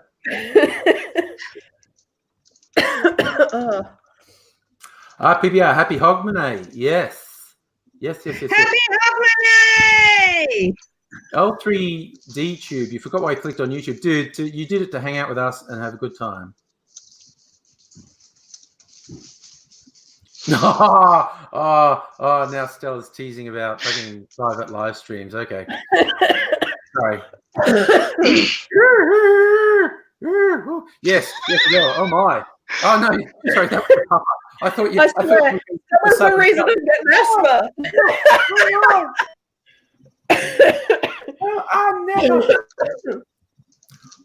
I'm such a good boy. L3, New Year's Eve fireworks a big deal near where you are in the Netherlands because people are stupidly obsessed with them in Australia. The big thing of fighting. People say she's going, there's Adele's cat. I want to find my cat. Where's my fucking cat? No, don't. You can't have the asthma puffer. Oh. He literally only joined me for that. He wants your cat wants your Ventolin puffer. Cat wants drugs. Quick, give it catnip. He's got catnip. I topped up his toys earlier, and he's ignoring them. Fox, I'm a bit blank. What city are you in, Fox of Fate? Port Macquarie. Port Macquarie, all the way up in fucking New South Wales. Jeez, I hope you don't get caught in a fire. About that. Yeah. Part of the fire front is in our town. Now, okay, kicked out. Now they just say 2020. Hey, apparently Tex Perkins I made a catchphrase for me and Easy for 2020. He's not going to forget it. Dick's out 2020. No, I should not have done. He needs no encouragement. He needs no encouragement. He needs fairly aggressive discouragement. Yes. I should not have done that. I should not. I'm being. Yeah, probably tomorrow you'll be getting a phone call that he was caught streaking down the road with the pants off, and you have to get a picture. Rudy, you say that like a joke. Time Easy did that. As long as he doesn't punch any more nuns, he might be fine. Yeah, you don't want to make a habit of punching nuns. His joints are too sore, but he is into public nudity. Oh my. Invading people's personal space, which is really interesting, because for years I just thought he was just being a bit of a dick. In a lot of situations, I saw him really getting up in people's faces in personal space. But what he explained, because he's on the autism spectrum, and crowds are not good for him, and loud noises, bright lights, not good. Like shopping malls. I've been with him in a shopping mall when he was clearly about to lose it. But he said what he does when a person's just talking to him, he said they might as well be licking my face because it's so in my face. So he does stuff intruding on people's personal space. He feels like he's already on the back foot, so he does weird shit just to try and live off. My mouth's really dry. I'm talking too much. I need to make a cocktail. I know where Easy's coming from on doing the weird shit. I've got quite a few friends who do similar behaviour, but I've never noticed that too much when I've been with you guys. Because Adele, we've actually hung out a couple of times. Yeah. Look, if AZ likes you, he's very, very nice. If AZ doesn't know you or decides he doesn't like you, terrible, terrible, terrible things happen. Okay, obviously he thinks I'm okay then. So no, you're cool, Adele. You're cool. We like you. But yeah, no, I've been with him just accosting strangers. It's like we were on like a train, and it was pretty crowded, and the crowd was making him claustrophobic. So he just started having a long conversation about the infection that he couldn't get rid of. And the dust and the people around us soon moved away. And I was like, and I'm just saying to him, dude, you are the worst person ever. You are the devil. You are the devil. And he's going, what? Because people being near him was like they were licking his face or something. Yeah. So him doing something really full on and breaking their boundaries is just leveling the playing field as far as he's concerned. That makes sense. I've heard that before, yeah. Except he's a very dark and evil man, basically. Like he's hassling in the supermarket one day, asking him weird questions and having his face this far away from the guy's face, going like, where would I find this? And this, I don't know, late teens, early 20s shelf stacker, he's going, okay. And I'm whispering in his ear, stop it, I'll leave you, I'll just walk out, stop it. And the kid eventually goes, and I'm going, what the fuck is wrong with you? Why are you doing that? And he's going, he will just have the greatest story to tell people now. About I have Asperger's, so I know where AIDS comes from with crowd shopping centres. We were shopping on not New Year's Eve, Christmas Eve. Oh, no, the day before Christmas Eve. The day before 20. They're a nightmare. The day before Christmas Eve. Adam. The Christmas Adam, yeah, I was about to say. Yes, and normally I can go shopping fine. Shopping centres on any other day, I'm fine. I was twitching, and I knew what was coming. I'm like, my anxiety is flaring up. Yeah, and I can't wait to get home. Yeah, you're going to have a meltdown. I don't think I have any characteristics. I don't think I'm subject to anxiety, but every now and then shopping mall crowds are just like, fuck you. Get the fuck away from me. Yeah. Well, you guys know what I meant by it being crowds on Christmas, Adam, and Christmas Eve. Imagine people who are really badly autistic. A small crowd is like that to them. Yeah. On a normal day. Yeah. No, I know this is hanging out with Daisy. We've just been like going to the supermarket, the shopping mall with the bright lights and the people and the noise. And I see him getting twitchy, and I'm going, do we have to leave now before you start biting the people? Yeah, good idea. Let's go before I start biting. Yeah, just bite them. Just go ahead and bite them. No. I just have anxiety. You say it as a joke, you will do it. I just have anxiety, but I have to listen to music to shop because I don't deal with big shops particularly well. People don't understand personal space, and that makes me more anxious. Yeah. Particularly in town, because we have a lot more international students from cultures where personal space isn't a thing. I totally respect that, but it just for me makes me anxious. So if I listen to music, I can cope. Yep. I was on a tram once, and this group of Chinese tourists got on. It's like a tour guide. Okay, and she's obviously telling them all to come in there, and they're talking to one another. And I saw this totally amazing thing.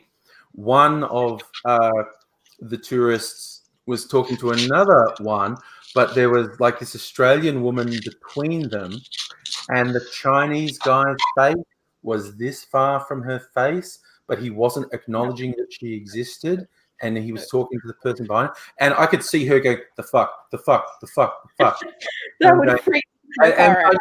It's cool. He literally doesn't understand the personal space thing. He's from a city where no one has personal space. Yeah. He's not doing anything to you. He's literally not seeing you. Because they learn to not. Yeah. He's talking to the person, but it was because he was leaned over and he was right in this woman's face, but he was talking to the person that was over her shoulder, and she was just going, "The fuck? What the fuck is this? What the fuck?"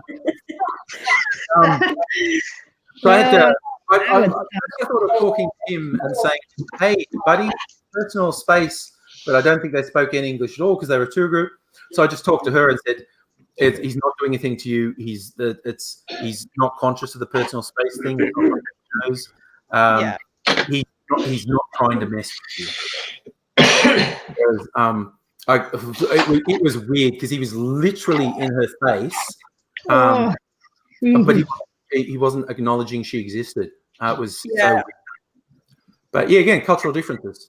It's so hard because, like, particularly if it's anything like anxiety, or if you're on the spectrum or anything like that, it's like you then can't control exactly how you react to that. So it's like trying to find coping mechanisms. I know one friend who's worked out that when people do that, particularly in our city where we do have a lot of international students for the unis and stuff, if someone starts to do that, they've worked out that they can physically hold their shoulders and move them enough that it doesn't freak them out. And the person they do it to generally understands what they're doing.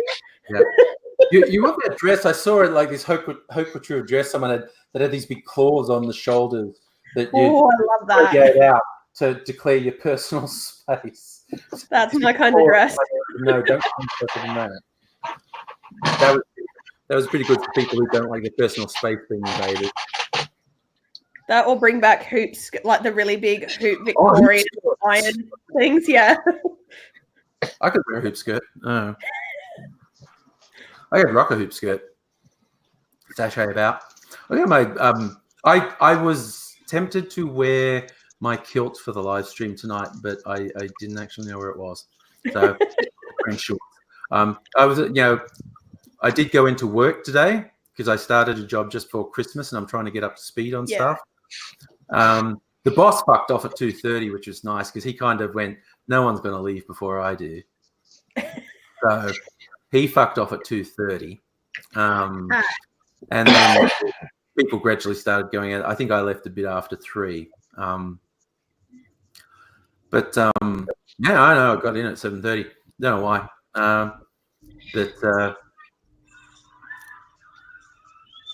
Yeah. I was really like I was going to start early. I was going to have New Year's post-work New Year's Eve drink in the city at some of my favorite cocktail bars. But then I thought, yeah, and then I'll get shit-faced and then I'll fall asleep at 9 o'clock. And that will be that. So I was really good. My first alcoholic drink was the first one I had on this live stream. I didn't have I was going, I could have a drink now. It's New Year's Eve. It's after 6 o'clock. I could have a drink. Because I didn't know if I'd have the stamina to do the live stream through to midnight, but we're fucking rocking it. But yeah, no, I didn't. I thought the big mistake would be to start drinking the alcohol early. And so I didn't drink any alcohol till the live stream started. I don't think if I want to make another drink. I think I do. I think I do want to make another drink. I think that's the answer. I want to make another drink. I've been talking too much. My mouth is going really dry. That's my excuse. My mouth is really gross and flaming from talking too much. You're all making me really talk too much. So. Oh my God, Stella's got a Discord happening. I don't know. I think it's the satanic stuff going on there. That's what I'm saying. Satanic cults in the making. Okay. I'm just teasing, talking about kills. I'll go out and find my kill. And find the mask. Yeah. Hey, Nat. Guess what?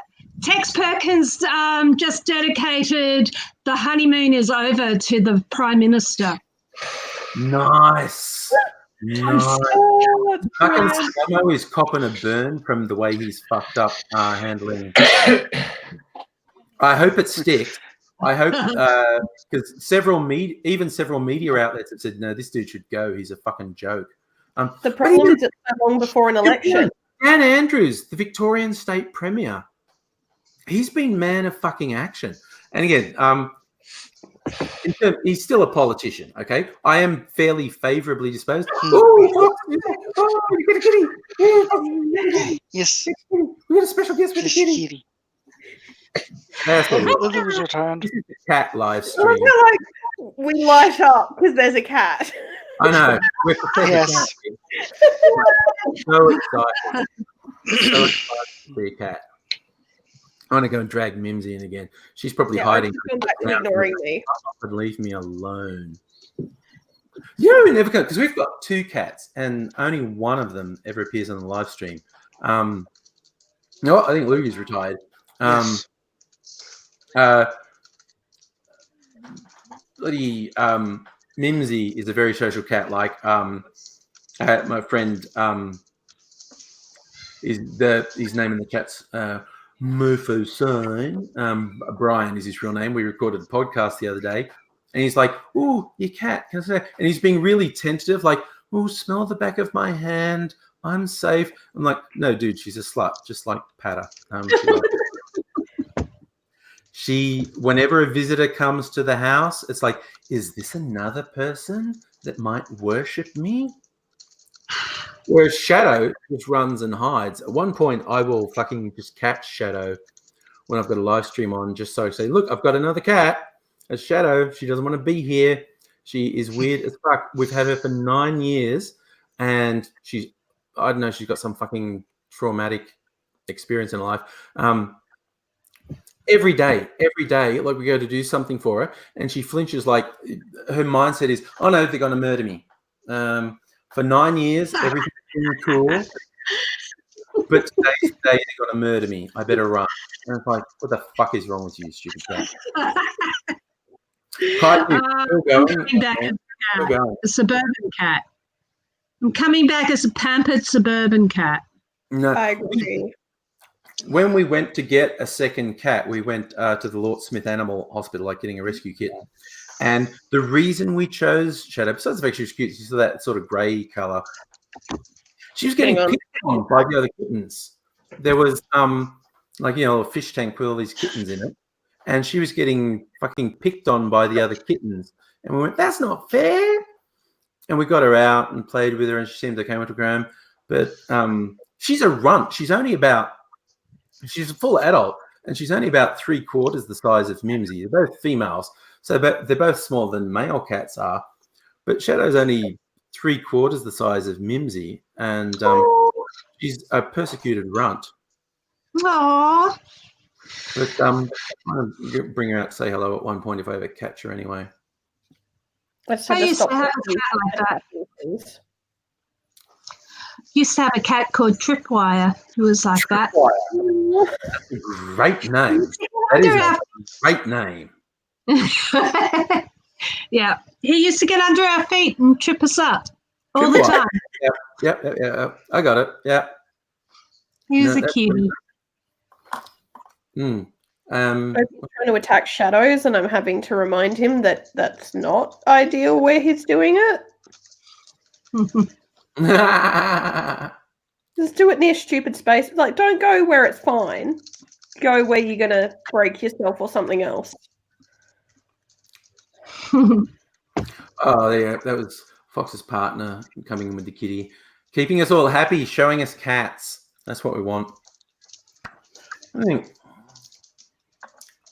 What? I'm very much in the mood to mix another drink. I've been pretty restrained, actually. I'm going for 4 hours. Yeah, I'm surprised you're not. The only reason I haven't been drinking so much is that bottle is the only bottle I have. And I wanted to save at least one glass for now. Yeah. Midnight. Midnight. That's why I bought bubbles. I bought bubbles for tonight. Bubbles. Bubbles. That's Finding Nemo, isn't it? Finding Nemo. Yeah. I was referencing that fish. Bubbles. My bubbles. My bubbles. Fish that have been traumatized by captivity. Mine? Sometimes, yeah. Mine? Slip stuff in.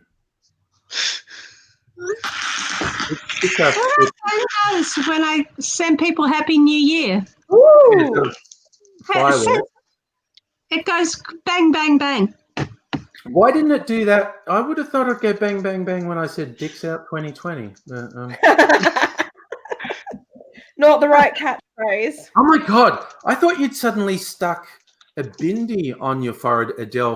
It was my mouse pointer from where it was right in the cultural appropriation, Adele. I'm not sure I'm okay with that. Oh wait. No, I'm not one of those millennials. My mouse pointer. I'm fuck. No, I'm almost down. I'm out.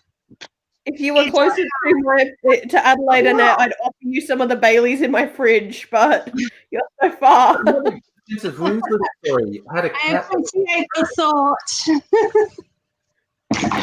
Have you run out of booze, Annette, or are you still doing the Chambord? I have some very dodgy red still. A dodgy red. Yeah. Yeah. But it's dodgy. It makes me like all sad. No, we don't want that. No. We're reveling in it. We're reveling in fucking taking control of the fucking future. I know. I don't make New Year's resolutions. I'm not a New Year resolution person, but I'm feeling really positive about things I can do this year. Yeah, I'm going to have a challenge like yours. What are you going to do, Annette? You're going to have a drinks channel. A drinks trolley. A drinks trolley.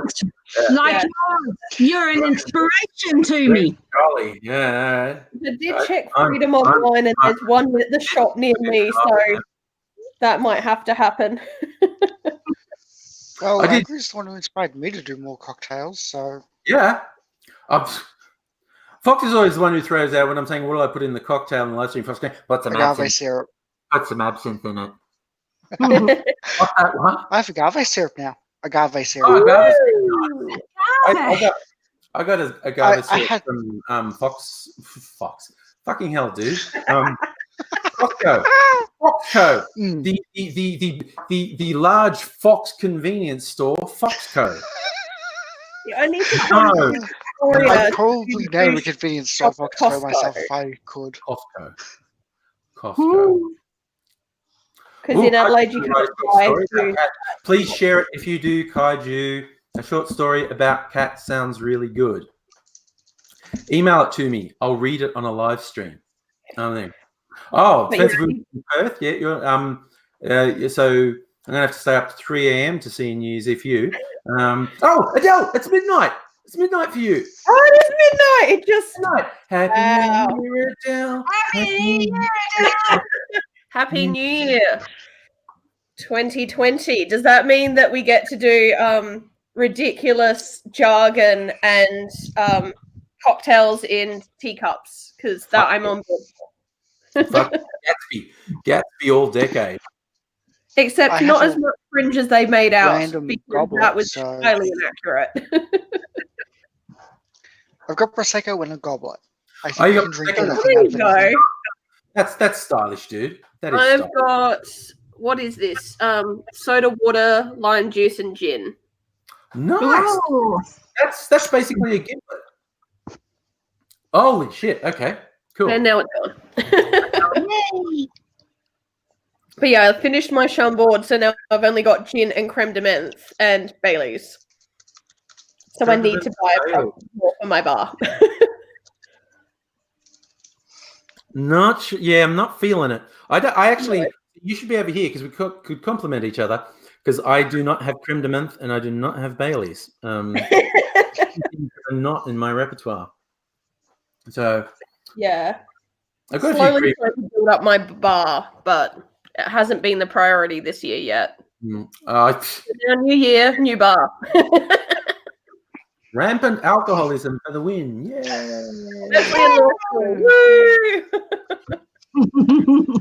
Like, I'm not an alcoholic. I'm a bon vivant.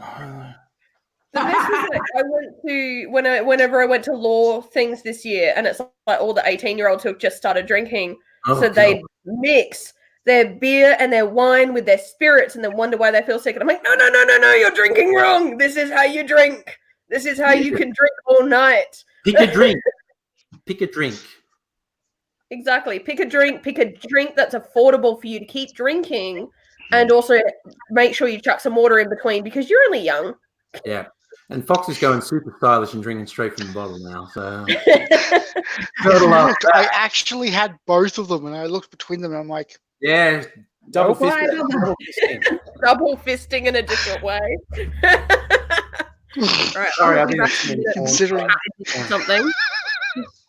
Considering the conversation in chat earlier, double fisting in that movement is appropriate.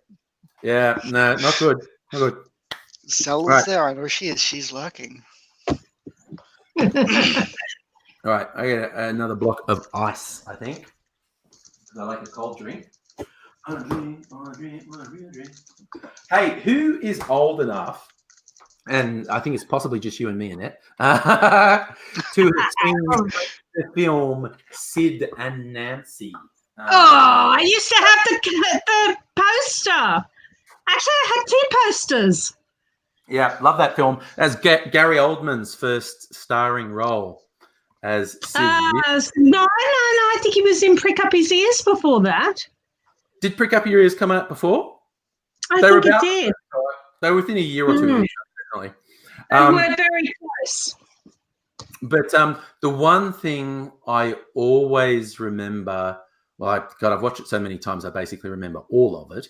But they dramatized the Sex Pistols tour of the US, and they're on a tour bus, and some weird fucking Americans are on the bus with them. And this one guy's talking to Johnny Rotten, going like, "Hey, Johnny, I'm a musician too. I got a tune you might like. It's a little bit punky. It's a little bit, in your face. It goes like this. It goes, want a job, I want a job, want a real job, want a job. And I just always remember, like, whenever I'm talking about jobs, I'm always like, want a job, want a job, want a job, want a job, want a job. That's me about now. That's want a job that satisfies your artistic needs. I don't remember that. I remember the. I'm gonna neck what's up to this. What do you remember about Nancy? Which was barely anything. Oh, do you know you get those stupid true crime docos on the various shows. It was up to there. And I think it's really gross that people are into them, honestly. But it's down. It's out. I was gonna neck up mostly for a while. There was a series. One of these people called The Last 24 Hours, and they tried to recreate the last 24 hours of famous people who died young through misadventure. Like they had last 24 hours of John Belushi, like when he fucking overdosed on cocaine or whatever. Yeah.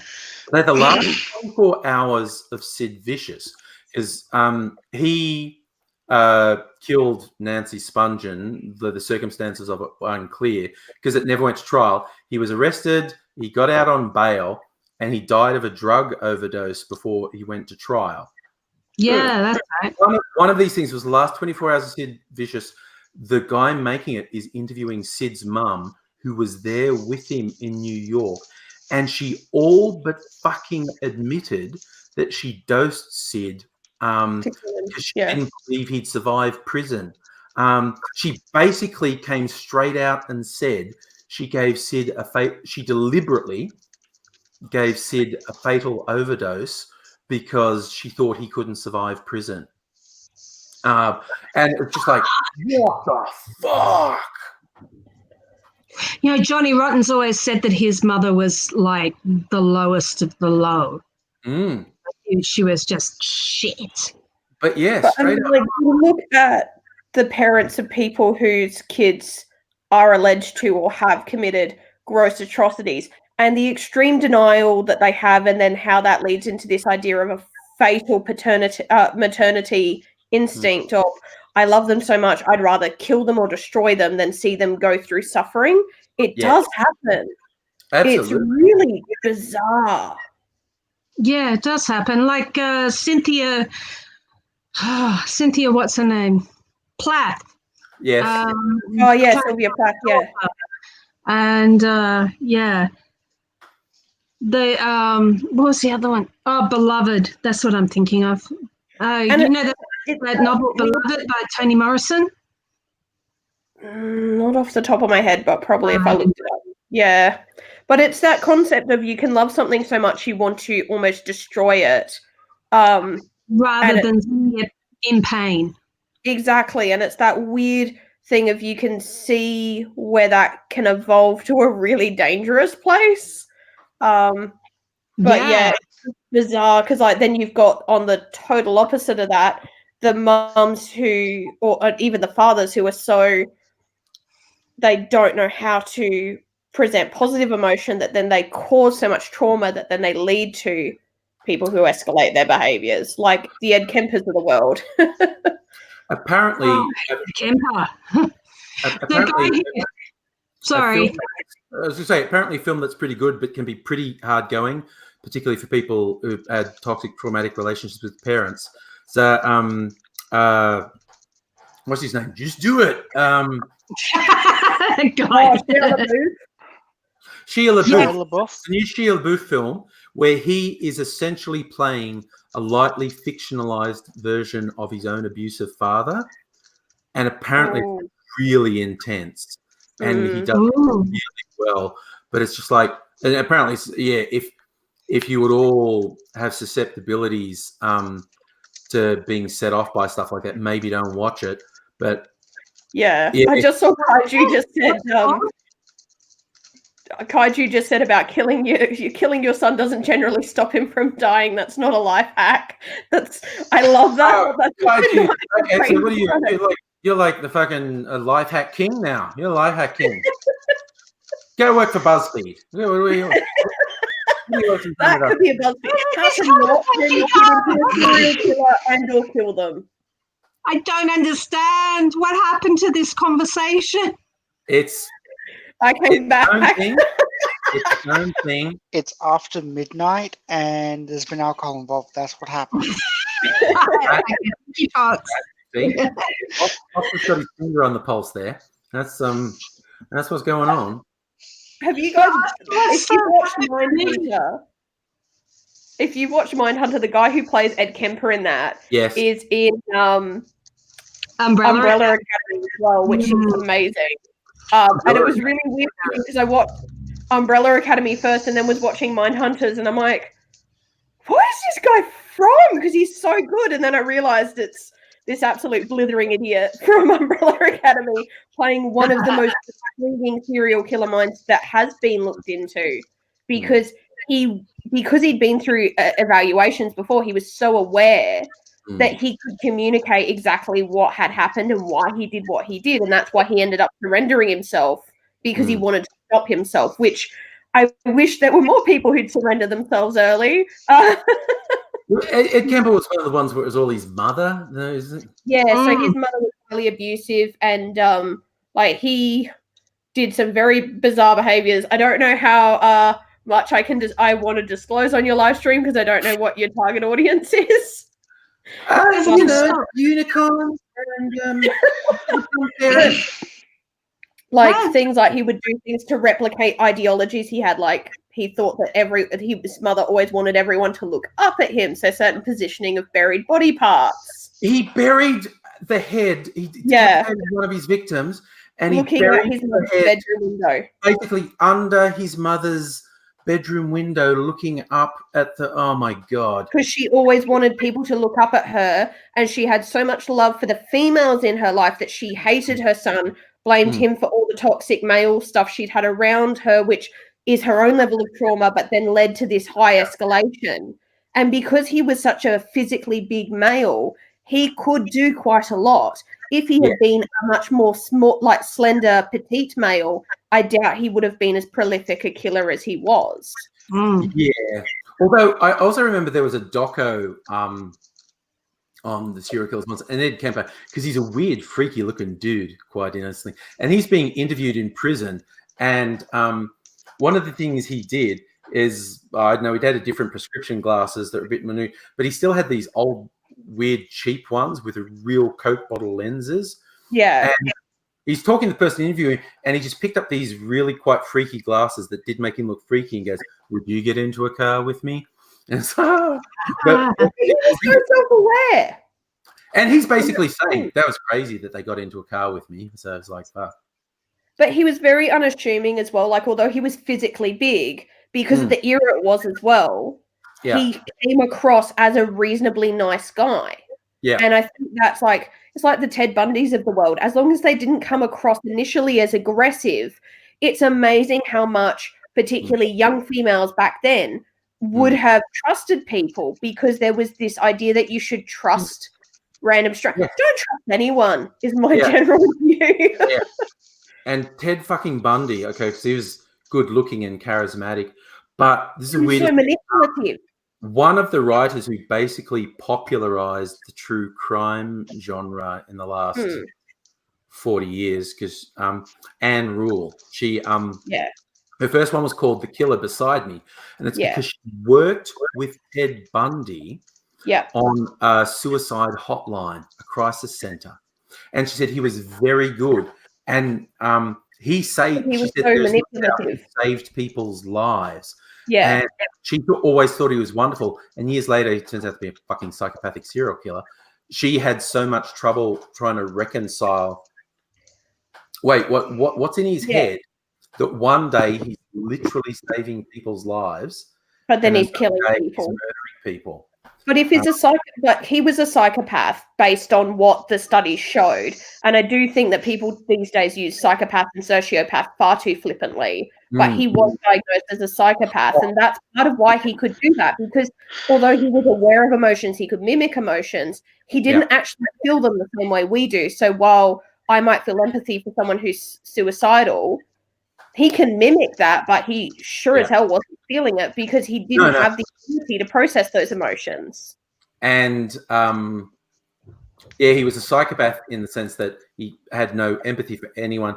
And when you read some of the interviews with him, he basically thought, because people were putting themselves in a position where he could hurt them. It was his duty to hurt them. Yeah, they were less than him.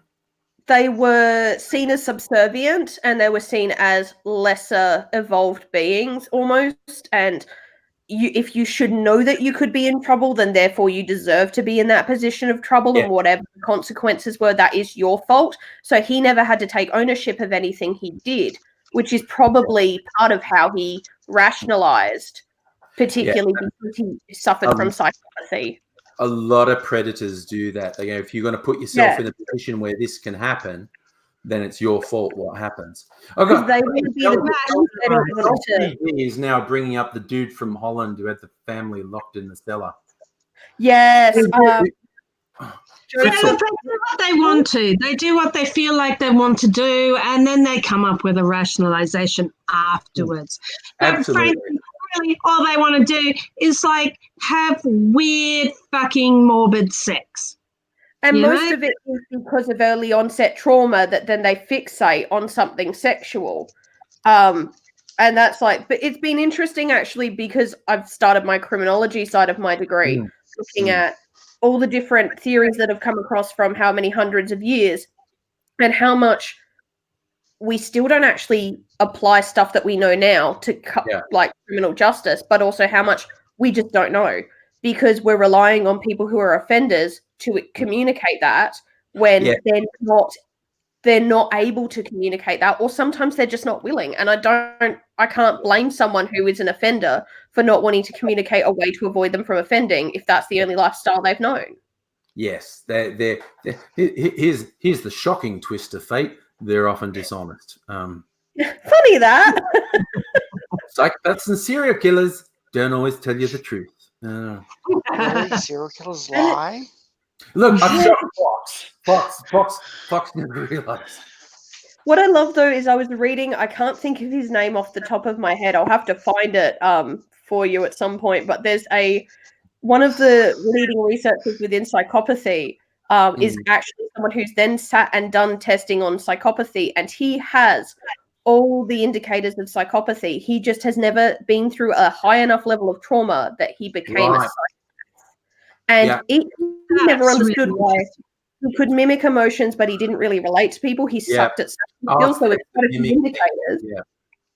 But he was, and so he's one of the leading researchers, and he's actually a psychopath, and it proves how much psychopathy it's more biological, but it needs that trauma, it needs a trigger. Yeah, I've heard of that guy.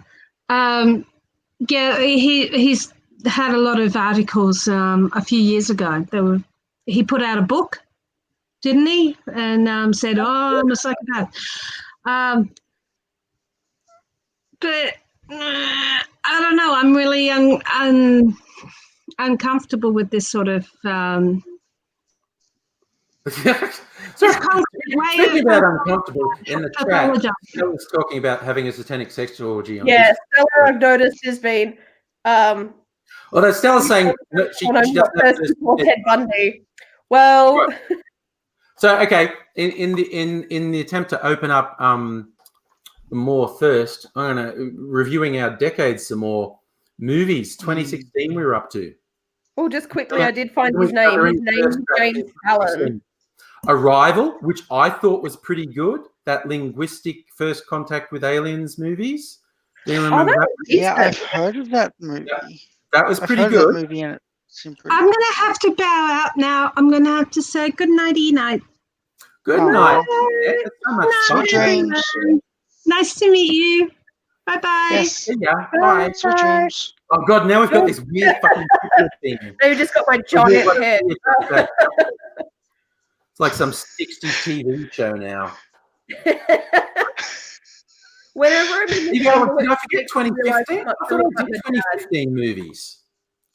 Did I do 2015 movies? 2015. We started and then you got distracted by memes. I got distracted. Yeah. No, okay. I got as far as Mad Max Fury Road, which was the greatest film ever. That's then right. we started talking about Nothing else counts. video game Inside Out, Pixar's Inside Out came out in 2015. That was a great film. That was a good movie. I watched that in the cinemas with my mum, and I almost cried. My mum admitted to almost crying, and I know someone behind me was crying because I could hear them sniffling. Yeah. And I know the scene. Man, fucking razor blade commercials will make me cry. Inside Out bloody tore me apart. The Bing Bong scene where he disappears. Oh my god! That was the point. Broke my heart. What I really evidence love that I know that was the point where everyone started crying. I think Happiness was so obsessed with the girl had to be happy all the time, but her and sadness got lost, and so the girl left, she can't feel anything, and that was fucking really well done. My mum, after the movie, because we'd walk home from the cinemas, we would debrief on movies we've seen. We both agree on this. It's a perfect movie to explain emotions to an autistic kid, Asperger's specifically. I'm an Aspie, so I agree. My mum raised me, so she has experience from that end, and we both agreed that would be perfect for anyone really, actually, with Asperger's to have, but kids especially. Anyone on the spectrum, yes. We don't know if Disney Pixar was going for that, but if they were, really good on them. Yeah. If they weren't, good on them. Yeah. What else came out in 2015? Force Awakens, the first of the new Star Wars movies, which I love. First of a movie I saw at a midnight release. Yeah. I watched that with my mum, and there's a huge reason for this. My real name is Luke. Nice. My mum is a massive nerd. Yeah. Nerd. That's fantastic. It's kind of like I got a friend whose name's Tegan because her mum's a Doctor Who nerd. She was born in the 80s, and her mum named her Tegan after Doctor Who. Yeah. So I watched that in the movies on the midnight release. That was awesome. I still remember everyone cheering at the score, the opening theme when it hit. Yeah. Everyone cheering and clapping because I just love that Kylo Ren was just a whiny fucking bitch. He's got the mask and he's scary and it modulates his voice. Blah, blah, blah, blah, and Rey says, "Take the mask off, dickhead." And he takes it off and he's just a dude. And it's like, oh my god, you're cosplaying. What the fuck? Yeah. One of the people who worked on Star Wars literally said, "This is." No, it's a meme. It's definitely a meme. I think someone actually said this. This is how the people who bitch about Star Wars are. Yes. This is them, a parody of them. Yeah. When Kylo has a tantrum, and I love that he has tantrums, he's those whining bitches who say they're fans. I just love that Kylo chucked tantrums, and it humanizes him. Staff knew he chucked tantrums, and so they were just, fuck, he's doing it again. Fuck. Yeah. I really want to rewatch that because, like, when I went and saw it was with people who didn't really appreciate the newest trilogy, and it just kind of tarnished it a bit for me. No, I love them. They're great movies. They're just brilliant. The Martian. That one with fucking. That was. I tell you, a good movie. They had me in the trailer when he's doing his vlog and he's looking to camera and says, "Only one thing to do here. I've got to science the shit out of it." No, okay, you had me there. You're going to science the shit out of it. You had me. I'm on your team. Every time I see that name, it just makes me think of Team America. That is one. That's one sci-fi space movie that Neil deGrasse Tyson has said is accurate. He has never had a bad thing to say about it. Hang on, I'm trying to move out of the lounge. Hang on, I'll be back. But apparently, the book is even more like scientifically accurate. Like they dumbed it down a little for the movie, but apparently the book is just hardcore, pure research into what would you do in that environment. Like just and really that's pretty much what you would have to do. Yep. And really enjoyed The Martian. What else that came was out? a good movie. Yeah. 2015. The Revenant. Fast and Furious 7. Yeah. Revenant. Yeah, that was. I've never watched that. Leo got heard raped about by it. a bear. Avengers: Age of Ultron, which that was just Avengers. Oh, Ant-Man. I thought Ant-Man was funny. I liked Ant-Man. That's the only Marvel movie I haven't seen, and I have Disney Plus, so I could watch it whenever I want. Ant-Man was pretty cool. I liked Ant-Man. That was funny. Why not? Oh my God, Michael Fassbender as Steve Jobs. Okay, we said we were going to find a thirst trap in 2015. We're back to Michael Fassbender being a thirst. And this is daddy mode. This is Michael Fassbender in daddy mode with a turtleneck and grey hair. Yeah, you just know you want Michael Fassbender. You want to call him daddy. That's what it is. I knew we'd get a thirst trap out of 2015. What else? Yes. Another Mission Impossible movie. I'm just watching the. Yep, there we go. Stella. Of course. Yeah. Stella's being thirsty. That's what we want. Michael Fassbender thirst trap. Yes, Stella, I think you're right. The book was written by an actual physicist. Have a drink. Daddy Fassbender. Yeah, well, he was in full daddy mode as Steve Jobs with the grey hair and the polo neck. Creed, the Rocky spin-off came out, which was not terrible. There's a Rocky spin-off. The James Bond film Spectre, which is not great. Tarantino's The Hateful Eight came out in 2015. Yeah. Oh, God, a really weird film with Jake Gyllenhaal, Southpaw, where he's like some fucking brain-damaged boxer. That was weird. And there was a super weird stop-motion animated film called Anomalisa. Okay, what am I missing, chat? I hear Fox laughing. Stella, no. Thirsty. Yes, Daddy, go get a drink. Yeah, all right. All right. Calm down. Yeah, don't look. Right, if I start laughing at chat, it's either Star or someone making a joke. I'm going to be laughing, so I'm going, okay, what's happening? Yeah. There's only two reasons I'm. Danish Girl came out in 2015, which I still haven't seen. Okay, so that had what's his name playing a trans character, and he's cis. Okay, that's another Tom Hooper movie. Tom Hooper, who directed Cats, did The Danish Girl. Okay, fucking hell.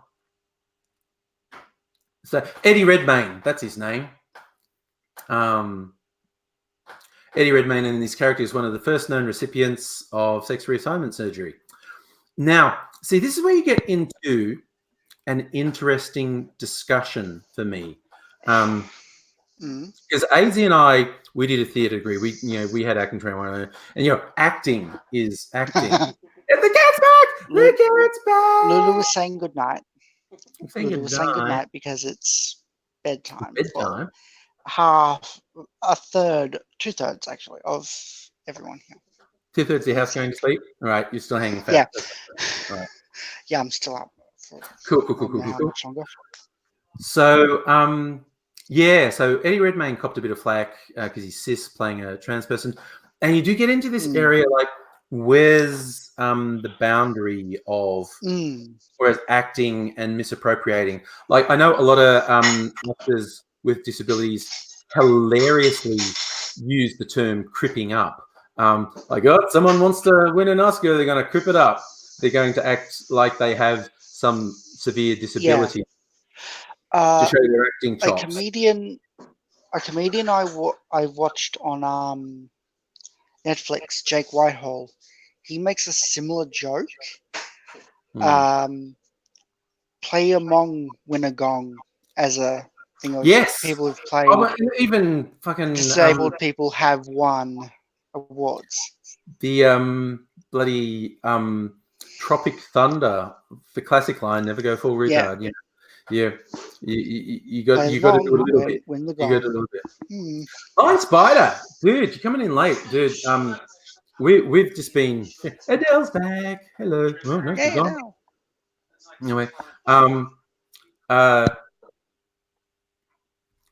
Rogue One. PBI saying Rogue One came out in 2015. I fucking love Rogue One.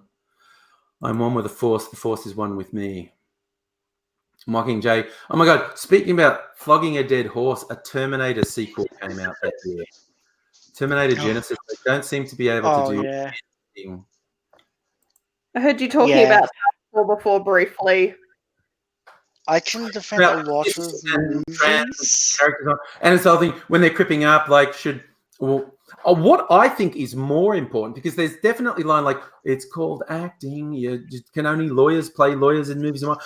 But what I tend to think is even more important than the representation in front of the camera is the representation behind the camera. Right, the story should be told. The stories of trans people should be told by trans directors.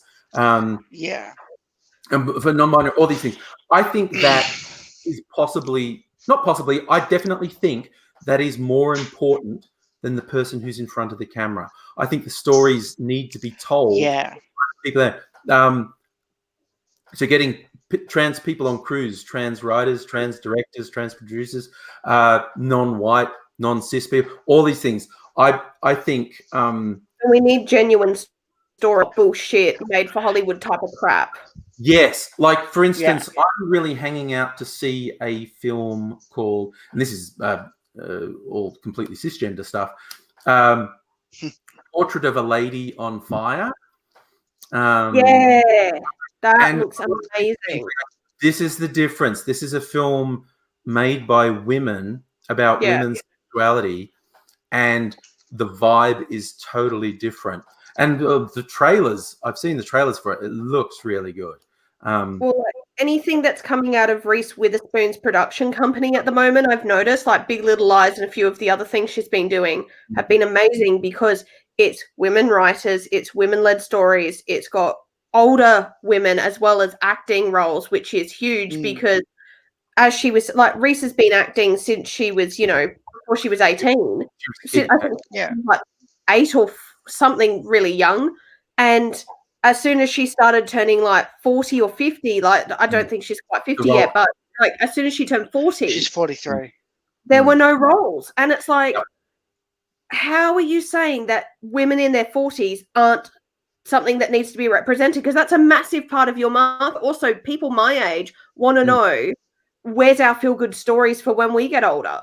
And like, although I'm personally non-binary, I do love watching a good, successful female story because I am born female. I do identify with those stories. They are very much a part of my narrative because there's currently no non-binary stories that I've found, especially not ones that have a happy ending.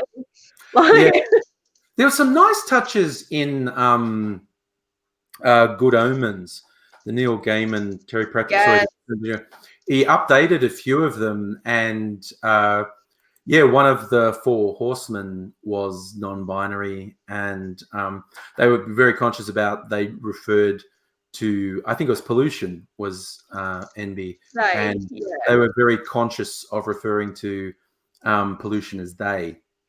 And that's like one of the other things is because it's very individual, it would be nice to have more experiences of people along the gender spectrum because like I've had the conversation with my family of although I prefer they, them pronouns, if you call me she, her, that's fine because a lot of people have known me as that for a very long time. I also still identify as someone who is a sister and a daughter and a niece versus someone who is just like, I know there's a few gender neutral terms, but they just don't feel right to me.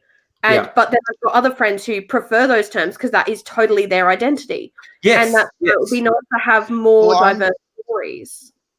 Well, I'm gender fluid or non-binary. I'm not sure which yet. And I will respond to any pronouns. Yeah. Mostly he because look at me.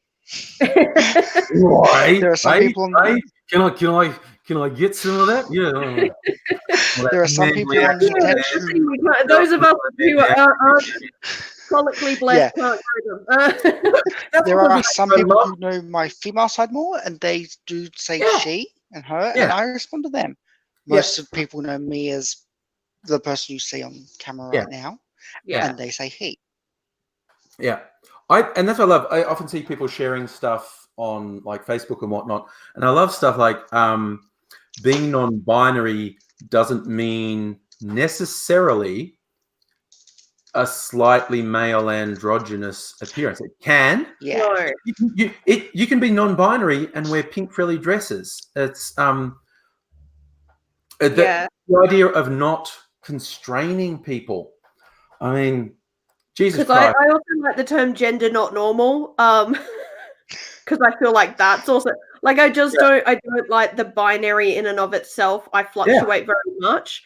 And like because a lot of people at work see me in I have very specific clothing that I wear for work because I work in a government department that although we are LGBT plus friendly and all that kind of thing, you know, I had to try and get people to understand that we need an MX title option and that trying to get them to understand that other is a valid gender option. If your only other options are male or female, other is fine. I don't need you to tell me that it needs to be something else when you were a cis male trying to tell me that and trying to have them understand that. And they only heard that from someone else that they perceive to be male. And that's what I found very interesting is that if it comes from other people they perceive to be of their same gender and their same background, they're very accepting. If it comes from someone who is like me and very open because I just choose to be, and I know that puts me at risk, but ultimately if I get beaten to death because I am who I am, you know. I was really surprised at one point. I sort of looked at Facebook and whatnot, and the number of friends I have who are trans or non-binary or gender fluid, and it's like, oh, I guess it's because I never asked them. They're actually comfortable around me because I never said, "What are you?" You're exactly. You. That's fine, and we're pals. And like, but it was weird. Like, I don't know what made me think about it at one point because I'm going, oh yeah, it's like one or two people who I know in real life who are trans, and we're buzzing, and I look, oh wait. Oh my God, I've got so many Facebook friends who are non-binary or trans. Or Cool. And it's like, because as far as I can tell, it's just because I don't make a fucking scene about it. But this is it. And like a lot of people who are on a gender or sexual orientation spectrum are not the first people to be like, oh, I have to correct each and every individual I ever meet. There are a few people who are very militant about it, and that's normally based on their life experience and that they feel that that is the way that they need to survive. But, you know, it's not how most people identify. And like, I love Jonathan Van Ness from Queer Eye when he came out as gender queer and using him pronouns. Like I was on the bus to work and I'm like on the bus trying not to cry because it was just so nice to see another person visibly out because it is hard. Like you try to explain to people who have only known you in one identity. And like I'm fortunate that the family that I talk to have been really receptive, but there is a reason that they're the family I talk to. Because the family I don't talk to, they wouldn't even cope with me being pan or bi, let alone with me not identifying specifically as the gender they decide. They don't even like the fact that I have an independent mind. So, God, because I grew up in a country town where it's like, you know, shit will get you killed. I do remember there was one guy who was notoriously and flamboyantly gay, you know, jeweler, and there's always one. He's really fun. But the story goes, one time in the public bar in one of the pubs, he just jumped up on the pool table and said, "I'm fucking sick of people talking about me and making these assumptions. I'm not gay." And they're going, "Really?" He goes, "No, I'm bisexual." Sure? And they're going, how's that different, Gary? It's just like, you would, you're open to the idea of women. We never see you going home with a woman, Gary. But I get, no, you're open to the idea. That's cool. But I just thought it was funny that in this conservative country town, he fucking, in a public bar of a pub, jumped up on the pool table and made this really loud proclamation. Oh, Luke's just come in the chat. So marveling now knows what Fox Fate looks like. Yes. Oh shit, Luke, is that real? Is that real? The New Year's Eve fireworks started a fire in Adelaide? That's bad. That's bad. Oh yeah, that was what I was saying before. So by the cricket at Elder Park, they were setting fireworks and it caught on fire. And thank God it was only a 26-degree day. Jesus. Because it would have been 42 like yesterday. Oh yeah, like mental. Oh, thank. Unfortunately, it was at Torrens, by the Torrens River, so it's high body of water in the main part of the city. So containable, yeah. Jesus Christ, Luke, did you do that? I know you're very quick with the news. I think was it you? Was it you? I think it was you. I'm innocent. It came up on shit Adelaide. Luke down in the chat saying it's real. So, dude, you seem to have a lot of information. Was it you? Was it you? Yes. I think it was you. Other Luke. So we can chat. What are we talking about, dude? You're way too knowledgeable about this. Talking about where sexuality being a sliding scale. Lazy just looked at me one day and go, "You're like the straightest person I know. Like normally someone's on a slide, and you're just like, nah, I only want pussy." So, yeah. I'm like, okay, judgmental much? What? He's just like, no, I can just tell people because him being Aspie and although this is interesting, like Foss, you were talking about being Aspie too. I know in some circles because the doctor that it's named after, Asperger, was a bit of a shit. And I know a lot of people are actually pushing no, just fucking stop saying Asperger's, just say autism spectrum. But it's interesting. It's just like, our understanding of stuff keeps changing. People who lock in and go, no, I got told in primary school, there were boys and there were girls, penises and vaginas. That's it. That's all there is. But we keep learning things. Stella, we have established I turned for Jason Momoa and Jared Butler in 300, but that's still heterosexual because no one's that great. Like, no one's PBR just asked about, not a judgment thing, but were either Fox or myself or both born as the opposite of what you look like now? I don't know what I look like. I was born male, definitely very male. Yeah, I was born male. The gender fluid, non-binary thing for me is very recent. Which, I mean, Jesus Christ, it's earlier it's so refreshing decade. to see. I mean, oh God, I mean, I grew up. Casey and I've talked about this before. We grew up in the AIDS era where everything got super scary and people were being blamed, and there was a death sentence, blah blah blah blah. And in the 80s, there was quite a regression and a repression of sexuality and expression. And oh my God, seeing later generations just being open and receptive, exploring. Oh my God, it's so fucking good. I got to meet the Honourable Michael Kirby this year because he came and spoke at my law school. And him being out as a high court judge. Yes. And he only came out because his partner, who was of a European background, I can't remember which particular area of the European region he's from, but they're very, it is what it is, just be out, it's not a big deal. And it was in the midst of the AIDS epidemic. They were helping people going through AIDS, caring for them, giving them homes. And for him to be out and get a high court judge appointment, and he was constantly the dissenting judge because he was constantly standing on the right side of history in my eye, from how I perceive a lot of his judgments. And he was often the one saying, what about the human rights? What about the human condition? What about the other options there? Is this not an overstep? And so to meet him and say, not only were you openly out, but you were openly for human rights in so many different areas where it was controversial, that made me feel better to come out when I came out at 15, having been raised. My dad was a minister until very recently.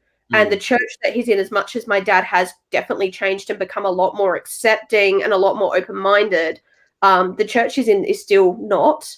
Well, that he was in, because he doesn't seem to have an awful lot to do with it, but I'm not, we don't talk about his belief system that much. And I think it's just that thing of, I'm someone who was born female. I was told very much in the church I should be submissive. I had a place, and that place was the kitchen and the home, and that I didn't want anything else than that, and just shut up and put up. I never felt right with that. I never felt totally female. I never felt like I was straight, but I didn't have words for what I was because I grew up in a very regimented, controlled environment. And to then see people in the public eye who were discussing things and being open and being out made me start to question things and learn things. And without people like the Honourable Michael Kirby and some of the other people in the community who were out loud and proud, I don't know that I would be alive. And I'm, 28. I'm fortunate to have made it to 28. I've got friends who I lost at 14, 15, 16 because of the environment we grew up in, because we couldn't be accepted. So, it's amazing to see how far we've come now, but it's just so horrible to think how much we've had to overcome. And when people say, well, shouldn't you be happy with what you've got now? It's like, no, because it's still not the fucking same. Yeah. Like, if I have to come out at all, that's still a problem. Yes. It should just be to not make a judgment on someone. Like, I've got younger siblings who are 14 and nearly 11. Yeah. I'm not going to ask them what their gender identity is. I'm not going to ask them what their sexual orientation is until they're in a position where they feel comfortable to, and like, my younger sister is very much like me in that she dresses quite androgynously. Now, she might identify as straight for all I know, but that's not my business, and it's not my label to put on her. And that's up to her to decide when she's ready, if she's ready. Yeah. And I think that's the big thing. It's giving her the accessibility to say whether she wants to even give it a label. And that's the thing. Oh my God, I love the move towards... Sorry for my little rant. No, Adele, that was fucking rock solid. Yeah. I don't love think anyone's going to say anything against your rant. But it's hard, I think, because and when you look at the actual history, trans, non-binary, and polyamorous, pan, anyone within the gender, sexual, and open relationship concepts have existed for quite a long time. But particularly when World War II happened and the Nazis were destroying everything, they got rid of an awful lot of our history, and they were killing people just flat out. You were a pink triangle if you were even a single bachelor above a single age, because we've decided you're gay, whether or not you are. Yeah. Berlin particularly was like just immense. The most open city in Europe prior to the rise of the Nazis. It was very open sexually and recognition of trans people. And when you see the Nazis burning books, they're often burning academic works exploring trans and sexuality issues, because the Nazis just wanted to fucking control everyone. They wanted their rights. Cocktail Bible. Adele, you should have another rant, because your rant's fucking okay? I need a bathroom break. But yeah, Fox and Adele, I'm sure you can come up with. I'll only be here. I'm going to run away, Fox, for a second. I'll be back in a minute. That's okay. I need to AFK as well. So be right back, everyone. We're all running away. I'll leave you with the sounds of my cat if he's actually bothering to be near the computer. It's Fox a fake show. He's keeping everything going. No, he ran away. What the hell? Oh my God. I leave these people in control, and they all run away. Luke, this must be my longest stream ever. It's over 5 hours now, and we're still fucking going. I don't say it for the Western Australian people's New Year's. That's another 2 hours. I was looking. This is my Cocktail Bible. It's a really good book because it tells stories. It's not just cocktail recipes. It's stories about the cocktails. And there's really good things. Stella, no one can leave you to your own devices. Nobody's safe if Stella has her own devices. Adele, you're back. Your camera's not on, though. No, hang on, because I didn't trust the cat. You didn't trust the cat. He's lying right near the computer, and I was like, if I leave that, is anyone going to get a cat butt or something like that in the screen? That would have been awesome. But here's the ones, because I saw these. I wanted to get my cocktail Bible out because I was looking at it now. And I think I'm overdue to make a cocktail. And there's a couple I was looking at. The Red Hook. I think I might make a Red Hook. That's rye whiskey, Punta Mez, which is like a bitter Italian aperitif. A bitter Italian. Yes, a very bitter Italian. I've got a few bitter Italians in my collection. Aperol and Punta Mez and Franca and Maro. All bitter Italians. Oh, God. Okay, I think I've told this story before on live streams. I'll tell it again because I think it's funny. Deep dark past, before Mrs. Angry rescued me from the hideous hellscape of dating, I was dating. I was using RSVP, a dating site to meet people. And I met a woman, and we met at a bar on Lygon Street in Carlton, and we're going to get something to drink and going to order a drink. And this is, I basically didn't really drink alcohol. This is like 20 years ago. Basically didn't drink alcohol. I very rarely drank alcohol. It's just YouTube has driven me to alcoholism, really. Later in life, I'm a late in life alcoholic. But we're in this bar, and it's a trendy bar, and it's cool. And I'm looking at the stuff. Bar, and I'm thinking, I'll have one of those. And oh my God. Okay, I have had too many cocktails because I can't remember words.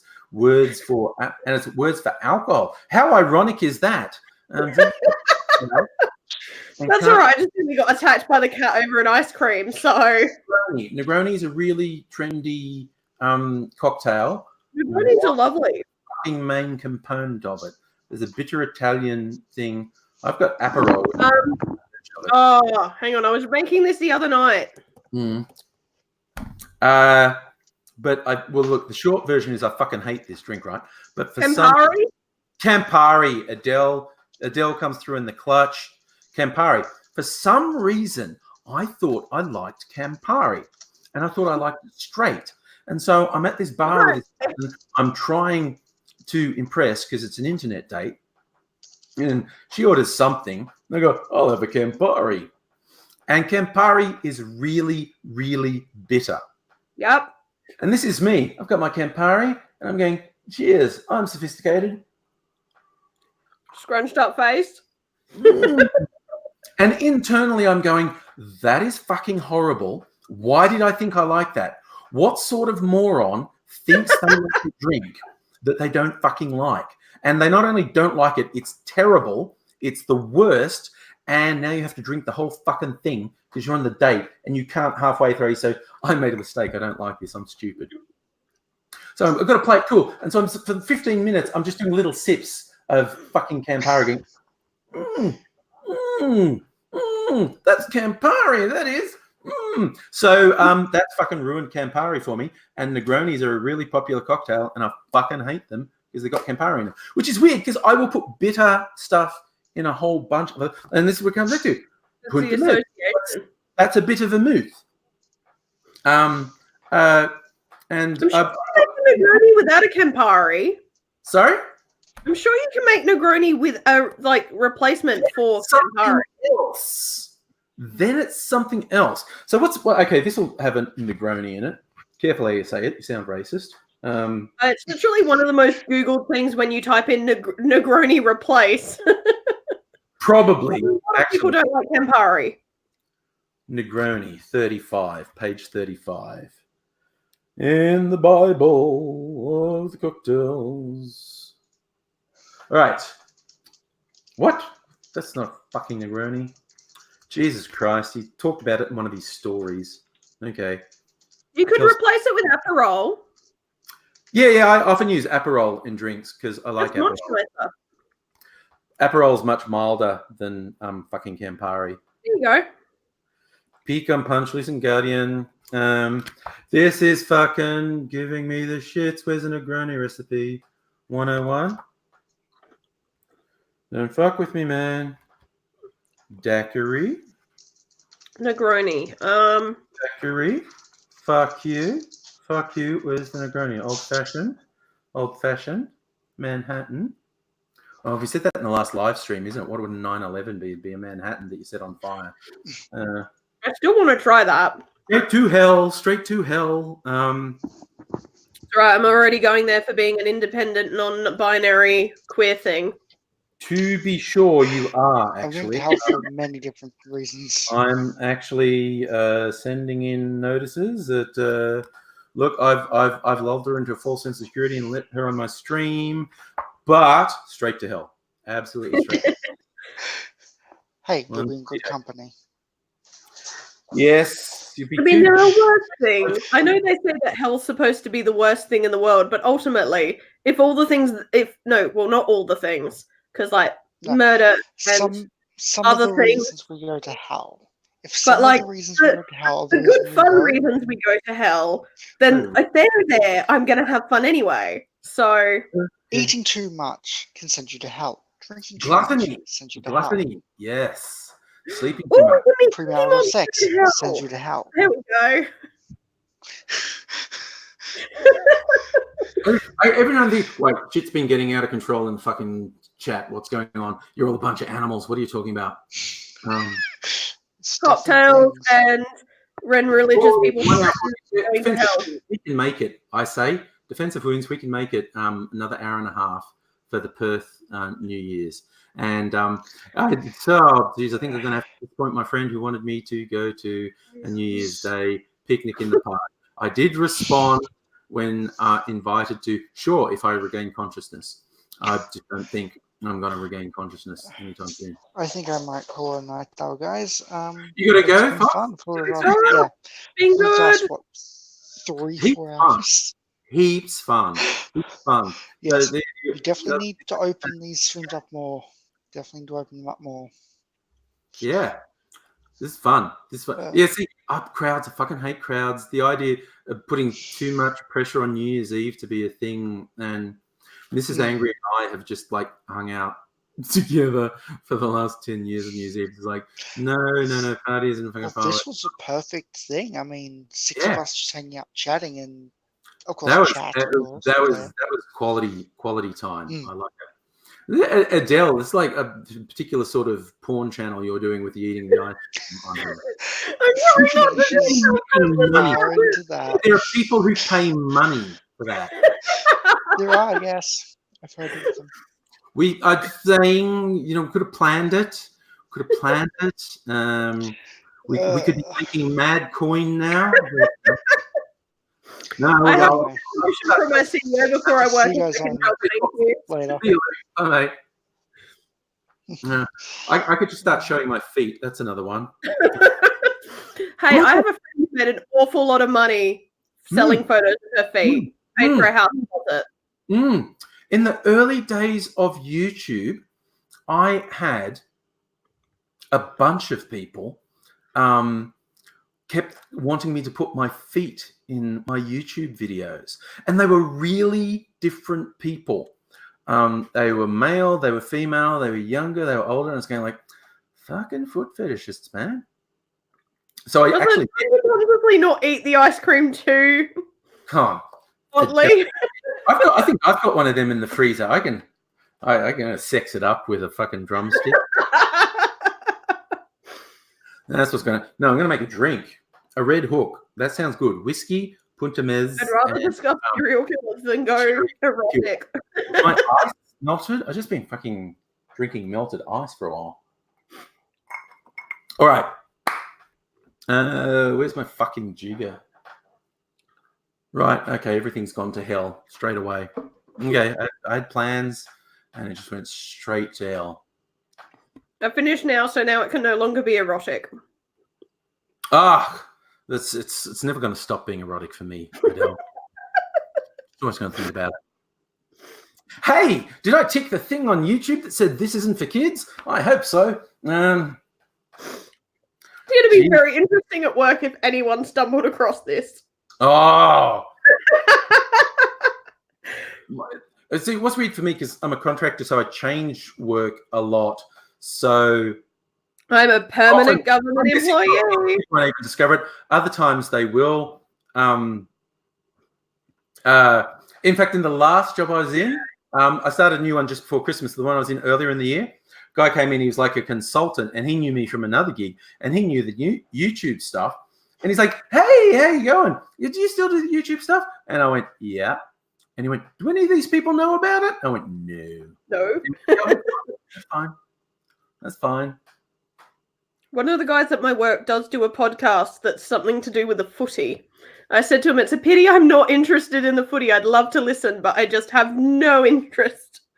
See, Stella's being bad wants me to be licking a drumstick. I saw that.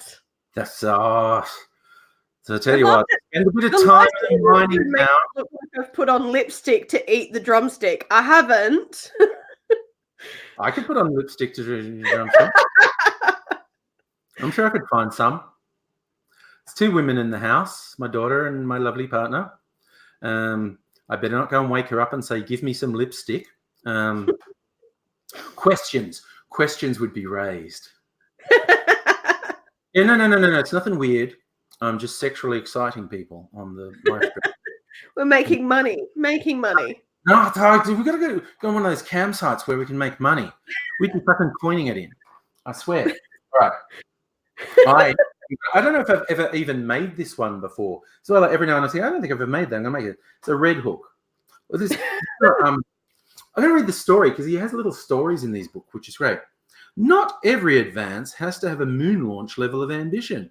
For every great leap, on par with the mastering of fire or the advent of the internet, there are countless nudges and tweaks that, together, move civilization forward. At least one hopes. Don't read the comments right now, Angry. What? Oh my God! You've been told by the miners not to suck on a Zupa Duper. Yep. No. And then also, the Angry Up the Late, Angry the Up Late Show. Who was that? Luke. You're saying it's nearly 1:30 a.m., but you forget I'm in Adelaide, so it's only 1:30 where you are. It's 1 a.m. where I am. Yeah. And it's not even midnight in fucking Perth. We've got to stay up for Perth New Year's. I cannot guarantee I'll be here in 2 hours. I will endeavor. I can't guarantee I'll be here either, but anyway. So, Manhattan was the cocktail equivalent of a moon mission, a step that crossed the then invisible line dividing what came before from what followed. And while there may have been many manipulations of the Manhattan from the railroad era to the YouTube age, there are a couple of recent forays that deserve a closer look. The middle of the 21st century's first decade saw the cocktail renaissance flare from the growing ember to blazing fire as bartenders, those in New York and Boston excelled at this, took classic cocktail models and refined them to their clearest essence, then expanded on the models in a way that ancestral bartenders would have recognized and likely appreciated, but also bore traces of contemporary genius. He's just telling you a cocktail recipe. This is like those fucking blog posts just for like one tiny dessert recipe. I know, yeah, you got scroll through the ads. Genius may be a heavy tag to hang on these two Manhattan relatives, but damn if they aren't well suited for liquid immortality. For the Red Hook, Milk and Honey barman Enzo Errico bolstered the vermouth's backbone by using Punta Mezz, a bolder, more bitter expression of the traditional Italian Rosso, and dabbed the drink with maraschino liqueur, creating a robust mix with a bitter edge and a dry funk. So that's what I'm going to do. I'm going to have a dry funk. Uptown, going to funk you up. So it's just... See, this is what my weirder ones I got because the recipes in this, you go, oh, this is vodka, this is gin. What the fuck is Punta Mezz? And so when at a bottle shop, Punta Mezz. Yeah, it's a bitter vermouth. It's one of my bitter Italians. That I have an Amaro, I have a Punta Mezz, I have a Aperol, and what's the other one? Fernet Branca. That's pretty fucking fierce, actually, Fernet Branca. All right, so whiskey. I'm going to do bourbon. Meanwhile, I've just found out Margaret Court said something else about the trans Margaret community. Court. Oh my fucking god! No, she's saying something about trans kids are devils and fucking going to hell. Margaret, fuck off! We've got to change the name of that fucking arena. She's because she doesn't want trans people in women's sports. Oh, because she's a stupid fucking ignorant cow. What I loved in the recent about who's the first lesbian tennis player? But they had young Margaret Court in that, and she was a complete fucking bitch. It was like great. We're just highlighting that Margaret Court fucking sucks. I am trying to think of her name because wasn't she the one who played against that misogynistic piece of shit? That's the movie that I'm thinking of. That's right. That's got Steve Carell and yes. Okay, it was Billie Jean King. Billie Jean King. Billie Jean is not my love. That's literally where my brain went. Just someone son, kid is not my son. All right, so I'm going to do a red hook, which is apparently women's sport is at risk because of trans people. I don't think that she gets that trans people just kind of want to live. Not so fussed about the sports as much right now. We just, people in the trans community would actually like to live as human beings and not be treated like shit in general. Fuck yeah. And there's also the completely false arguments going, oh, these great big burly men will say they're trans women. And there is literally no case of that happening. There's no scientific evidence that even backs that, because once you go on estrogen, that changes your biochemistry, it changes your strength structure. And although you may be physically potentially taller, that doesn't necessarily make you better at other sports, because with height comes other challenges regardless of the sport. The only sport I've ever been good at is archery. I don't see my being non-binary being a risk at archery ever. I don't know. Kevin Costner's a bit touchy about that. Again, showing my age, thinking of his Robin Hood movie. I was just trying to come up with a line, and it wasn't a good one. All right. No, not good. That's okay. Maraschino cherries. I love that there is a radio personality I've never heard of, the name of Goss Warland. I'm guessing he's someone who's not played on Adelaide radio stations. Oh, I think I've vaguely heard the name, but I don't know who it is. But he said that Tennis Australia wants us to say that there's the person and there's the actual player, but you can't separate them. The simple fact is she's awful, and what she's saying is awful. It's spreading hatred. So at the end of the day, I'd put a line through her completely. I'd take her name off the arena down there in Melbourne and say you're done and dusted. And I think that's I think it's nice when you have people who have a public platform saying this is hate speech. It should be treated as hate speech, and these people should be penalised accordingly. I think the recipe suggested I do a double with that, and I actually just did. I think it was 1.5 shots it was recommending of the whiskey, and I just did one. Oh God, it's good. I think another half shot of whiskey might have been too much, but especially after the cocktails you've already had, mixing a few too many spirits can be an interesting morning. But the other ones were sweet. This has just got that bourbon edge on it. Like, put hairs on your chest. This one will. PBR saying that despite Margaret Court's spiritual and religious views, you can't take away her massive achievements in the sport of tennis.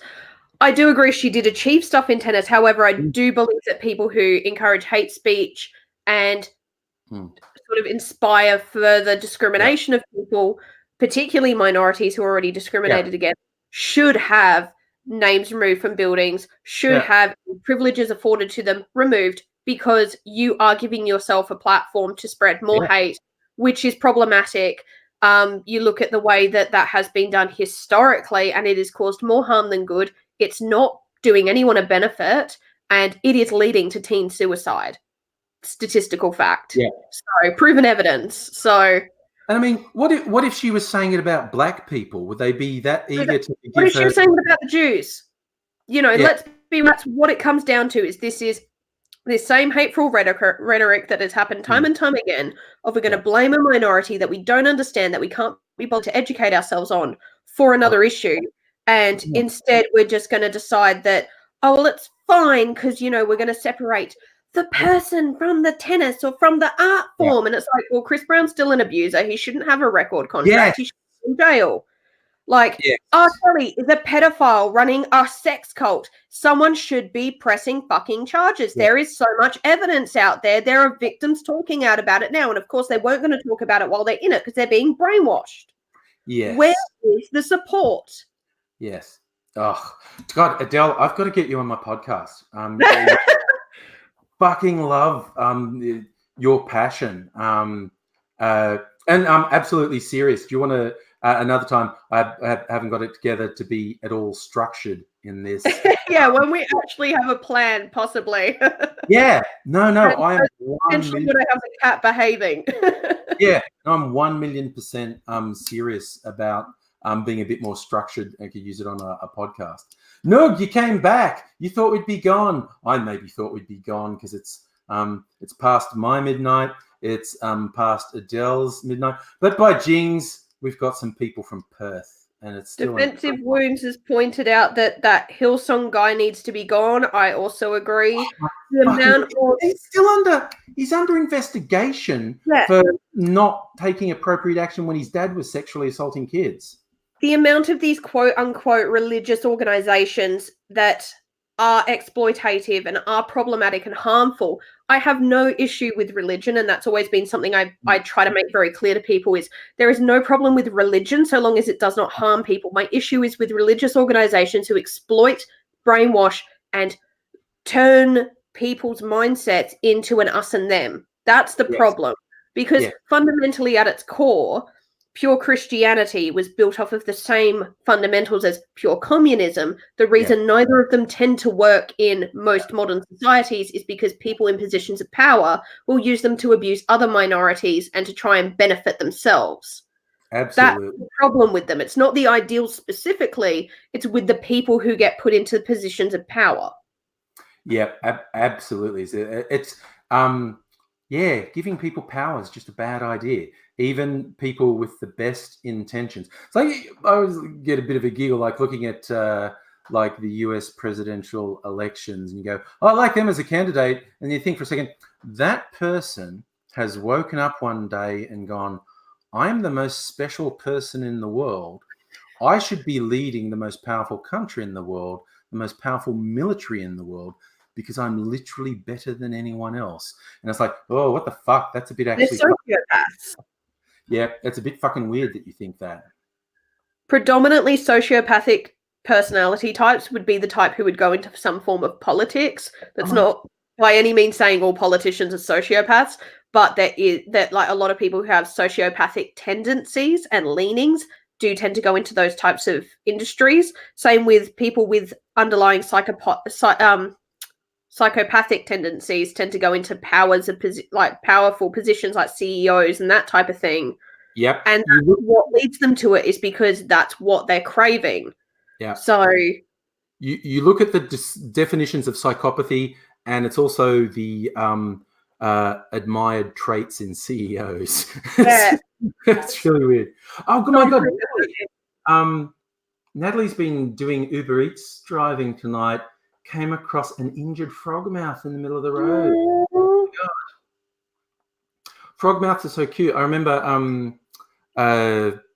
there's a fucking creek down near where my son went to school, and there was a frogmouth nest on I think I even put it in a YouTube video because the nest was only just above eye level, so you could get a really good. Frogmouths are so cute. Oh, Natalie, you were on the clock. That's fair, but you saw the car behind you. So that's good. Good. But yeah. Oh my God, this is just left field. I just remembered about things and cars and whatnot. New Zealand has so many dumb land-dwelling animals, and roadkill like I've never seen in my life in New Zealand. I still want to go there.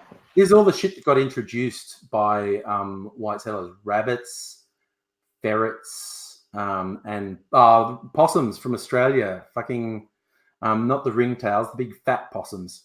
Have a really good time in New Zealand, and they're a pest. But they're stupid, and the roads are just covered in squished animals. I've never seen more roadkill than I saw in New Zealand. And like, I grew up in country New South Wales, and it's just fucking wild. That's bizarre. It's weird. Like, New Zealand's definitely where to go to wait out the apocalypse, whatever the basis of it is, whether it's fucking climate change, alien invasion, or zombie apocalypse. New Zealand is like cut off from the rest of the world. It's got a lot of fresh water from the glaciers, like centuries of fresh water from the glaciers. Yeah. And lots of really fucking stupid ground-dwelling animals that you can hunt and eat easily. So, Luke, sleep beep a beep. Gee, zombie sheep. Wasn't that the basic premise of that Black Sheep movie where the sheep on It was zombie sheep. I still haven't. I've got that on disc because I got it on sale, and I haven't. I've got for anyone who never fucking seen my physical collection of DVDs. If you are a very old school angry viewer, remember when I was doing it on Blog TV, I had the DVD. Oh, who was to play the DVD game? This is what we used to do in all my old Blog TV things. I'm going to pull out some DVDs at random, and I'm going to say things about them and see who can guess what the movie is first. All right, I'm going to do it. I haven't played the DVD in ages. So hang on. I'm going to get it. We're going to see how few movies I know. Because I've watched a fair amount of movies. I just have very bizarre taste.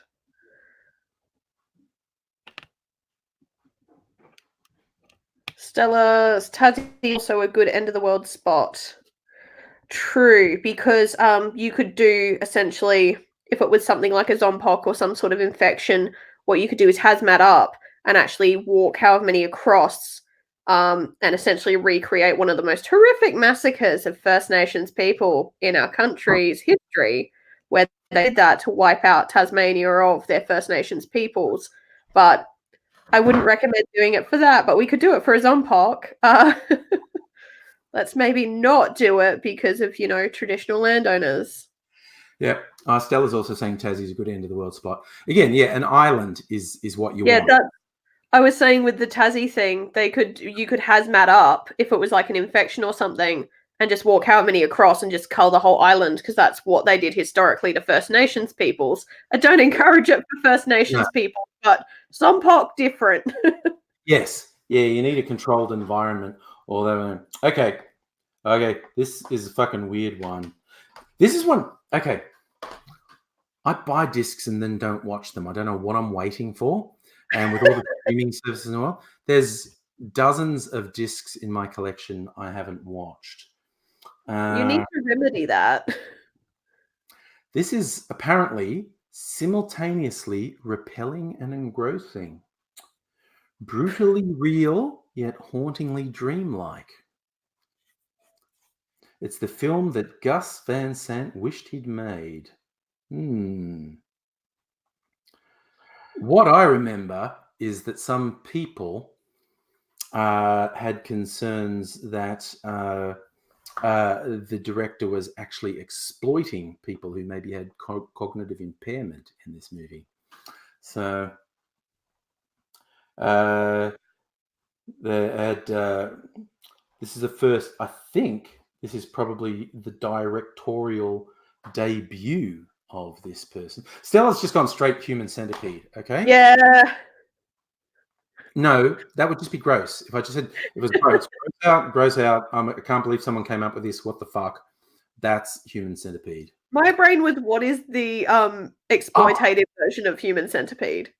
Fuck.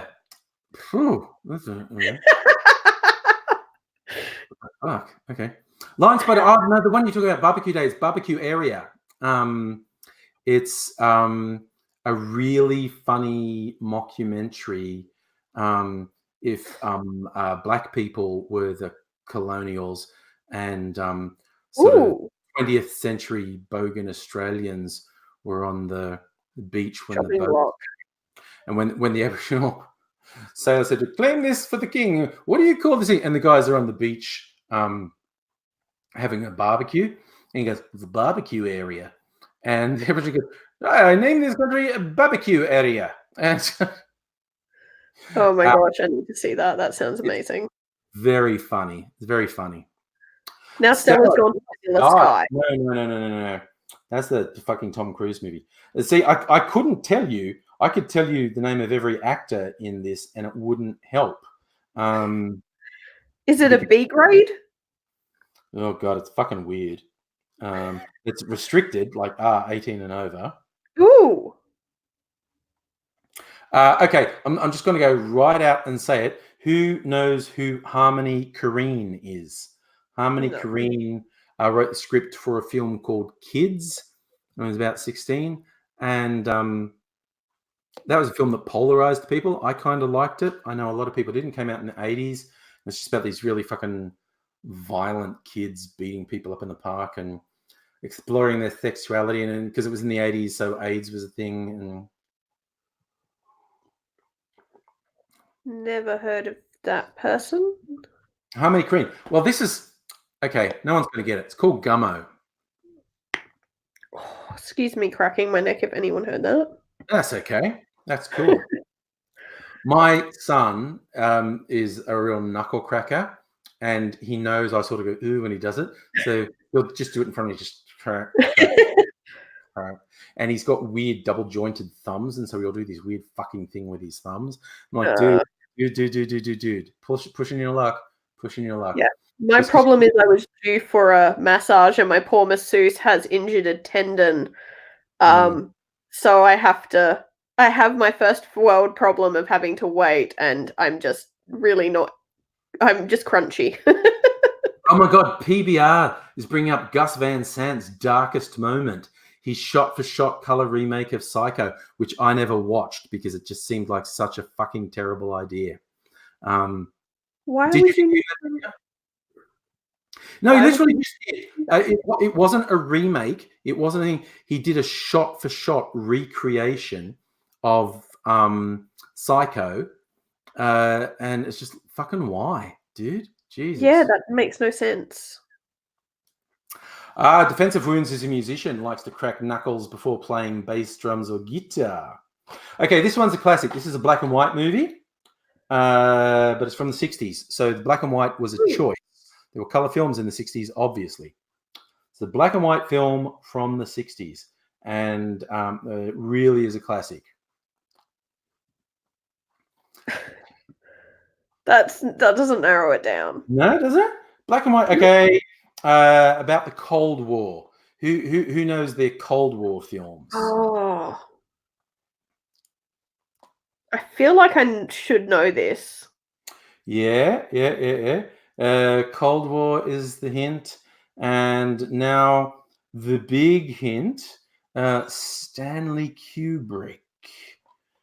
And gentlemen, you can't fight in the war room. I know this. Sure you. Nominated for 4 Academy Awards. Peter Sellers plays 3 Yes, Stella's got it. Dr. What's his name? Yeah. Hug's got it. Dr. Strangelove. There you go. I learned to stop worrying and love the bomb. I knew I'd know it when you said it. It works. This still works. Like fucking 60 years later. Not quite 60, 55 years later. 55 years later, this still works as a satire.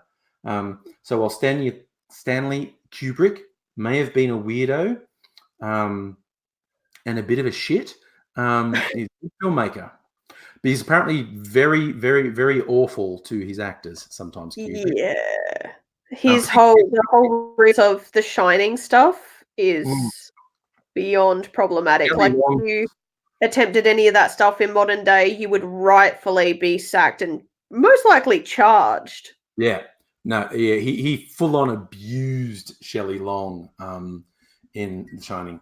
Weirdly, last time, The Shining, which is based off the Stephen King book, and Stephen King hates the movie because it's actually nothing like his book. But the opening shot of the car driving on the mountain road is one of the most amazing shots I've ever seen. It's just a helicopter shot. It's just a helicopter. But the way he's framed it, and he's picked out this particular mountain road that twists and turns, and there's just something about the visual. Like the first time I saw that, I'm going, oh, this is why people say Kubrick's a really good director. This is pretty fucking amazing. Oh my God, did I say Shelley Long? Shelley Long was like in the Poseidon Adventure. Yes. Ahmed, thank you. Shelley Duvall. I knew who you meant though, because I know her I know the first name and her face. I don't really know her surname too well, so yeah. Honestly, I thought her acting was shithouse. She's just like Jack Nicholson's chewing up the scenery bad enough, but I thought her acting was just fucking. I think if she was being terrorized that much on set, that would have been so much terrible part of it. Because if you're going through trauma, how are you supposed to then perform? Yeah. I like Noog's favorite one. People say is one of my favorite jokes about Kubrick and him being a professional and a perfectionist. NASA got him to fake the moon landing because he could make anything look real, but he's such a perfectionist, he made them actually go to the moon so he could shoot it. Nobody, buddy, haven't seen you for ages. So you go. Oh my God, Lion Spider, you Aussie legend, you. A 60s I think it's 60s, maybe 50s comedy, Australian, called They're a Weird Mob. It's about the experience of post-World War II migrants to Australia. And it was written as a book first under the pen name Nino Carlotta, because he's meant to be an Italian migrant. It was actually written by an Australian called John O'Grady. But there's a pen named Nino Carlotta, and it was quite a good movie. It was very funny. Just a young Italian man trying to acclimatize to Australia in the 50s or 60s. It's a real sort of, stranger in a strange land stuff. PBR is like, okay, Film Buff Central. Shelley Duvall's in a lot of Robert Altman films.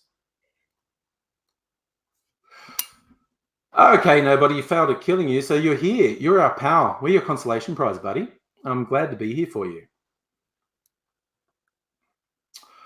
Ahmed, oh God, okay, God, you're a ray of sunshine, Ahmed. First you on top, and Shelley Long's from Cheers. Okay, Shelley Long's from Cheers. Shelley Duvall was actor, and Ahmed says she was a crazy bag lady before she died. I was also thinking of Shelley Winters, the rather largish lady who was in the Poseidon Adventure. Shelleys, all Shelleys. Young Sheldon. Sorry, oh my God. It's like there are some very funny videos on YouTube that's the Big Bang Theory with the laugh track removed, and you really sit there going, this is not funny. This laugh track removed. This is actually quite agonizing to watch. And I did sit down to watch one episode of Young Sheldon once, and it had a laugh track, and that didn't help. I'm just sitting here going, this show is a fucking abomination. Hey, look, does anyone else want to come in on the chat? Because we've been having people coming in and out. I can give you the link if you want. Much has changed. Let us discuss change, my friend. We are, after all, on the cusp of a new year and a new decade, and there's much to be discussed. I'm going to set myself, I'm going to do it. I'm going to set myself a couple challenges this year. Oh, what are we doing? Oh, okay. Yeah. Okay. A few times I've done challenges on YouTube. Basically, I want to upload a video to my channel every day this month. So be quite diverse in the topics and the style and whatnot.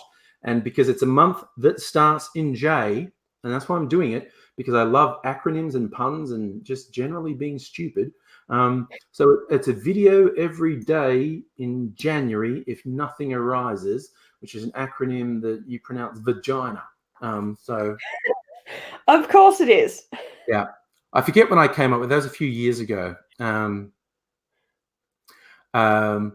did, and also in October, video every day in October. They were video videos. Because YouTubers do stuff in April, I think. Aussie Gun Bunny, bro. I haven't seen that name in a while. No, yeah, man. No, but what are you hearing? Who's bang out of order? Oh, God. Okay, Benag is bang out of order. That's bang out of order right there. Oh, that's a dad joke, buddy. I love it. I love it. Yes, Luke, it includes live streams. Definitely includes live streams. And I'm going to spend a lot of this month making videos for my cocktail channel. And for this month, they will go up on my main channel. And I'm also going to, I haven't created a new channel in 10 years. I'm going to create a new channel, see if I can make it grow. I'm shit at marketing, so it probably won't. But, you know, fuck it. Again, this is like all my alcohol becomes a tax write-off. You went viral with that tweet about the Lions. You need is another viral tweet about cocktails, and there you go. Oh, yeah, fucking viral tweets are shit. Viral tweets don't turn into anything. Unless you're actually something helpful in it. Like a friend of mine, again, another person I want to get on a podcast because she's just so fucking amazing and multi-talented game designer, artist. But she also does very educational tweets about the medical side, talking to people about the complications of people being intersex, not just cis trans, but actual bringing in intersex in as well, which it basically, again, just says how fucking stupid anti-trans arguments are. But she is like an educator.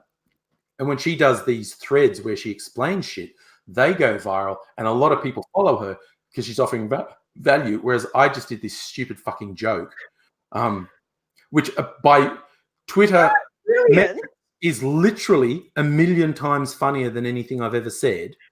And basically riffing off something a friend said. A friend sent me that link and said something like, well, I wouldn't fuck in front of the Lions. And I riffed on it a bit. And then basically what I was, those don't see it, it fucking comes up in, I actually prefer it when it comes up as a screenshot meme. And I made sure to do that. Yes. I did a screenshot of it and put it on like Reddit and Inja. And every now and then it comes up in my Facebook feed. It's hilarious. Yeah, no, it really is. Mike, when it was hot, like for a week, I couldn't use Twitter because I was getting so many notifications. It was just shitting itself. My kids were complaining, why the fuck are you showing up in my feed? That was the funny one. My kids going, why are you showing up in my feed? Yeah, why are you definitely popular? So basically, there was this story that people had seen two male lions in Kenya humping each other, which is a thing that happens all the fucking time in the animal kingdom. Females bond and have sexual activity with other females. Males bond and have sexual activity with other males. And basically, a tourist took pictures or video of these two male lions humping and said, look, gay lions. And because Kenya is notoriously homophobic, like they have death penalty for homosexuality, and some fuckhead in the government who wanted to go like, this isn't natural. No, it's not natural. They learned it by copying gay tourists. And I went, really? And so my tweet with a screen grab of this thing saying gay lions copied gay tourists. I went, personally, I say hats off to the gay tourists who were willing to fuck in front of lions. And it just caught people's imagination. I mean, but okay, thirst traps. Let's go back to thirst traps again. Taika Waititi fucking retweeted that. That's amazing. huge fucking celebrities retweeted it. Like I was seeing all these notifications, and every now and then it was someone fucking huge, and I was like, "This is just weird.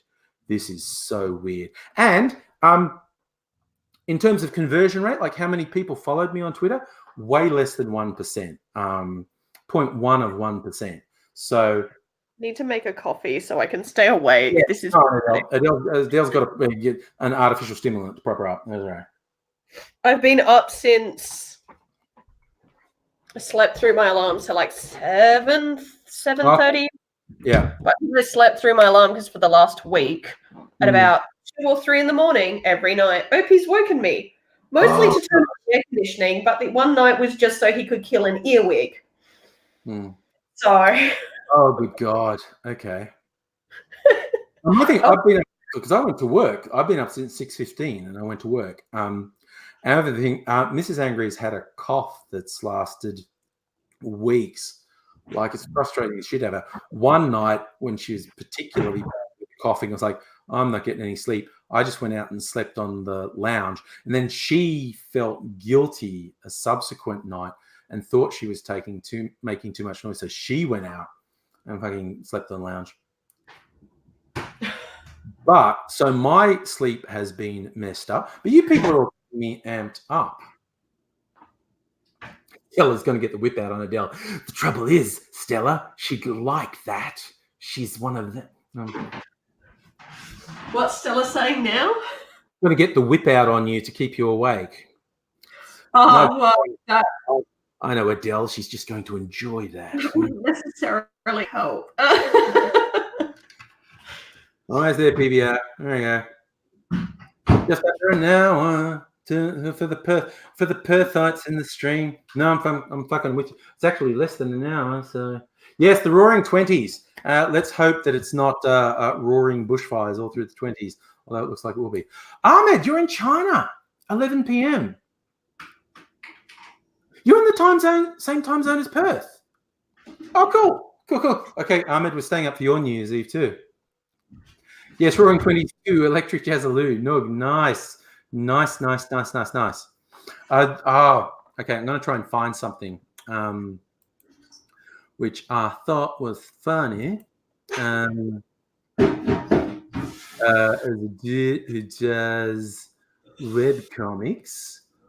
It used to be called Altered Comics. But now he's Shen Comics. And I think it's funny. And I'm going to find a particular one. Lion fursuit was stolen. What? Are you pouring water there or peeing, Adele? What's that noise? Oh, that's because I live in a 70s build rental and Adelaide has shit water as it is. I filter all my water before I drink it or cook with it. So it's just the filter. Sorry, I didn't even think about that. But I used to, again, for fans of the old blog TV days of Angry doing live stuff, for a dare more than once when I was just like chugging Pepsi non-stop. And I go, oh, God, I have to piss. And people go, why'd you do it? Because you're only seeing me from the waist up. And so I was actually pissing into the Pepsi bottle below the camera's point of view. YouTube, it's for kids. One thing I discovered the other day about YouTube for kid videos that I didn't even realize was a thing because I have nor want children. Do not have nor want children. Is that you can't minimize videos that are YouTube kids and continue searching for things. It automatically pauses them. So I was trying to watch Jennifer Garner fangirl over Julie Andrews because who doesn't? And I couldn't minimize it to look up something else while I was thinking of it. And by the time the video finished, I'd forgotten what I was looking for. So that's a thing. Aussie Gun Bunny is an old school angry aficionado. Remembers the video where I peed in the fuel tank of Mr. Safety's car when I was in LA. That's old school stuff, dude. That is old school. Okay, Ahmed, a weird question. Why do Aussies have prominent front teeth? Do you think I have prominent teeth or Adele does? these got worse when I got my wisdom teeth. I used to have a Monroe piercing, and I had to take it out because it got caught. But I've got my dad's teeth. I've got my dad's head shape. I've got my dad's shoulders. Okay. So I blame him. I just got little teeth. The caps on the front. Probably all the like all of the English, like predominantly English genes for people who do have that strong heritage because they don't have great teeth. Lion Spider reckons the teeth of an Australian have evolved to take full advantage of the Bunnings sausage sizzle. So that I mean, I'm not going to say that's a bad thing. The Bunnings sausage sizzle, an important part of Australian culture. It's kind of like when we have elections and we all start going on about democracy sausage, and the world's going, "What the fuck are you talking about?" Going, "I'm not voting if they don't do sausages in bread at the polling booth." Like you're at a primary school and they're doing it as a fundraiser. It's not democracy if there isn't a sausage involved. I don't get democracy sausages because I do a confidential postal vote because of my name and working in the section of government I work in. Yeah. Mrs. Angry, she works for the government, and so she's a silent voter, so she doesn't have to line up. When there's a big line at the polling booth, she just walks past everyone and goes right up the front and says, "I'm a silent voter." And they're like, "Ooh." See, I just do postal, so I don't even have to line up. Yeah, we had way more postals at the last election than had been in anything. I think as well because I have had someone try to cyber stalk me historically, which that person's now passed actually, which is a very strange thing to watch someone, because at the time that person cyber stalked me, it wasn't actually a crime. Right. The police couldn't do anything, which they were very polite and apologetic for, and I'm like, well, it's not your fault. Like, if there's no law, you can't do anything.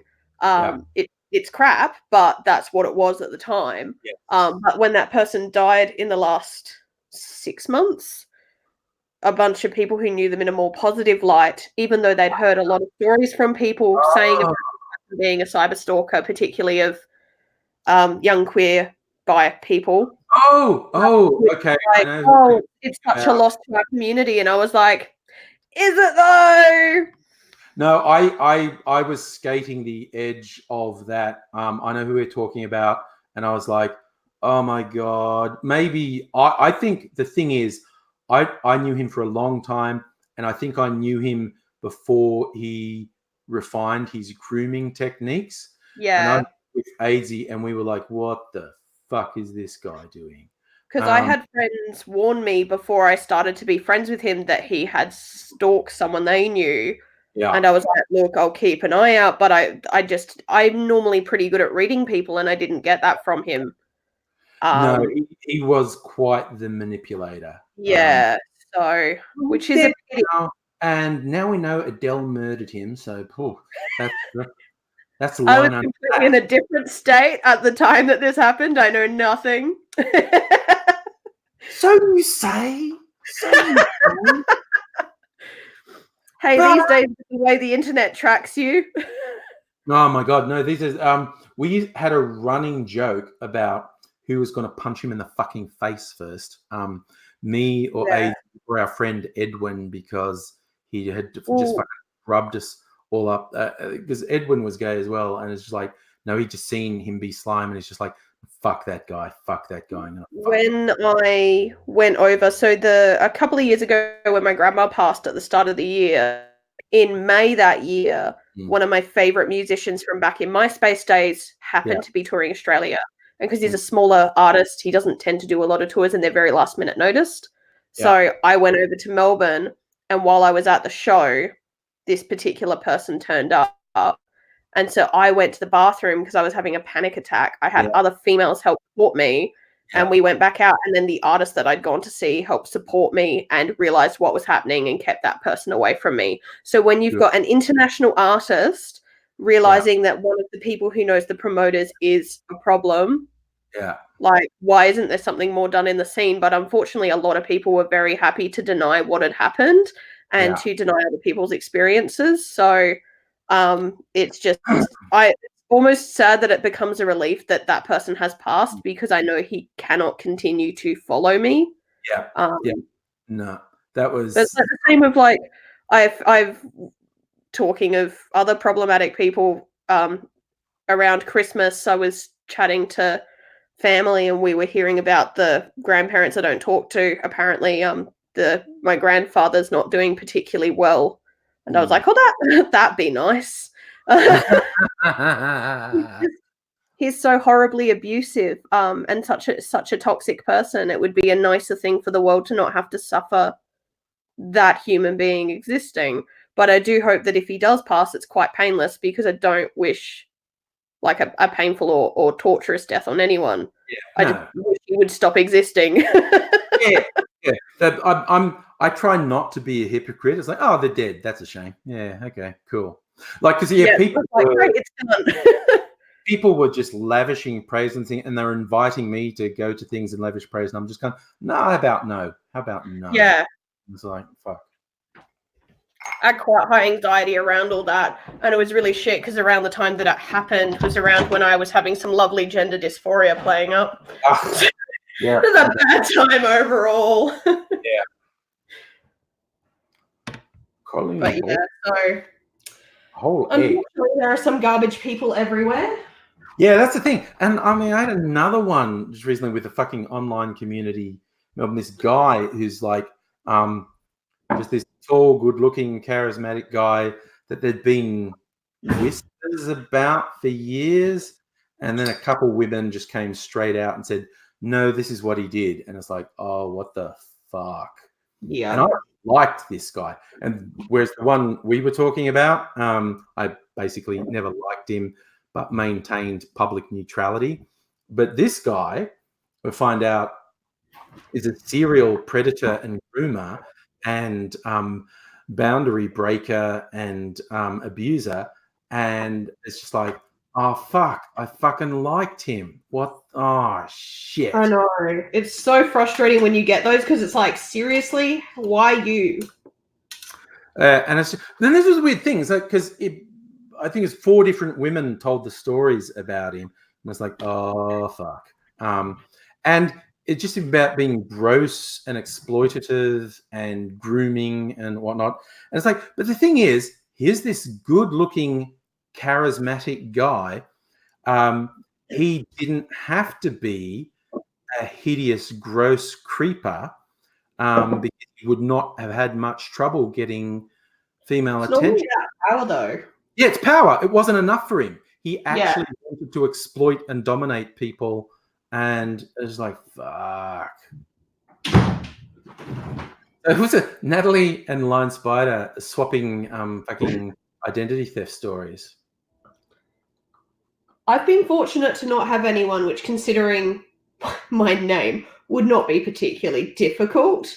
But it would also be quite easy to track if anyone did. Because, obviously. Yeah. Sounds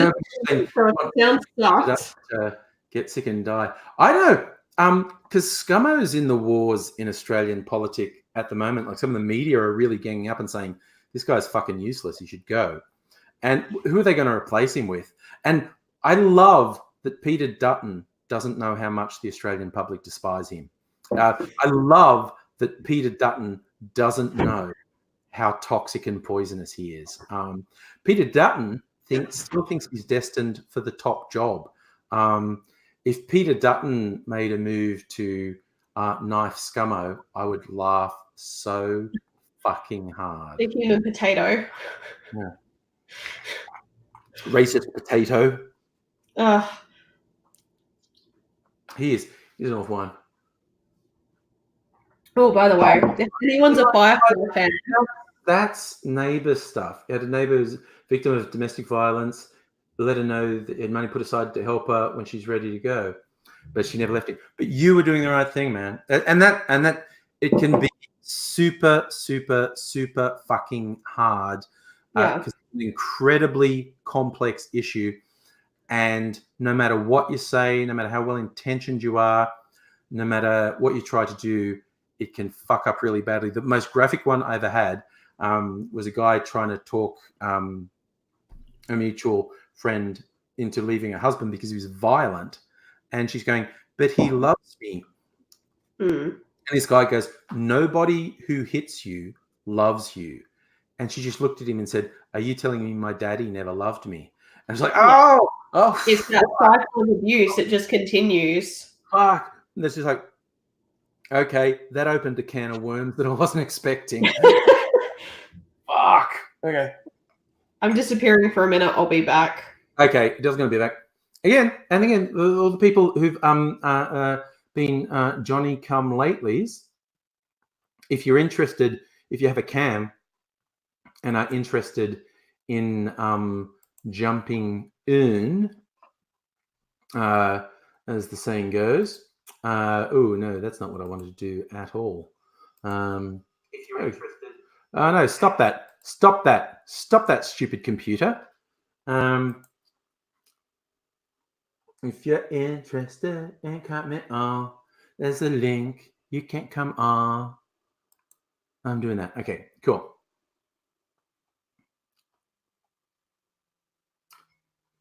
Oh, God, Lion Spider. You got some inside info on Dutton before he entered Parliament.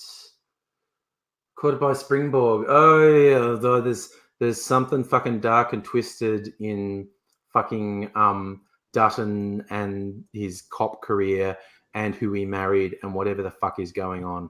There is some dark and unexplored stuff going on there. Well, it wouldn't surprise me if because of the area he's from, if a lot of things had got buried. Queensland cops, the most corrupt police force in Australian history. The drug squad, the most corrupt squad in any police force. Peter Dutton was a Queensland drug cop. Probably clean. Probably completely clean. Why wouldn't we trust him? Yeah, well, no, yes. I did hear about KFC doing their new no meat burger. I don't know what you try, but it's not going to help if it's fucking just deep fried and breadcrumbed. It's still not healthy. It's not healthy. Anything. Nobody. Well, we had six people on earlier. The little lightweights have disappeared. I've had my coffee, so we'll see if I stop yawning now. Sorry, Stella. Do rock and roll. My cat's run away from me, though, because he's just mad that I'm still awake. Yeah, it's probably what's happening with mine, too. I don't know where Mimsy is. No one in the house is still asleep. I'm probably doing something on. I'm going to put some stuff back in my drink cart. Yeah, that'll do. What are we not telling Piers Morgan? Oh, about the vegan burger. Piers Morgan generally ignore him, and he will eventually fade into insignificance. Because he got super upset about the supermarket chain in the UK that was doing vegan sausage rolls. And there are some people who humanity.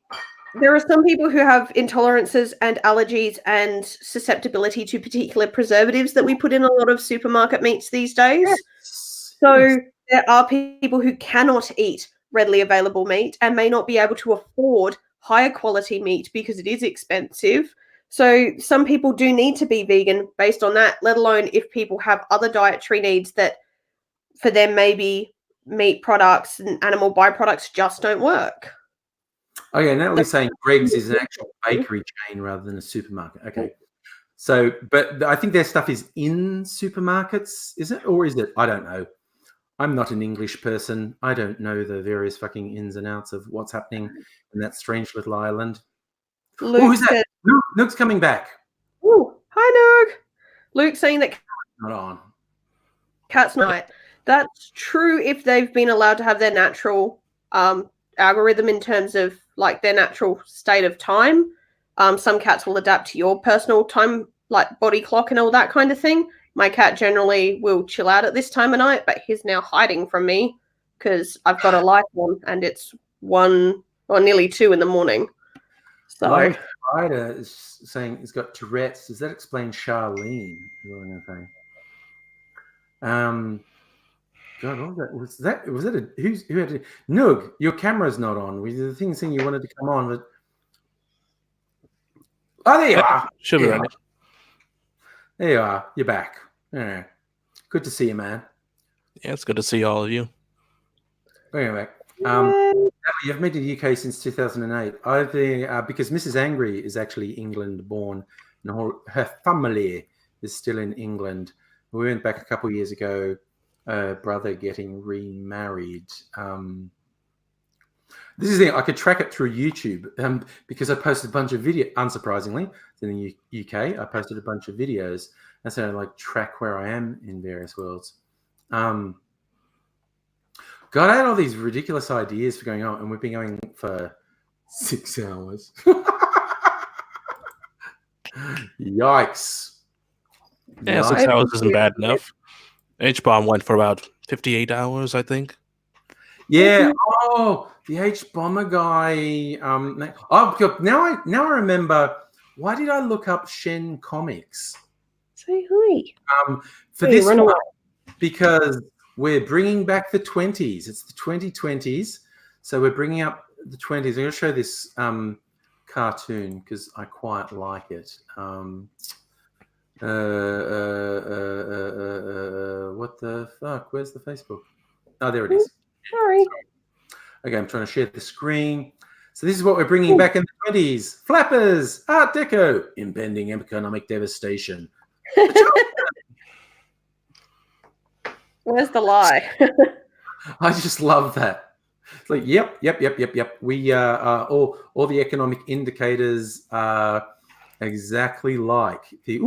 Geez, look what it did to us there. Okay, look, we're all widescreen now. I don't know. If there's impending economic doom at some point, I might be able to buy a house. Isn't that the weirdest thing? Like, it's like the worst thing in the world would be, if the housing market crashed, well, I don't know, then people would be able to afford to buy a fucking house. Oh, but all these people who bought in at the inflated prices would get hurt. Yeah, well, that's what you get for buying in at inflated fucking prices. I don't know. And how many houses do you really need? Do you really need 7 investment properties? The idea of giving people tax breaks for owning multiple properties is shit and is what is locking people out of the property market. I mean, to a lesser extent me, but certainly my parents' generation, a sole provider for a family on a pretty basic wage could have a fucking home for their family. One of my friends was watching the Ted Bundy doco stuff, and they're like, the thing I found the least believable is on a part-time job at a gas station, he could afford a 74, I think it was a Camaro. How could he afford that on a part-time income at like base wage? I can't, I earn, so I'm in a stable income, but I don't earn what's considered a livable wage by today's standards to actually be able to afford to buy a house and go on holidays, which is what you would be able to do how many years ago?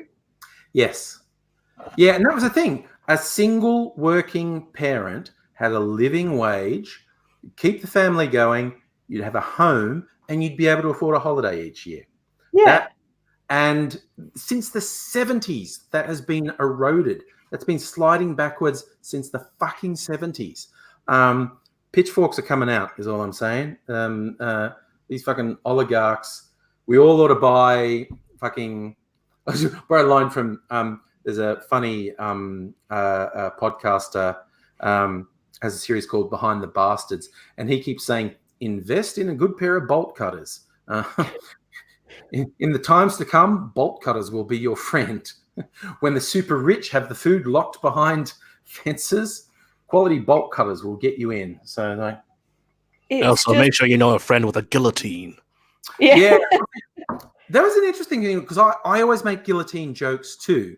And this guy, and I think it's because he grew up in Texas, in a conservative background and with guns and stuff.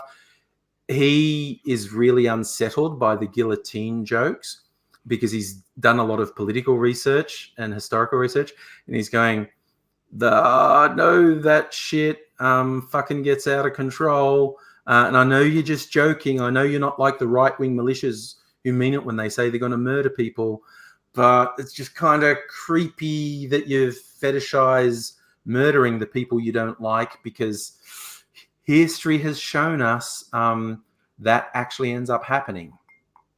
Stella thinks we should just eat the rich. Well, there could be sort of high fat content. I don't know if it's sustainable, but all I know is that I'm not eating them if they're not seasoned.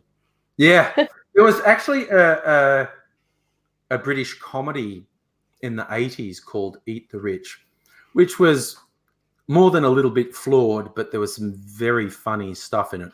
And it was literally these downtrodden wannabe revolutionaries did actually start killing rich and influential people, and they opened a restaurant called Eat the Rich.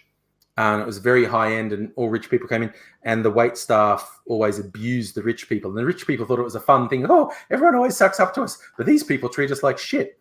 And all the meals were named after someone. And the joke was, because it's called Eat the Rich, you're eating this person. But they really had been murdering rich people and slicing them into steak and grinding them up into mince and serving them to the people in the restaurant.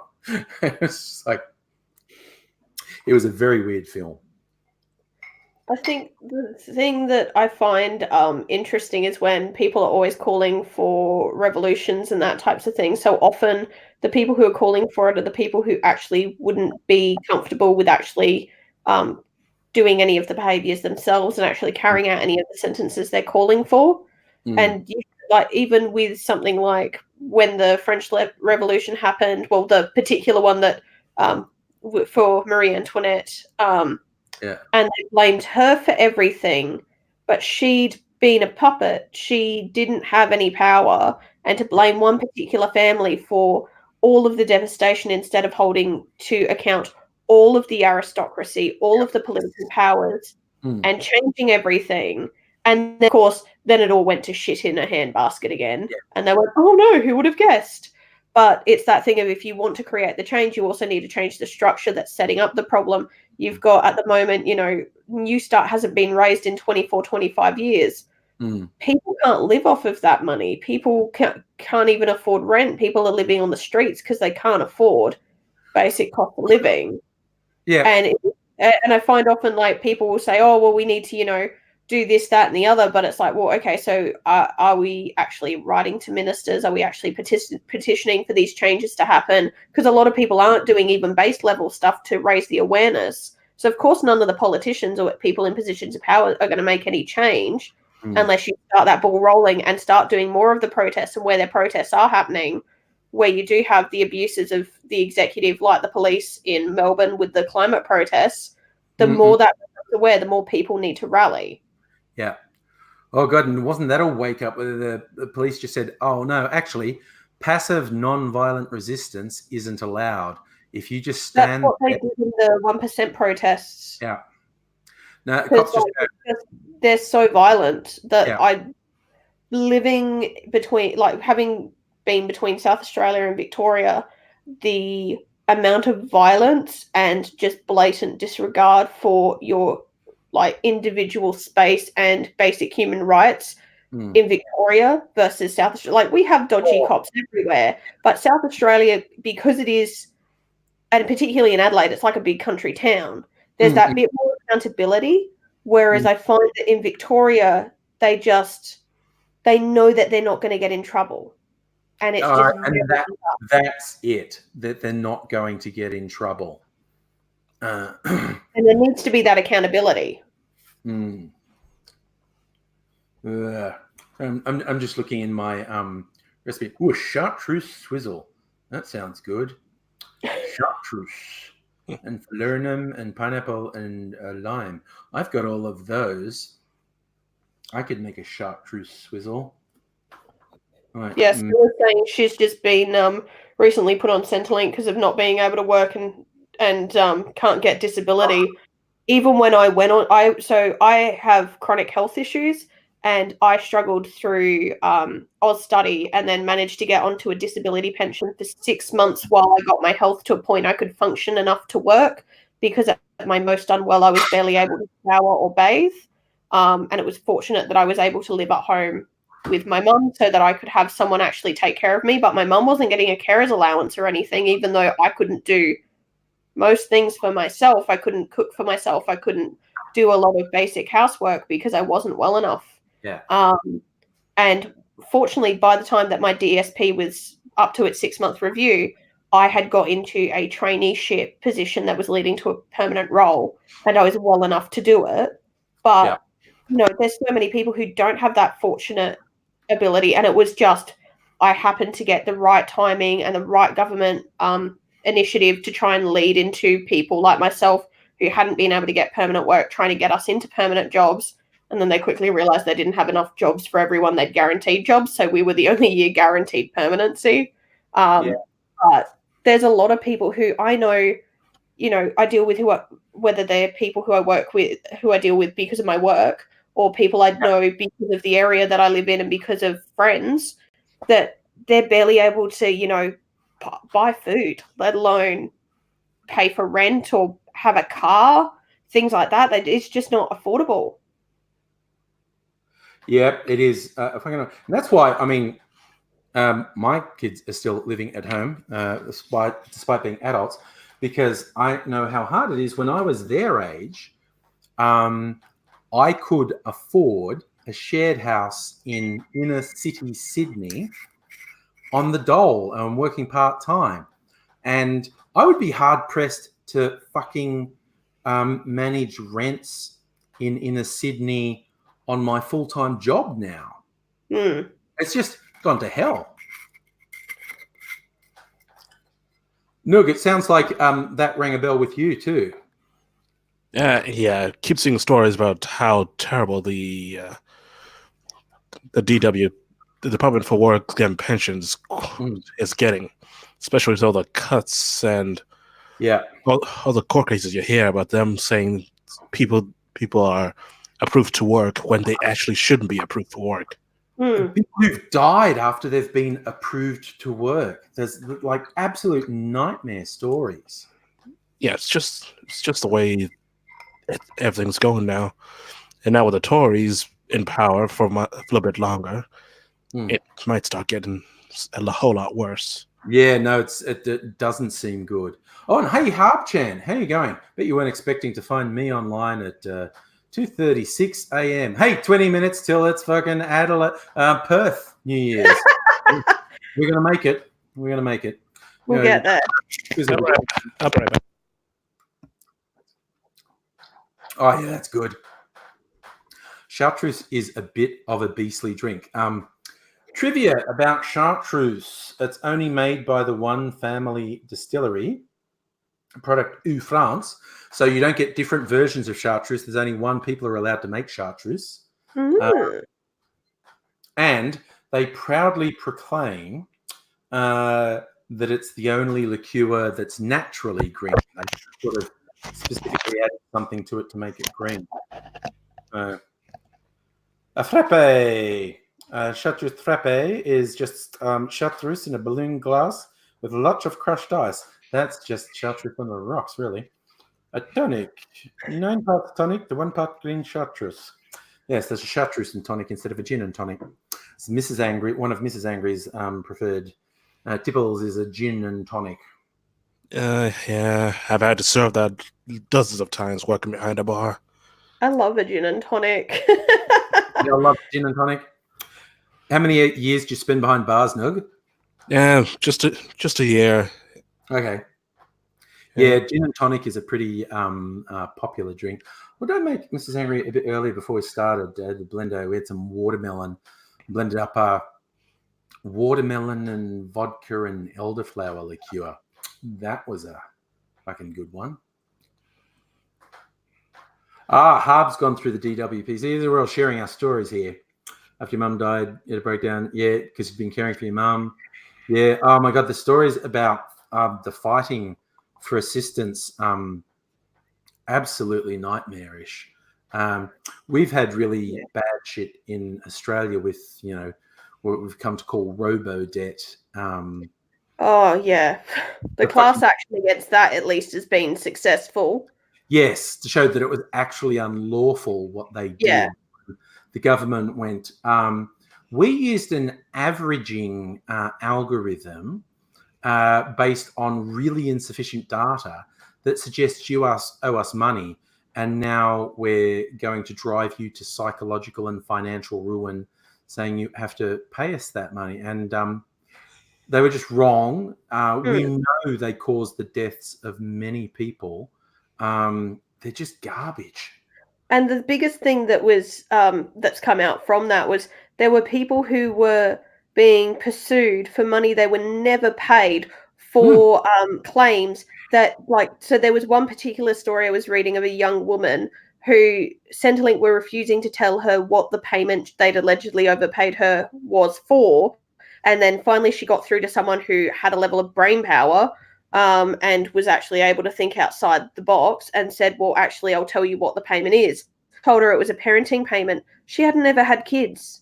And she laughed out loud at them and said, how can you be like saying I owe you for a parenting payment I've never claimed because I've never had a child? Like, this is insanity. And they were going to wreck her credit rating because they're allowed to credit list you for that.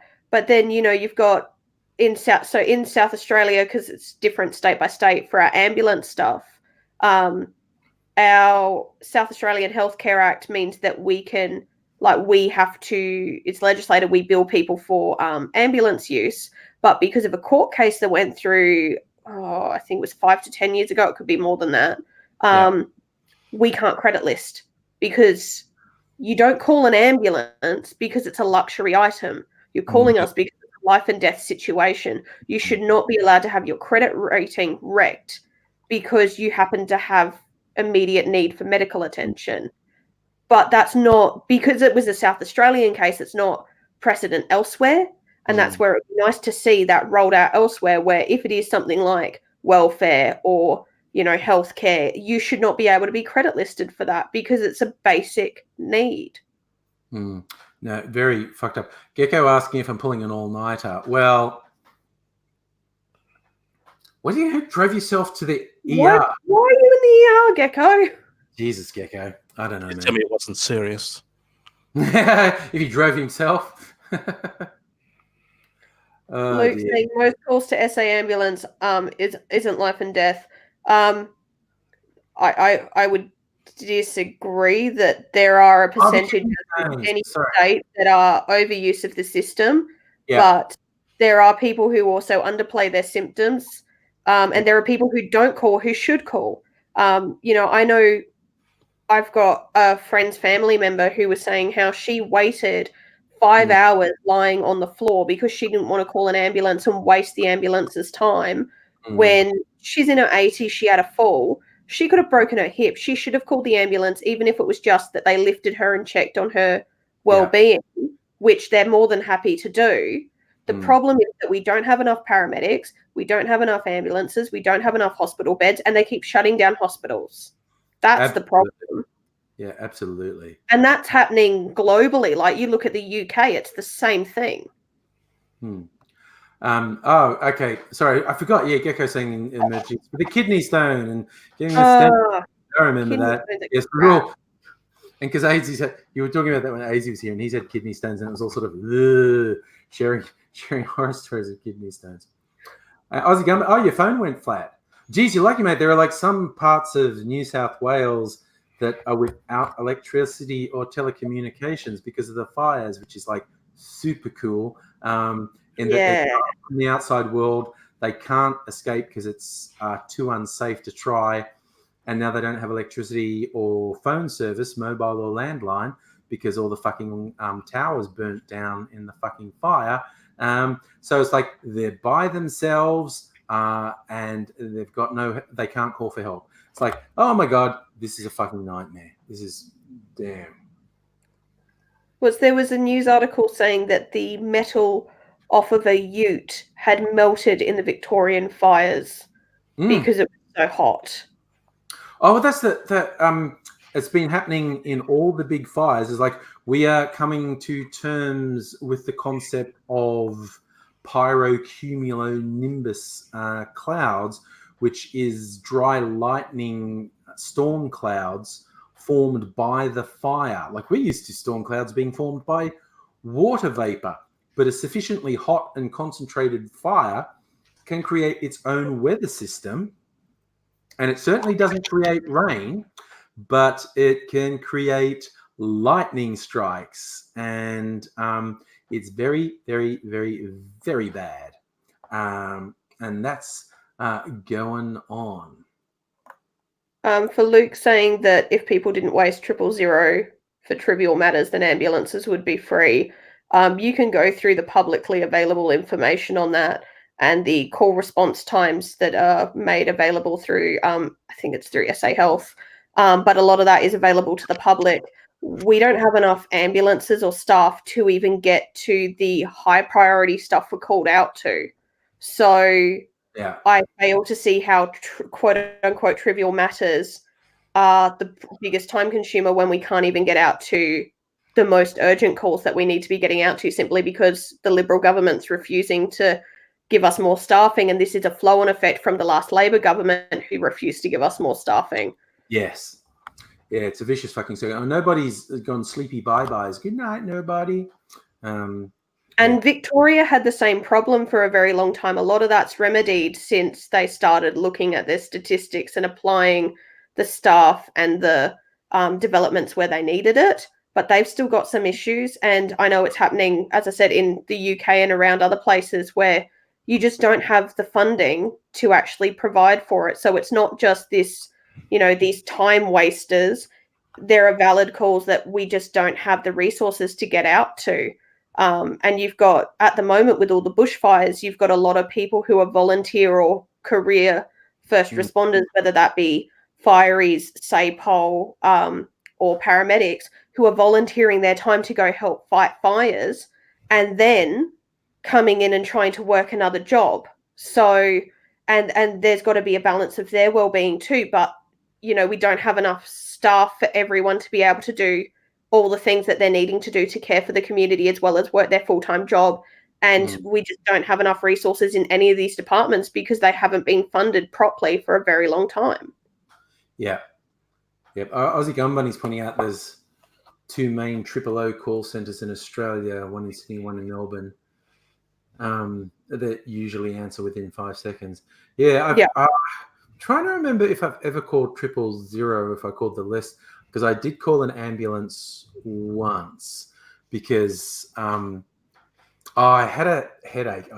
I don't know what had caused the headache, but I took a Panadeine Fort, which is a prescription strength codeine, and I thought it wasn't doing anything. So I took a second Panadeine Fort, which is now getting into dangerous territory with drugs. And then I started to get a really bad stabbing pain in my chest. And it's like, oh God, I'm overweight and I'm getting a stabbing pain in my chest. That can't be good. And so we called an ambulance because I was freaking out. And it was my stomach. It wasn't my heart. It was because these fucking drugs were going to town in my stomach. But yeah, by the time the ambulance arrived, I'd calmed down a bit. But they were like, we should take you to hospital for a few tests because you're a fat bastard and you're having chest pains. So, I've at a time. Or do they think that? At one time, I was suffering from neurological migraines that mimic strokes. Oh, God. Okay. Yeah. And so I'd fortunately been taken to be ED by my mum versus having to call an ambulance when it started happening quite early on. And we'd worked out what it was, what medication I needed. I got that from my GP, but my GP had said basically, if you don't take it quick enough, you will get the full symptoms and you have to go to hospital. Just call an ambulance and get the IV medication because it's the only thing that'll help. And I was at work one day and couldn't use my hands. And so then once it had subsided enough, I could then talk. I'm having to say to a team leader, can you please call me an ambulance? Because I need to go get my IV medication. But it was that thing of, unfortunately, it was caused by my anxiety to do with a particular situation. Now I'm not in that work situation. I don't get those migraines. But yeah, how are you going to, if you're going through something that mimics a stroke, of course you're going to call an ambulance. And I was just fortunate that I only needed it the one time that we knew what it was. And so when I'm going into the hospital, I could say to them, this is what it is. This is what I've taken. This is what I've been told I need. And they went, right, yep, that all checks out. then they had to try and find a vein, which is not easy with me. Okay. So my poor mum came into the hospital in ED, and I'm surrounded by like 4 or 5 staff members, and she's thinking, "What's gone wrong?" And they're like, "No, we're just trying to find a vein." She's like, "Oh, right." Oh my god. My thing is there was nothing wrong with me, but they ran a bunch of tests, and the doctor's gone like, "Okay, all the tests said nothing's wrong, but honestly, again, your age and size. There's a test I should do that unfortunately means I got to stick my finger up your bum." And no drinks and dinner first? Okay. That's how we're doing it now. Please, don't make this any more weird. Yeah. Now, assume the position. There was a joke way back when Julia Gillard was PM. Her bloke was, trying to, because we had a head of government who was shacked up with a bloke she wasn't married to, which was awesome. And he was trying to, sort of be a spokesperson for prostate cancer checks. And he tried to make a joke because it involves finger up the butt stuff. And he's going like, "Yeah, you want, maybe you want to try and find a small Asian lady doctor because they have the smaller fingers and whatnot." And some people said that was in bad taste, and some people said it was just a joke. AIDS, he said, "That's not real. What you want is a huge burly male nurse to give you the fucking anal exploration because he knows this is not particularly cool and he's going to do it gently." He said he actually had a little Asian lady doctor who's going to do it, and he said she just like fucking from back here just went bam. Oh no. And the line that I will always love that he said was, "Okay, take it easy. Just roll it in. You're not landing Thunderbird 1." It's like, oh, so yeah, the thing about Asian lady doctors with little fingers, not necessarily true if they're not good at it. I did love his thing was, no, what you want is a big burly male nurse who knows you're not real keen on the whole anal probe thing, and he's going to make it as least hassle as he can. Was that Harb's out of control? Any excuse for a finger up the butt? When you feel resistance, stop pushing. I'll take you anywhere, man. What's that about? Some person up in Queensland playing with fireworks has managed to blow a hand off. I saw that. And I sort of reference was he's maybe trying to make a more powerful explosion to impress his son, and it's gone off and blown his hand off again. Yeah. From now on, it's like you blow your hand off, and if it's your right hand, people are going to call you lefty because you've only got a left hand. If you blow off your left hand, people are going to call you lefty because you don't have a left hand. That guy is lefty for the rest of his life. That's just the rules. That's the rules. Just astounds me at the stupidity of people. There you go. See, Stella is looking after men's health. She wants to go out and peg more men because they'll be all ready for prostate exams then. For those who don't know, pegging is the term for a lady with a strap on going to town on a gentleman's behind. So I'm very pleased Stella is that concerned about men's health. We all need to take care, and if that's going to get you more on board with a prostate exam, I just imagine the look on the doctor's face like, all right, I'm going to have to stick my finger up your butt. I hope you don't mind. You go, "Dude, last Saturday night, this chick had a 12-inch dildo strap on and just went, pam, pam, pam, pam, pam. I'm fine." And just imagining the look on the doctor's face as you think, that'd be good. I didn't know you were that hollow, sir. Yes. It's like, oh, I'm going to rub one side to make the other side jealous so it comes across. I was like, I have hung out with some very bad people in my life to come up with lines like that. It's not my line. Someone else said that. But and it wasn't even AIDSy. It's almost. Yeah, I was going to say, was it AIDSy? No, it actually wasn't. With almost every disgusting and depraved thing I ever say, I can blame it on AIDSy and say, he said that. This one was actually someone else, but he's probably said it. He's probably done it. Done it all. We're slowly getting closer to midnight for Stella. Yeah. We're like 5-6 minutes off. And then I might even go to bed when we hit the Perth New Year's midnight. I think, because at that point we're at 7 fucking hours of this live stream. Yeah. I might let it go at that point. Yeah, well, we've been able to go longer if we were trying to bother some beavers. Bother some beavers. Yes. No, defensive wounds, you were right. Men die at higher rates of prostate cancer than women do breast cancer because men won't go to the fucking doctor. And they not gay if someone sticks the finger up the butt. Yeah, it might save your life, buddy. Might save your life. But oh my god, that reminded me. There was this thing someone uncovered a couple of years ago on some fucking Reddit discussion boards, and we heard the talk about toxic masculinity. This guy called it septic masculinity. These guys who wouldn't wash between their butt cheeks, or wouldn't actually, even when they're doing poo, get up there and wipe because they thought that was gay. Going between the butt cheeks. How? I don't know. I don't know who raised them. I don't know who raised them. I don't know what it was. But like this woman's saying like, oh yeah, I got on top of him when I was riding and he left a huge fucking shit stain on the sheet. I was, yeah. Hold up. Oh, got the phone happening. It's like, who puts up, man, I feel like I've been putting too much effort into my relationships. If there's some guy out there who's leaving shit stains on the sheet and is still getting action, I mean, I'm just fucking throwing it out. Yeah.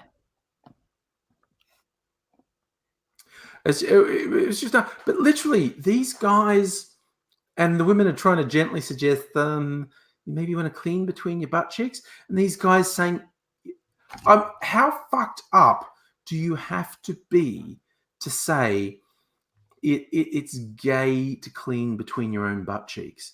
What the fuck is going on there? Oh, that's just, yeah. That's why I'm like, that just sounds like so much of this extreme religious type of mentality of, don't touch anything, everything is extreme. Yeah. No, it's really weird seeing these stories. Well, I spotted you knew a school chaplain who thought all touching your own body was satanic. I bet he got into a bit of satanic action with yours. Look at this. Oh, look at the kitty. Oh, look at those blue eyes. Look how blue that eye looks. I reckon that's the screen because his eyes are normally green. They look very, now they're closed. They look very blue on the screen. He just heard a truck outside and put his hands over his face like, why are you still awake? Oh, no. Traumatic. But if I can hear the truck at this time of night, it must have been one of the ones from yeah, sorry about that. Had a call. Okay, Nood's back. All right, so we're counting down with 3 minutes to the given we totally missed it when it hit midnight. It was like 1 past for Adelaide. No, we were pretty good. I think we were within 60 seconds. I'm with that. But yes, okay. There's a late highlight just before the Perth midnight call. Another chat cat. How many? We've had a lot of cats on tonight, which is obviously a good thing. All right. I was going, how far I'm off from my longest? Actually, that's a really fucking good point. This would 7 hours. This would be the longest video I've ever put on YouTube. If I'm not sure if there's a limit on live streams on YouTube, how much they store. Like if they have a 4-hour buffer or something. Yeah, you might have to split it into sections. I hadn't even thought of that. Like a 7-hour video on YouTube would definitely be the longest video I ever uploaded.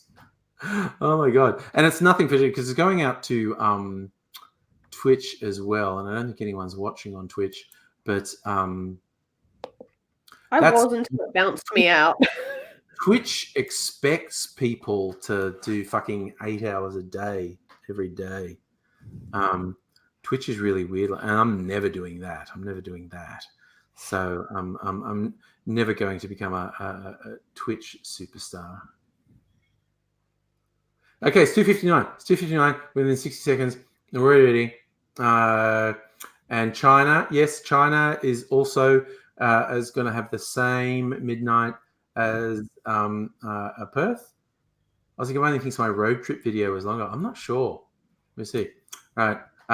And if anyone in Adelaide is watching a countdown, is going to count us down or whatnot, or I'm just going to look and see when my laptop tells me it's 3 a.m., which means yes, it just over midnight in Adelaide, which means there you go. Stella did the countdown there. Happy New Year, Stella. Happy New Year, Stella and PBR. It's a new year all across Australia. We're in the 2020s now. Noog, you can catch us soon. And a few other people in other parts of the world going to catch us soon. But we're already living in 2020. So look after yourself. I literally am going to sign off now. I cannot believe I kept doing it 7 fucking hours. Mrs. Angry is going to slap me. She doesn't know. She just went to sleep. She said, "When did you go to bed?" I went, midnight, just after midnight. I wasn't planning to stay up to midnight. Yeah, you're a liar. Slap me. I have to be. Yes, no, I'm a bad boy. Okay, so you've all been super awesome. This has been a thoroughly enjoyable time. I hope you look after yourself, one and all. I hope you get good things out of the coming year. I'm planning on, totally kicking this year in the dick and having a good time. I should get a good swing. Yeah, absolutely. All right, so look after yourself, one and all.